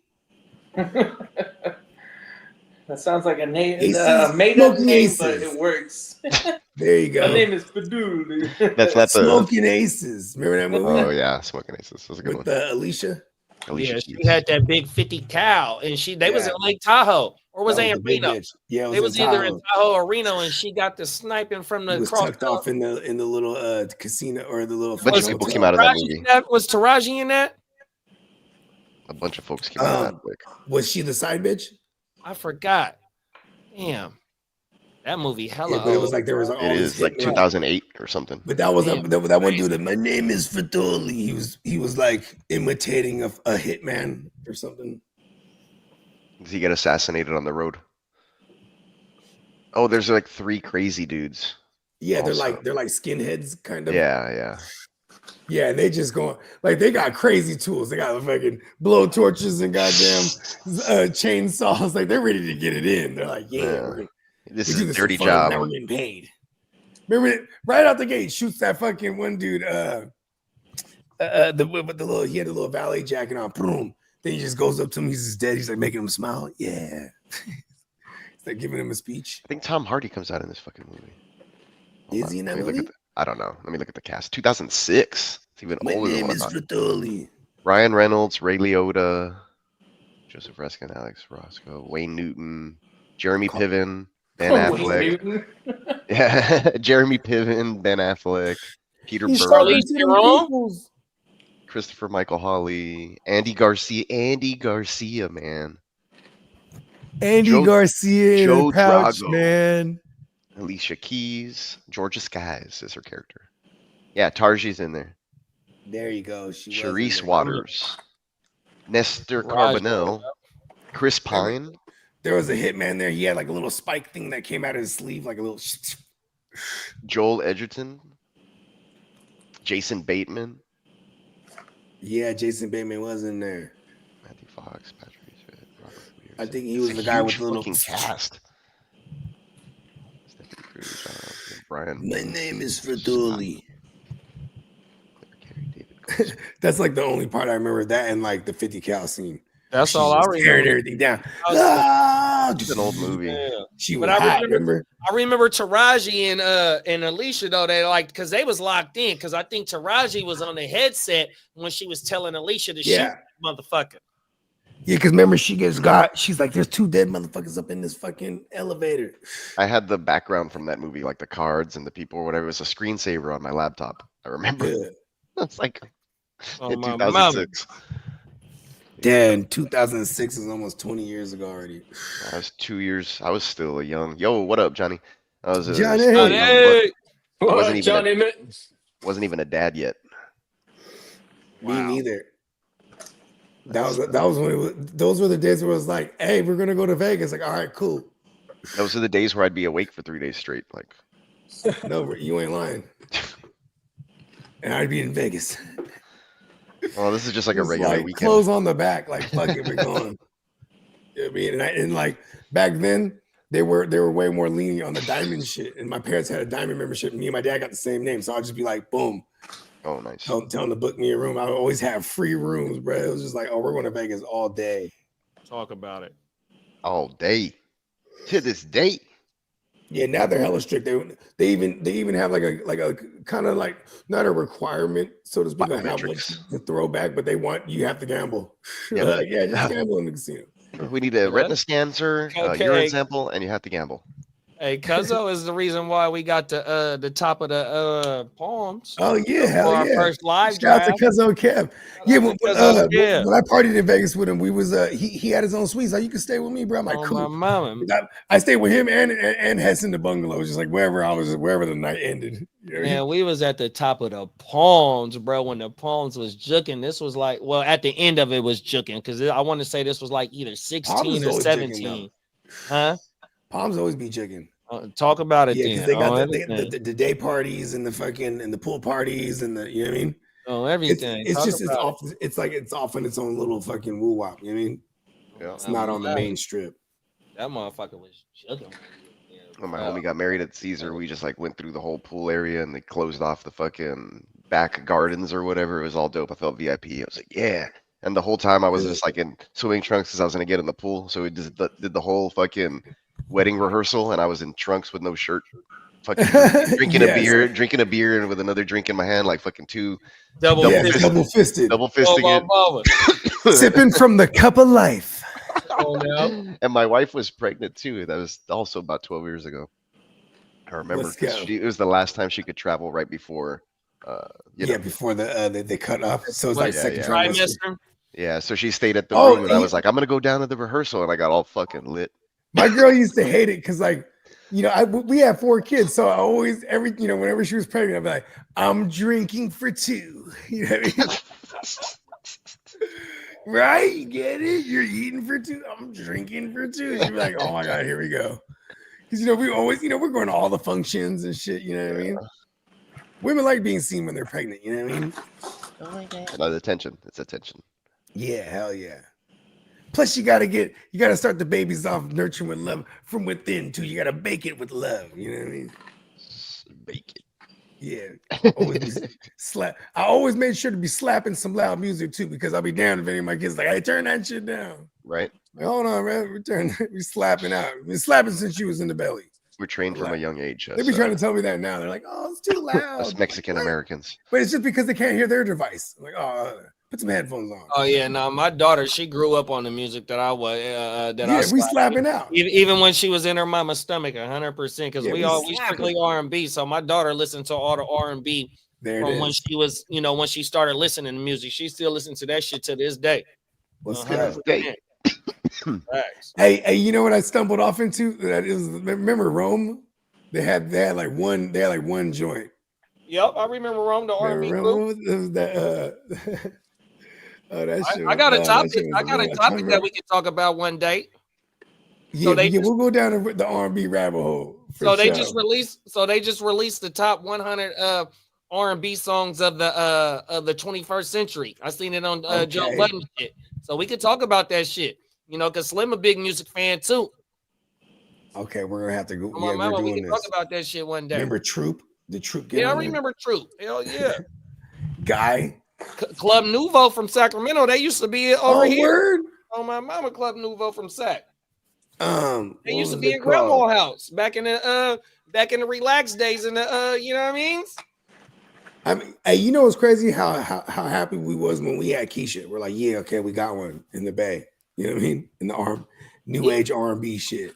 Keisha and what's the light skinned bride name? Guapale. No, not her too, but no, her too. Oh yeah, no, Guapale. She's a chocolate sister. Guapale, her, and then what's the light skinned girl with all the tattoos? Oh, she. Her. There you go. I said she. Not her, but yeah, she's her. from Vallejo. Her name is her. Other bride, damn, what's her name? Oh, yeah, Kaylani. hers half Filipino. Kaylani from Oh, Kaylani, that's right. Oh, I forgot about Kaylani. Yeah, she was popping for a sec. Oh my mama. Oh yeah, look at the Bay Area doing that thing. Facts. Yeah, R&B is the shit. That shit don't die. Ain't Confunction from Vallejo? I'll be listening to old ass R&B all day. Like I fuck with Guy. Guy is my shit. Guy is my shit. I got them on the playlist right now. That's Teddy Riley. That's Teddy Riley. Yep. Teddy Riley and Aaron Hall. Mm-hmm. Aaron Hall, man. He got caught up in all that shit too, huh? He's a cold piece. He's like,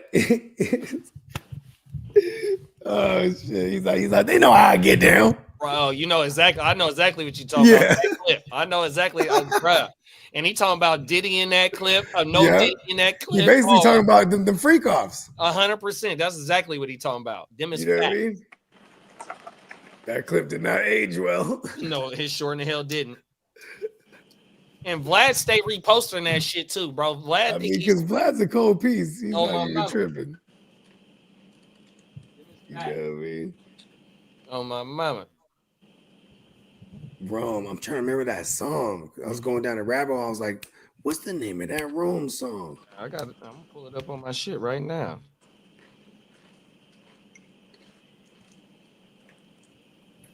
I'm like, yeah, they had the one joint, it was like a smash though. Do you like this? I belong to you. I belong to you. I belong to you. I belong to you. I belong. That's it right there. I give all my love to you. Every time I see your face, it makes me want. Oh my mama, that is it. And they got the dance in that motherfucker where they get the everything. Yep, they did that in the video. Thanks. Hey, that was back in the days. We used to watch the CMC. That's where you see all the videos back in the day. California Music Channel. That was like the jukebox. We used to have. So when I was growing up, yeah, the jukebox. Yep. Everything. That's how I know about Team Bone Spirit Thugs videos back in the day. The Bone Thugs. What's Team Spirit? Kurt Cobain. Yep, that's how I know about Kurt Cobain. Yeah. Because the you would watch what people was requesting too, so they would over and over. You like all the popping shit, you would see it hella times. You'd be like, hell yeah, 100%. You know what I mean? The Snoop video, I remember that shit. Snoop video, the Gin and Juice. Yeah, and then we would just record. We would just record videos and shit. Hey, Bogey, what would you think about this? It's been reported by multiple sources, the Bleacher Report, CBS, and others. The Ravens could trade tight end Mark Andrews to the Chargers for cap relief. I like that because sayonara, sucker. Yeah, I don't like it because I just shipped off Isaiah Likely to Kidder. No, I have Likely, so I like it. That's why he said it. Sayonara, sucker. Me too. I have shares of Likely in a lot of places, or not a lot, but a good chunk. I was a year too early on Likely. Happens. Gotta wait on tight ends. Yeah, that's the thing. In other words, it was a likely problem. I remember when I did that with Trey McBride. He got treated as a throw-in a trade, and I made out in the trade with CD Lamb. So it was like, okay, cool. But at the same time, like he just got used as a throw-in, and then the very next year he starts balling. And like now it's been 2 years of that guy and had to deal with him in the playoffs and shit. I'm like, oh shit, this motherfucker. Guess that Trey McBride I just kind of threw in there casually to seal the deal. And the Giants will not have a problem if they sign Aaron Rodgers, him doing Pat McAfee each week. Oh, word. Oh, okay. That will not be a problem. Whoa.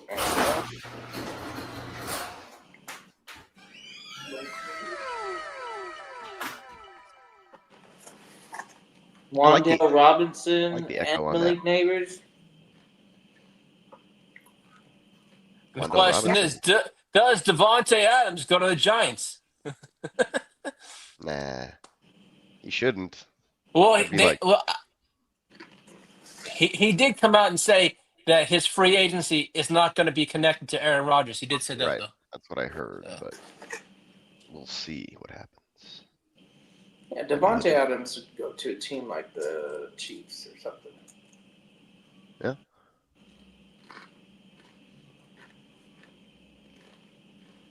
The fucking Chiefs. I'm glad they lost. God damn it, my Bruins traded someone. God damn it. Brad Marchand. Shit. Oh, the Boston Bruins. Yeah. Hockey's Yeah. weird. Yeah. I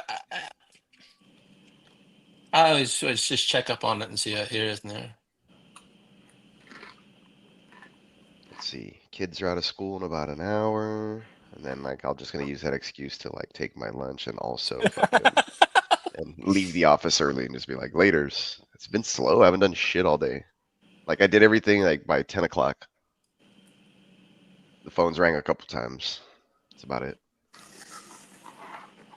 Knock on wood. Hopefully it stays that way. Yeah, man.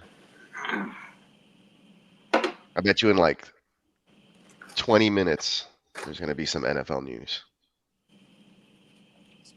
Hopefully.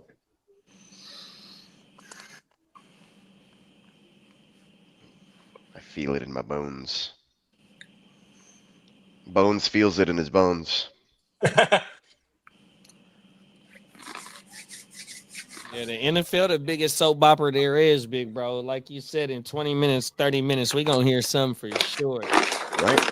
Usually around that time in the afternoon. It's usually the end of the day around 4, exactly. 4 to 5 o'clock. Who's the most likely to get traded, DK or Myles Garrett? I think DK. You run a poll. Yeah. Probably DK. Yeah, you're right. Well, I don't know, man. And Not if they're for a first trying and to a get third. a first and a third, Not for a first and a third. Myles Garrett. Yeah, that's what I Myles was Garrett saying. could fetch a first plus. So if we're talking first plus, I don't see it from DK.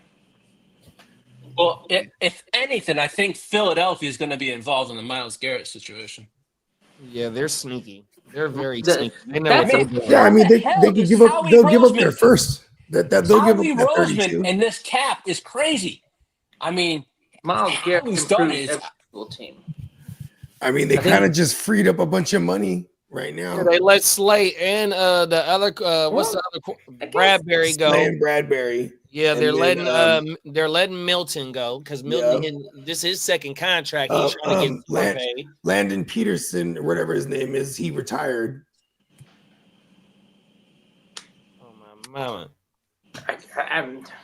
I know Myles Garrett makes every team better, but the Texans are probably the only team that's where they're like, why would we ever trade for a Myles Yeah, Garrett? we don't need him.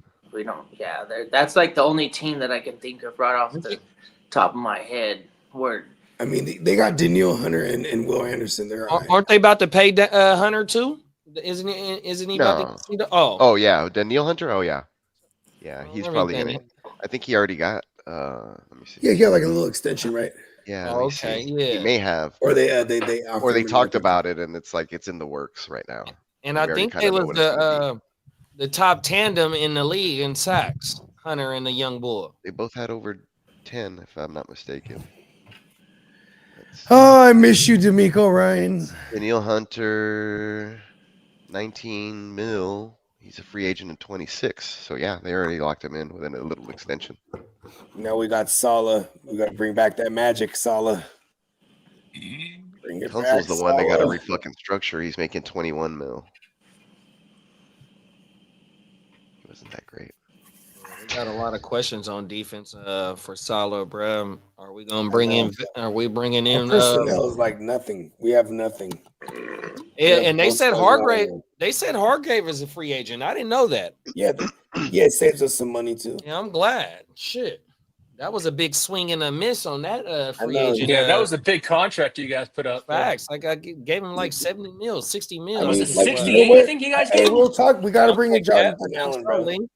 We got to bring in my man Jonathan Allen. And then we let DJ Jones go. See, DJ Jones was good for us in the middle. You know what I mean? And we let him walk to Denver. And then because Armstead held it down too for all those years. And when we let go of Armstead, it was really bad. It's because look, Hargrave 2 years ago alongside Armstead, that was decent. I mean, it was all right. Yeah, decent. Yeah, when it was Buckner there though, Buckner and Armstead. You know, the middle, they wasn't giving up them big runs like how we have been as of recently. Yeah. You know what's fucked up? Buckner, he was on the McAfee show. I remember early on when he was with the Colts, and he even said he was like, I would have took less money. He's like, you know, they did try to make it like it was a money thing. They traded me. I wanted to stay. All right, y'all. I'm out of here. I still got to go to work in 7 hours. So That rest. Yeah. Have a good night or day. Big bro. Some sleep, man. All right. He's a vampire. And there goes that man. Gangrene, man. 100%. He's a vigilante at night. He's Catman. And I can't wait for the 32-man league, y'all. 100%. Yeah, hell yeah. Who do you think signs Darius Slay if the Eagles don't? I mean, probably take a hometown discount to I could see the Detroit Ravens. or Detroit. Yeah, take a hometown discount to go to back to what he said he wants to do. Yeah, I heard him say that myself. Okay. He probably still got a crib over there and shit. And they're contenders. I could see DJ and Reed going to the 49ers. Yeah, that'd be a nice pickup for us. Yeah. Or Asante Samuel. Mm-hmm. We definitely need Quarter for sure. To like the opposite of the what's the rookie? What's the second round pick that we got last year? Green, because I think he played outside corner.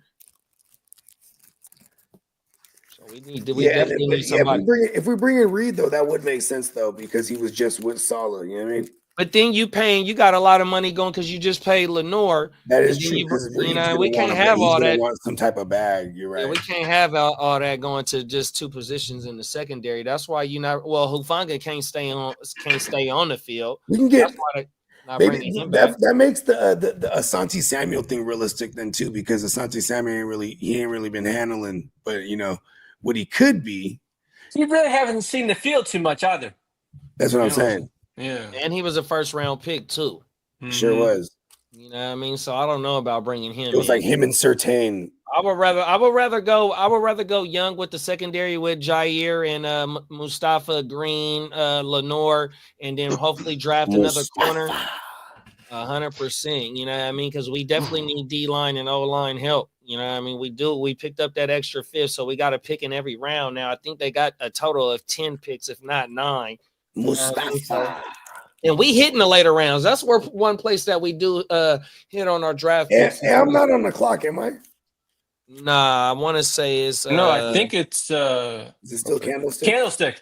Okay, cool. Oh, he just made his pick.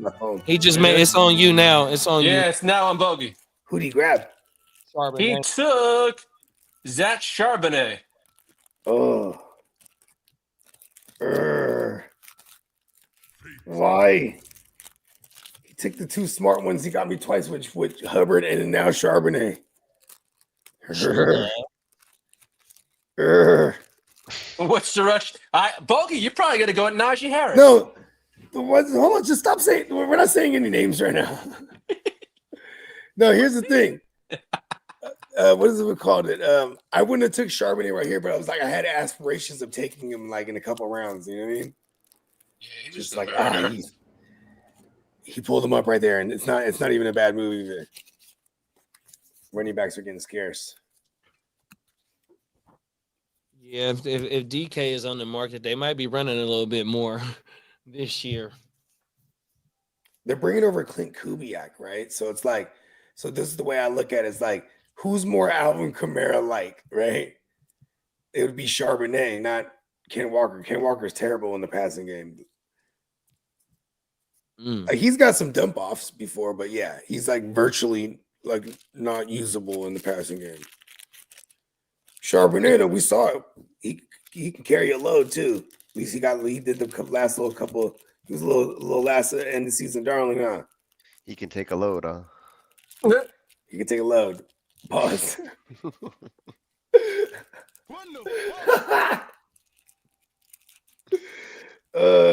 Have y'all been Guccini? He put me down the rabbit hole of the Ocho Cinco Cameron shit. Oh, that shit crazy. That shit hella funny, bro.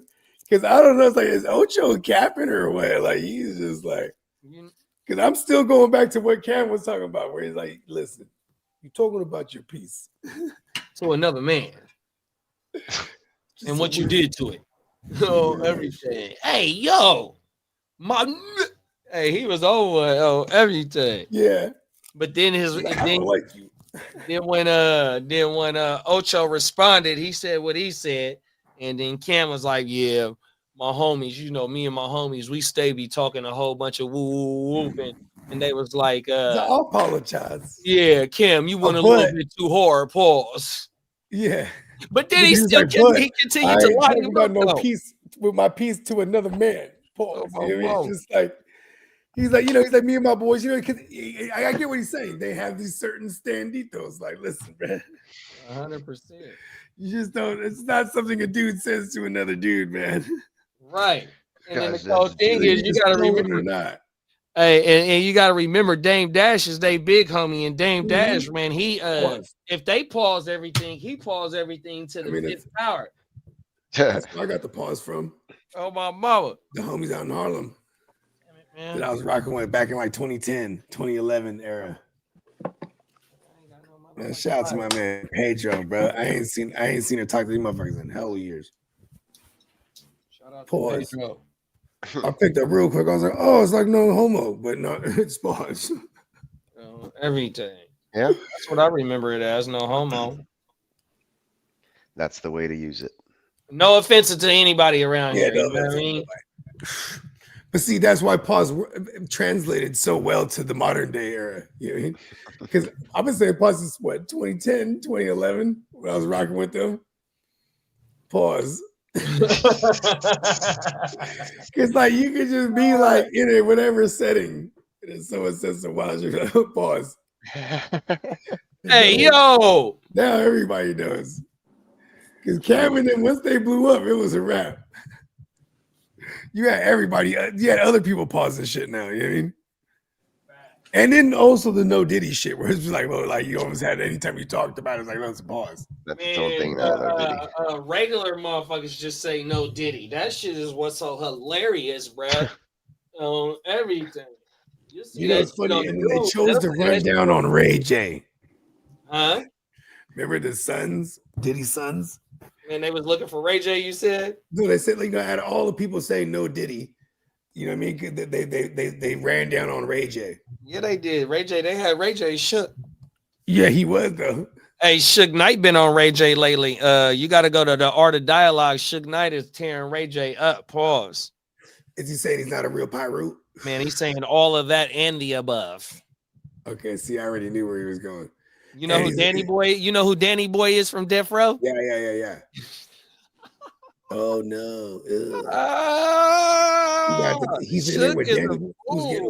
He's getting groomed. Hey, Shook trying to go viral, big bro. Oh my! Hey, trying to. He just does it every time he speaks, man. You got to hear what he said about. He over there like, I'm gonna go down in a blaze of glory. 100%. Like when he man, he went viral not too long ago. Remember, he was like, you didn't know the booty hole check or whatever he said. Oh yeah, the egg check. Did. Pause. Yeah, he was like the egg check or whatever. He's like when you go up in the record companies, he's like, if you crush an egg in your rectum, you're not ready yet. I remember that one though. Yeah, that's messed up. It was like, oh shit, Suge's going all out. He's like, fucking them people's already got me. He's like, they fucked around and let me just get. He just gets on the phone. Boom! Now he's on the podcast. Now he's on the podcast.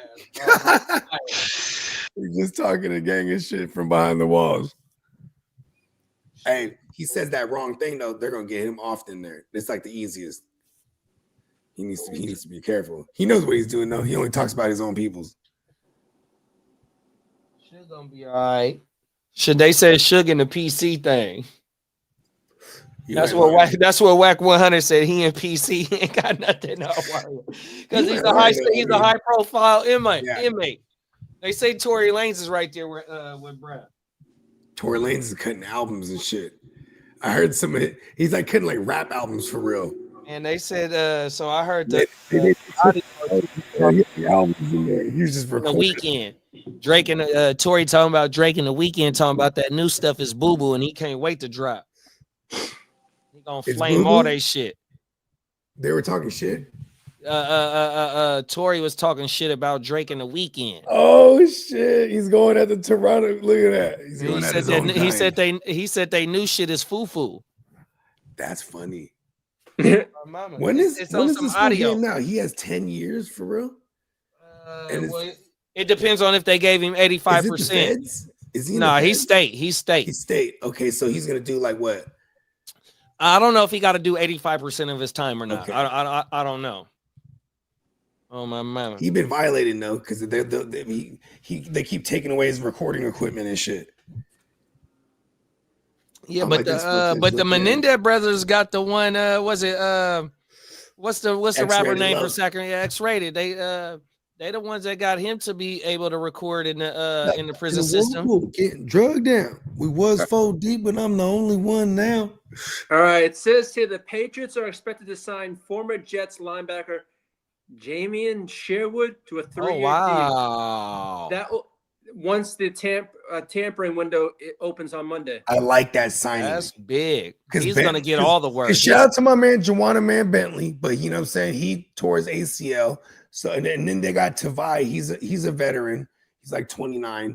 So like them bringing in Sherwood, this is dope. Cause like I like that for fantasy. You know what I mean? I'll tap in with Cuzzo because Cuzzo just signed a 2-year extension. So when training camp come, I'll ask Cuzzo what Sherwood looking like out there, y'all. Yeah, you just gotta remind me to get that. That's some of the inside information I can get is on some of the Patriot players. Oh my power. You know who's tapped in with the Patriots too? Jimmo. 100%. I remember he was going for the position. He got offered the job too with them, but then like they were kind of low. He needed to make the same amount he was making and then some, and they were like, "Oh, you'll build up to that." He's like, "I can't do it." Right. I can't lead this situation for it. Yeah, because he already had his situation good where he's like, you know what I mean, taking care of the kids. So it's like if he's gonna make that big jump, because he's gonna be traveling with the team, and you know what I mean, really in the mix. So he's like, "Listen, you gotta pay me." We got a trade question, y'all. Let's go. Wow. We got shout out to Song. What's up, gang? What's gang up, Song? Song gang in the building. Still. Yeah, said, would you rather have Lad Talk about it. Would you rather have the Scott Lad or the 103 and McBride? And McBride. On the other side. I'll take the second side for sure. That's too much value right there. Yeah, the 103 and McBride sounds nice. McBride is still the number one over there, no matter what you say about the quarterback. You know, I mean, we just seen what he did, even though he didn't have no TDs, 100 or one TD on a reverse. But he had 100 catches last year. You know, what I mean, even though you can't just write that. If you get him, you know how many times he was stopped at the 1 yard. If you start getting him those touchdowns because of the positive regression, right? He's getting like 8 to 10 touchdowns. Like I didn't realize how bad of a motherfucker McBride was because I didn't have any McBride last year, and I was looking. I was like, God damn. Yeah. But and then they were making conscious efforts to get him the touchdowns to close. Yeah, remember the one game Kyler came out and said he's scoring this game, and he didn't score that game. You motherfucker. Yeah, but then he scored the next following 2 weeks. Right. Though, you know what I mean? And the motherfucker scored on a reverse. I think that was his first. Yeah, TD that was his first touchdown. That was like early on. I want to say it was a little later on. It was later in the season. Yeah, he didn't score early in the season. He scored he later didn't have a in the receiving season. touchdown until the end. That's what it was. Because he had that rushing touchdown, but it was taken away. Yeah, but I mean, see, I love the lad, but at the same time too, if you're just like, if you're looking at where it's like, okay, what I'm gonna get, right? Like, okay, I'm gonna get something badass at that 103. and then I got McBride, who's in the tight end premium. I'm assuming. You know what I mean? Yeah. Yeah. So like I'm just looking at just fantasy points. I'm always gonna go on that side. You know what I mean, like we just saw Jefferson go for a haul Because like, you can flip that 1-3 easy. Yeah, because that one Jefferson is gonna net him hella points with all those pieces. He got like 5 pieces or 4 pieces out of it. Yeah, that Jefferson trade. He he got AJ, he got fucking Marv. That was wild. He got AJ, he got Marv. Then he got who Pickens. Did he draft? He got Pickens and a pick. Pickens pick next year. Okay. So I mean, you know what I mean? Which is like good for both sides, right? Because he wants to get an elite receiver, and then he got like if you're just looking at the points that all them combined is going to make, it's going to be more than Jefferson. And if you go look at it, Diamond Joe is the one that set it off because he got 3 receivers in the first 2 rounds. Or in the first 3 rounds, he bought the pick right next to him in the second round, so he was able to go back to back. I remember I was on the phone with him. I was like, he was initially going. He goes like this to me. He's like, I might just set it off and go Saquon Gibbs right here. And I was like, you're not passing on CD right here. He's like, you're right. He's like, you know what? He's like, you're gonna hate me for this one, taking it to the skies. He goes CD and Puka. I was like, no! And Amon-Ra. So he got Amon-Ra, Puka. He has St. Brown already. I'm like, no. I'm like, God, he's beating me at my own game. Yeah, he did his motherfucking thing. And then he doubled it back with McCaffrey and Derrick Henry. Like, I think I have a 6 wide set right now. Yeah, you have Joe Burrow, Tyrone Tracy, ETN, Nico Collins, Drake London, Roma Dunze, Jameson Williams, Chris Godwin, Pearsall, and CJ Stroud. Okay. Talk about it. All right. He's got a monster. Oh, I don't know what I'm going to do right here. They miss facts. I always like, whenever I'm on the clock, I always go, okay, let me smoke about it. So I'll roll a joint. And then, like, I usually get to the answer. But then sometimes I go, okay, we got to smoke about it again. You know what I mean? Come on now. Roll another one. Then I'll be like, see, that's usually the worst, too, because I'm like, when I narrow it down, if I write it out, there's just so much in the pool. And I'm like, okay, who can I attack that and then the other ones where I think I might fall back to me in 12 picks. And then where are we at? Are we in the second round of the rookie draft now? Was that the 112? Let's see how many. 112, another great R&B group, by the way. Yeah, I think it was Candlestick. Cupid doesn't lie when you won't know unless you give it a try. Cupid. He also had that other one. We can do it in the shower. Both of our bodies dripping wet. Boom, boom, boom, boom. Yeah, I think we're in the second round for the draft. Yeah, that's the one. Yeah, I remember that album. That album was fine.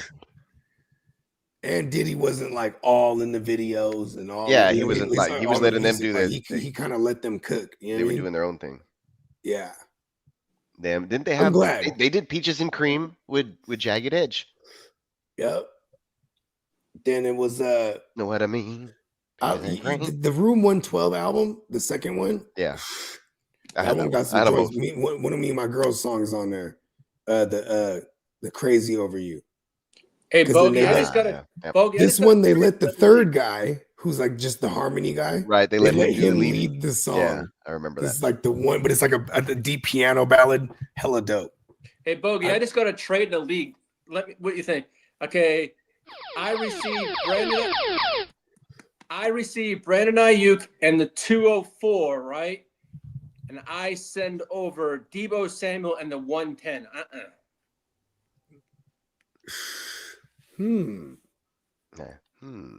So you would from the 110, you're dropping down. You're dropping down how many spots to get Ayuk? I would do that. So from the 110 to the 204, what's that? So 110, 11, 12, then 3. So you drop down 5 picks and you go from Deebo to Ayuk. I'm doing that, bro. You're receiving Ayuk? I'd receive Ayuk, correct? Yes. Yeah, I'll do that. Am I crazy? I'd rather have Ayuk, even though he's coming out the ACL. He's a young true number one. Give me money. You're dropping from the 110 and the 2.4. That's why it's also not bad for me. Oh, sorry, I'm doing work here in the background, but I'm listening to y'all. No, do you think? But it's like you're selling deep. You're selling the person's aspirations on Debo. I know you're big on Debo in Washington too, as someone should be. But I am going to sell the injury-prone guy for the guy who's only being sold because he's coming off of an injury. I got a question for you then. Yeah. I have okay. Ear to the streets. Yeah. So I know you not. Well, I ain't gonna say I know you don't. So, so for you to get the Debo JD stack, JD 5 stack, do you want JD 5 or do I gotta get the Debo? And you know what I mean? What's going on over here? What we gotta do, big bro? Oh, this is between y'all, right? Yeah. No, JD has JD 5 and he wants Debo from me. Yeah. Yeah, and I would take Ayuk if I was you. Well, I just took that deal. Nice. I just took it, but I go ahead, push that thing through. Is hung up on Debo as soon as I traded. Oh, he came up on Ayuk. Oh, let's go. So I got to go send something, bruh. I got to go get to working on some deals now. Yeah. If Debo's available. Uh-oh. I haven't said no, but I know how much you want that stack. Oh, everything. Them it's facts. So we don't have the trade yet. No, but no, I already received one. I'm like, I'm gonna make him think about it a little more. That's what you gotta do.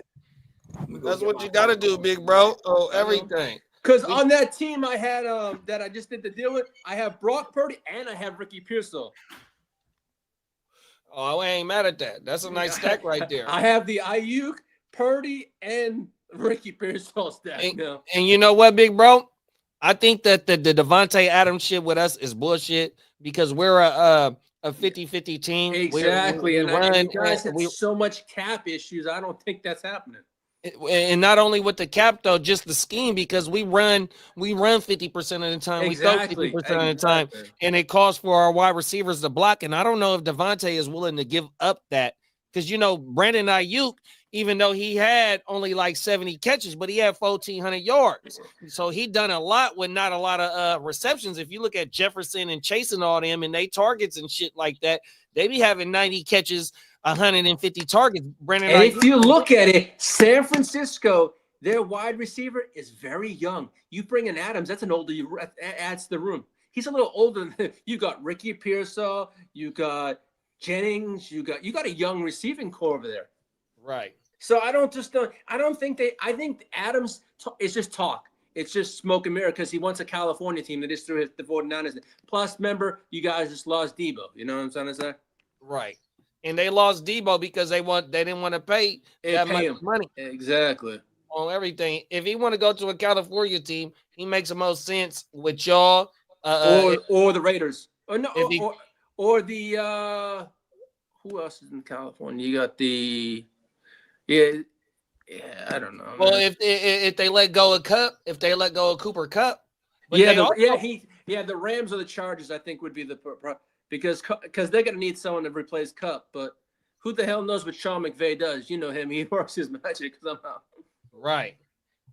Oh my mama, bro. No, because Adams did, but he has a home out in California. But you know what? Then again, it's gonna say, hey, he's gonna be playing with Stafford or Herbert, either if he comes. But I mean, I don't know. There's so many. I know next week's gonna be crazy, though, man. So I'm already ready. Yeah. If I'm Devontae, I'm trying to tie myself with a good quarterback, bro. 100%. Well, for me, DK is going to cost pick. Adams is not going to cost picks. It's just money. So to me, that's where the logic is. Take it. We have the money. Get it. We get Herbert, and you put Adams with McConkey. Oh, okay. Yeah, but I would like to see the Chargers get not just one, but at least two wide receivers in the free agency. Yeah, for sure. Or not in the draft, but in the draft. I'd like to see one in free agency and one in the draft. Yeah, because look how fell to y'all. You know what I mean? You went and got the offensive tackle in the first round. You know what I mean? And Ladd fell into your lap. You know what I mean? And Harbaugh knows a lot of these college players. You know what I mean? If he takes the tight end from Michigan, or does he go with Hampton? Either or, it's going to add a weapon to us. Yeah, I think you can get a running back a little bit later in the draft. In the second round, yeah. Yeah, 100%. So I take the tight end first round. That's what I would do. No, 100%. Yeah, because the tight end, what is it, Loveland, and then what's the other one from? But I think the guy from Penn State's gone way early. I think he's gone in the top 10. Yeah, I think he's really gone. Warren, he's gone.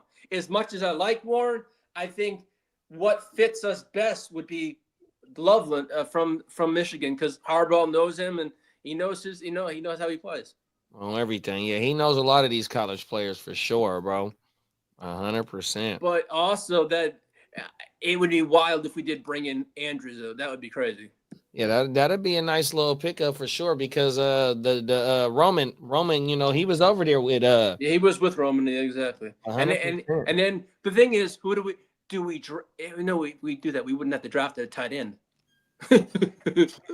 Because who I like, here's my three choices. It's Hampton as a running back, right? It's Loveland, and then it's Grant. I like I forget what Grant's position was. I like he's from I forget where he's from. I think he's from Michigan too. And he's for the trenches though. Okay. So we know like Harbaugh likes building from the trenches out. Because our defense is young. That's why I'm saying, do we add to it? Because we're going to re-sign Slater to an extension. So we got Slater, we got Alt. Add to that. I think he's just going to build that trenches out. Because it's a deep draft. Well, that's what he's known for, because that's what they did with us. You know what I mean? They built them trenches out. I was actually online yesterday looking at your drafts when he was coach. And that's what he did, was trenches. 100%, bro. Them is facts. But I was just looking like next year's cap, right? And this is what we have next year is crazy. We have in cap space next year $172 million. Oh shit. The Seahawks have 180 next year. The Bengals have 174. Chargers have 172. That to me, and no man, you can bring in a wide receiver next year.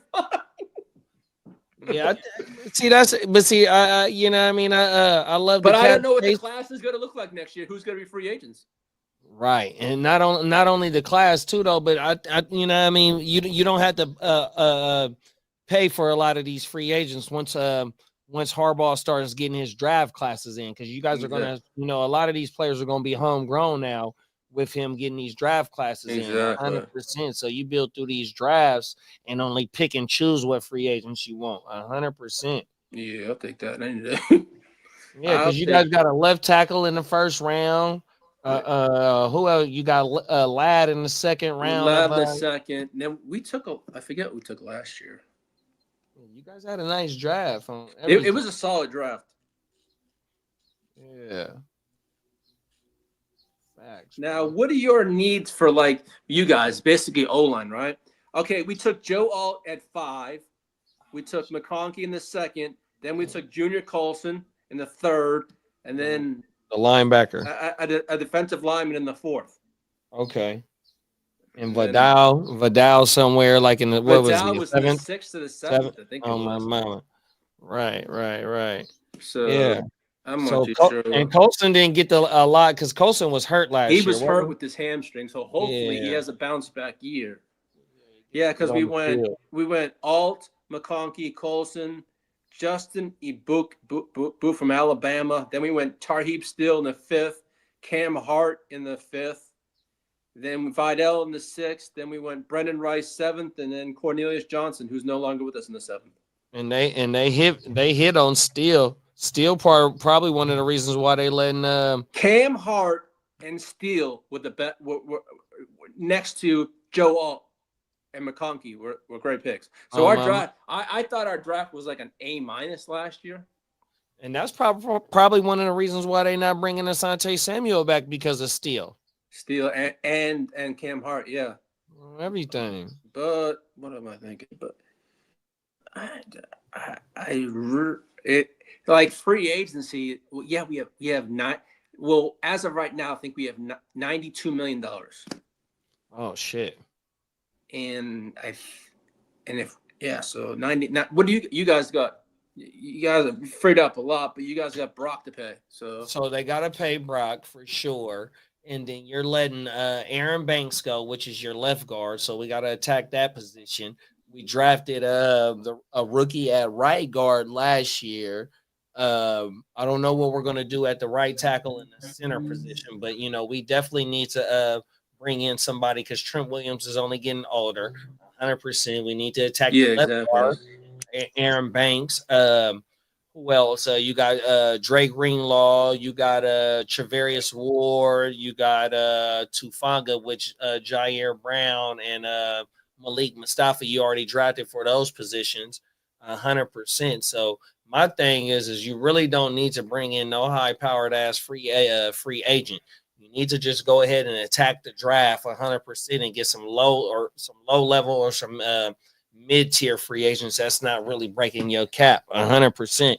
And with the addition of Salah coming back 100%, hopefully the scheme changes up to where we back to where we were able to get off the field on third down. Last year we were not able to get off on third down, and that shit hurt 100%. It was a lot of motherfucking possessions, a lot of games, a lot of penalties on the defensive side of the ball that kept extending drives. We couldn't get off the field, bro, and that's what hurt 100%. Yeah, so man, I would say just attack through the draft. That way, we're not going to be too much salary cap hell going into the future after paying Brock. You know what I mean? Because they definitely got to pay Brock.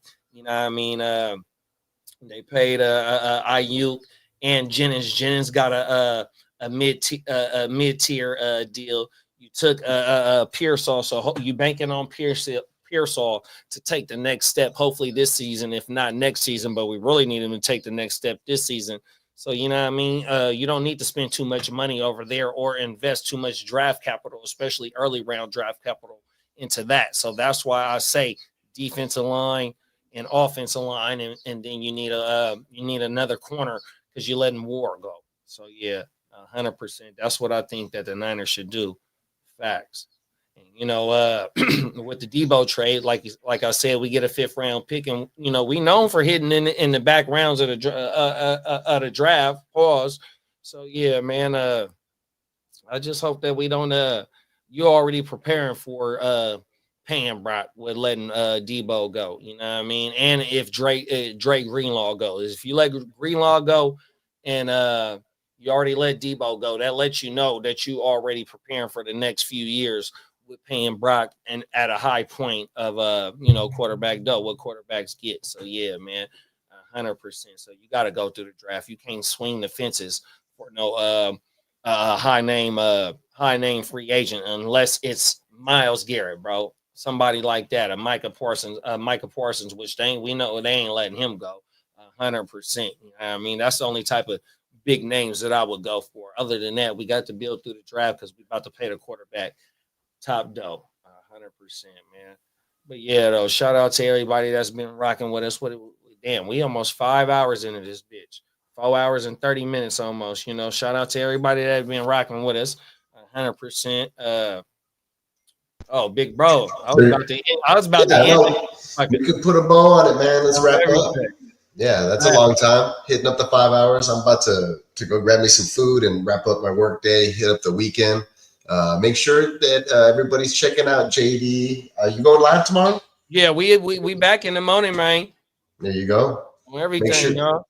Make sure you do that. Make sure you still head on over to neonpeacockmerch.com. Check out the deals that'll be coming up there pretty soon for spring break. I'll have some stuff going up there. Make sure you check out Bogey wherever you can stream all your music. You can probably find him tomorrow as well, rocking out with JD on the morning show. So check that out for everybody. Yes. Appreciate everybody rocking out with us today. We'll be back with some more news as it breaks next week. Oh, there's the man of the hour. Fella. Yeah. We closing out? Closing it out. Yeah. Well, you know what? Shout out to everybody that was rocking with us. You know what I mean? Stay tuned. You know what I'm saying? We're probably going to hit you with a Monday edition of Wake Your Game Up.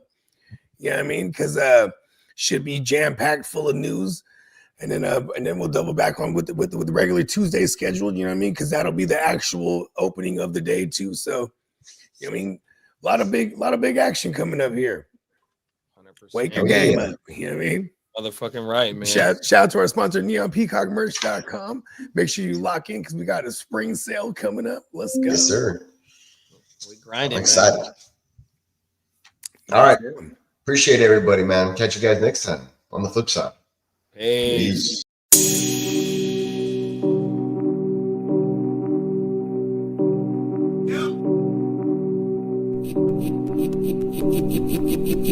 Eureka. We make plays every day, yeah. We make plays every day, yeah. We make plays every day, yeah.